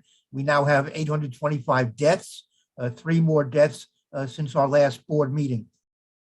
All 4 of our zip codes are now over 70% of people have had at least 1 dose, but they're all under 70% when it comes to people who are fully vaccinated. And this is below, of course, both the Manhattan averages, which is 89% with 1 dose, 78% totally vaccinated, and the citywide rates, 80% with 1 dose and 71% fully vaccinated. That's where we stand. It's not a very upbeat report. It's certainly worse than it was when we last met in November. Thank you. I have a question from Francisco, Steve. Hey, Steve, quick question. Is there any data that shows the amount of people who are fully vaccinated in neighborhoods that have a lot of vaccination coverage as far as getting the shots versus communities who do not have that advantage versus and their statistics as far as being fully vaccinated? Well, I don't know that we have any data in terms of how many vaccination sites there are per zip code. The data is compiled based on zip codes. Every zip code, and there are 177 zip codes in New York City. We have data for each zip code as to how many people have gotten at least one dose, and how many people are fully vaccinated, and how many people have not gotten any doses. That's available for each of those zip codes. No, I mean, like, how can I put this? In relation to communities that have a good percentage of their members fully vaccinated and have access to vaccinations versus communities who have a lower number but have less access. Is there any data that shows that, like I'm drawing a blank right now. No, I understand. You know what I'm saying? Like, our community doesn't have the same access as other communities who have higher numbers of fully vaccinated people. That's what I'm trying to say. Well, I think the numbers bear that out. I think that's the reason why we're not doing as well as the rest of Manhattan and the rest of the city, because as we've been saying all along, and as has been said repeatedly tonight, we need more vaccination sites. We don't have enough. Got it. Thank you, Steve. All right. I guess Natalie would like to add something else. Yeah, I'll just, Francisco, I'll send you the link so that you can see this information plotted out on maps. So you can see per neighborhood vaccination rates versus positive rates. But I'll just remind you that we don't have one-to-one data on breakthrough cases, since tracers can't actually legally ask people if they've been vaccinated. Beautiful. Yeah, okay. Yeah, send me that link. Yeah, Steve just said to send it to him, Natalie. I got you. All right. Can you send it to me too, Natalie? It's Sally. Of course. I'll send it to all the committee members. All right, great, guys. So moving along, now we've covered as many bases and material and testimonials, opinions as possible. Noble Scofford is going to give us our voting tally, and then we're going to call the meeting immediately for an adjournment after he's finished. Awesome. I think it's probably the only reason why we have 47 people around right now is because we're waiting for these results. But I think it was all of our sunny dispositions. Who knows? So check it out. I'm sharing my screen here. I closed down voting once I got the floor, so now no one can vote anymore. We had one interloper try to get in, and we removed their vote. But outside of that, and I've been tracking this very closely to our attendance currently, we've had 40 board members come into our meeting tonight and vote, even though some of them have left at this point. So with that, and we checked this with today's attendance and everything else, our secretary, congratulations, Curtis. As you can see here, you won with 31% of the vote. And by the way, I'm saying this as transparently because this is how transparent it would be in person. We would say what the vote totals would be, and we would congratulate the winner. So this is still standard procedure for if this was in person. For treasurer, Sally, congratulations for 38, very nice. For second vice chair, congratulations, Angel, with 20. And then for first vice chair, again, congratulations, Catherine, with 39. And for chair, congratulations, Eleazar, on a third term with 32 votes. So folks, these results will be with the board, with the office tomorrow. And they will have the exact voting sheet. Again, 40 people voted in this. Thank you so much. I hope everyone has a nice holiday. Now, how do I take my screen off? There we go. Thanks, Chair. Motion to adjourn. Second. Yeah. Nobles, thank you. Thank you, Noble. Have a great night and enjoy your holidays, people. All right. Email me if you need anything. Bye. Look how close Happy holidays, everyone. Oh, Thank a new you. hat, It's Natalie. close. Happy holiday, everyone. It looks like a family.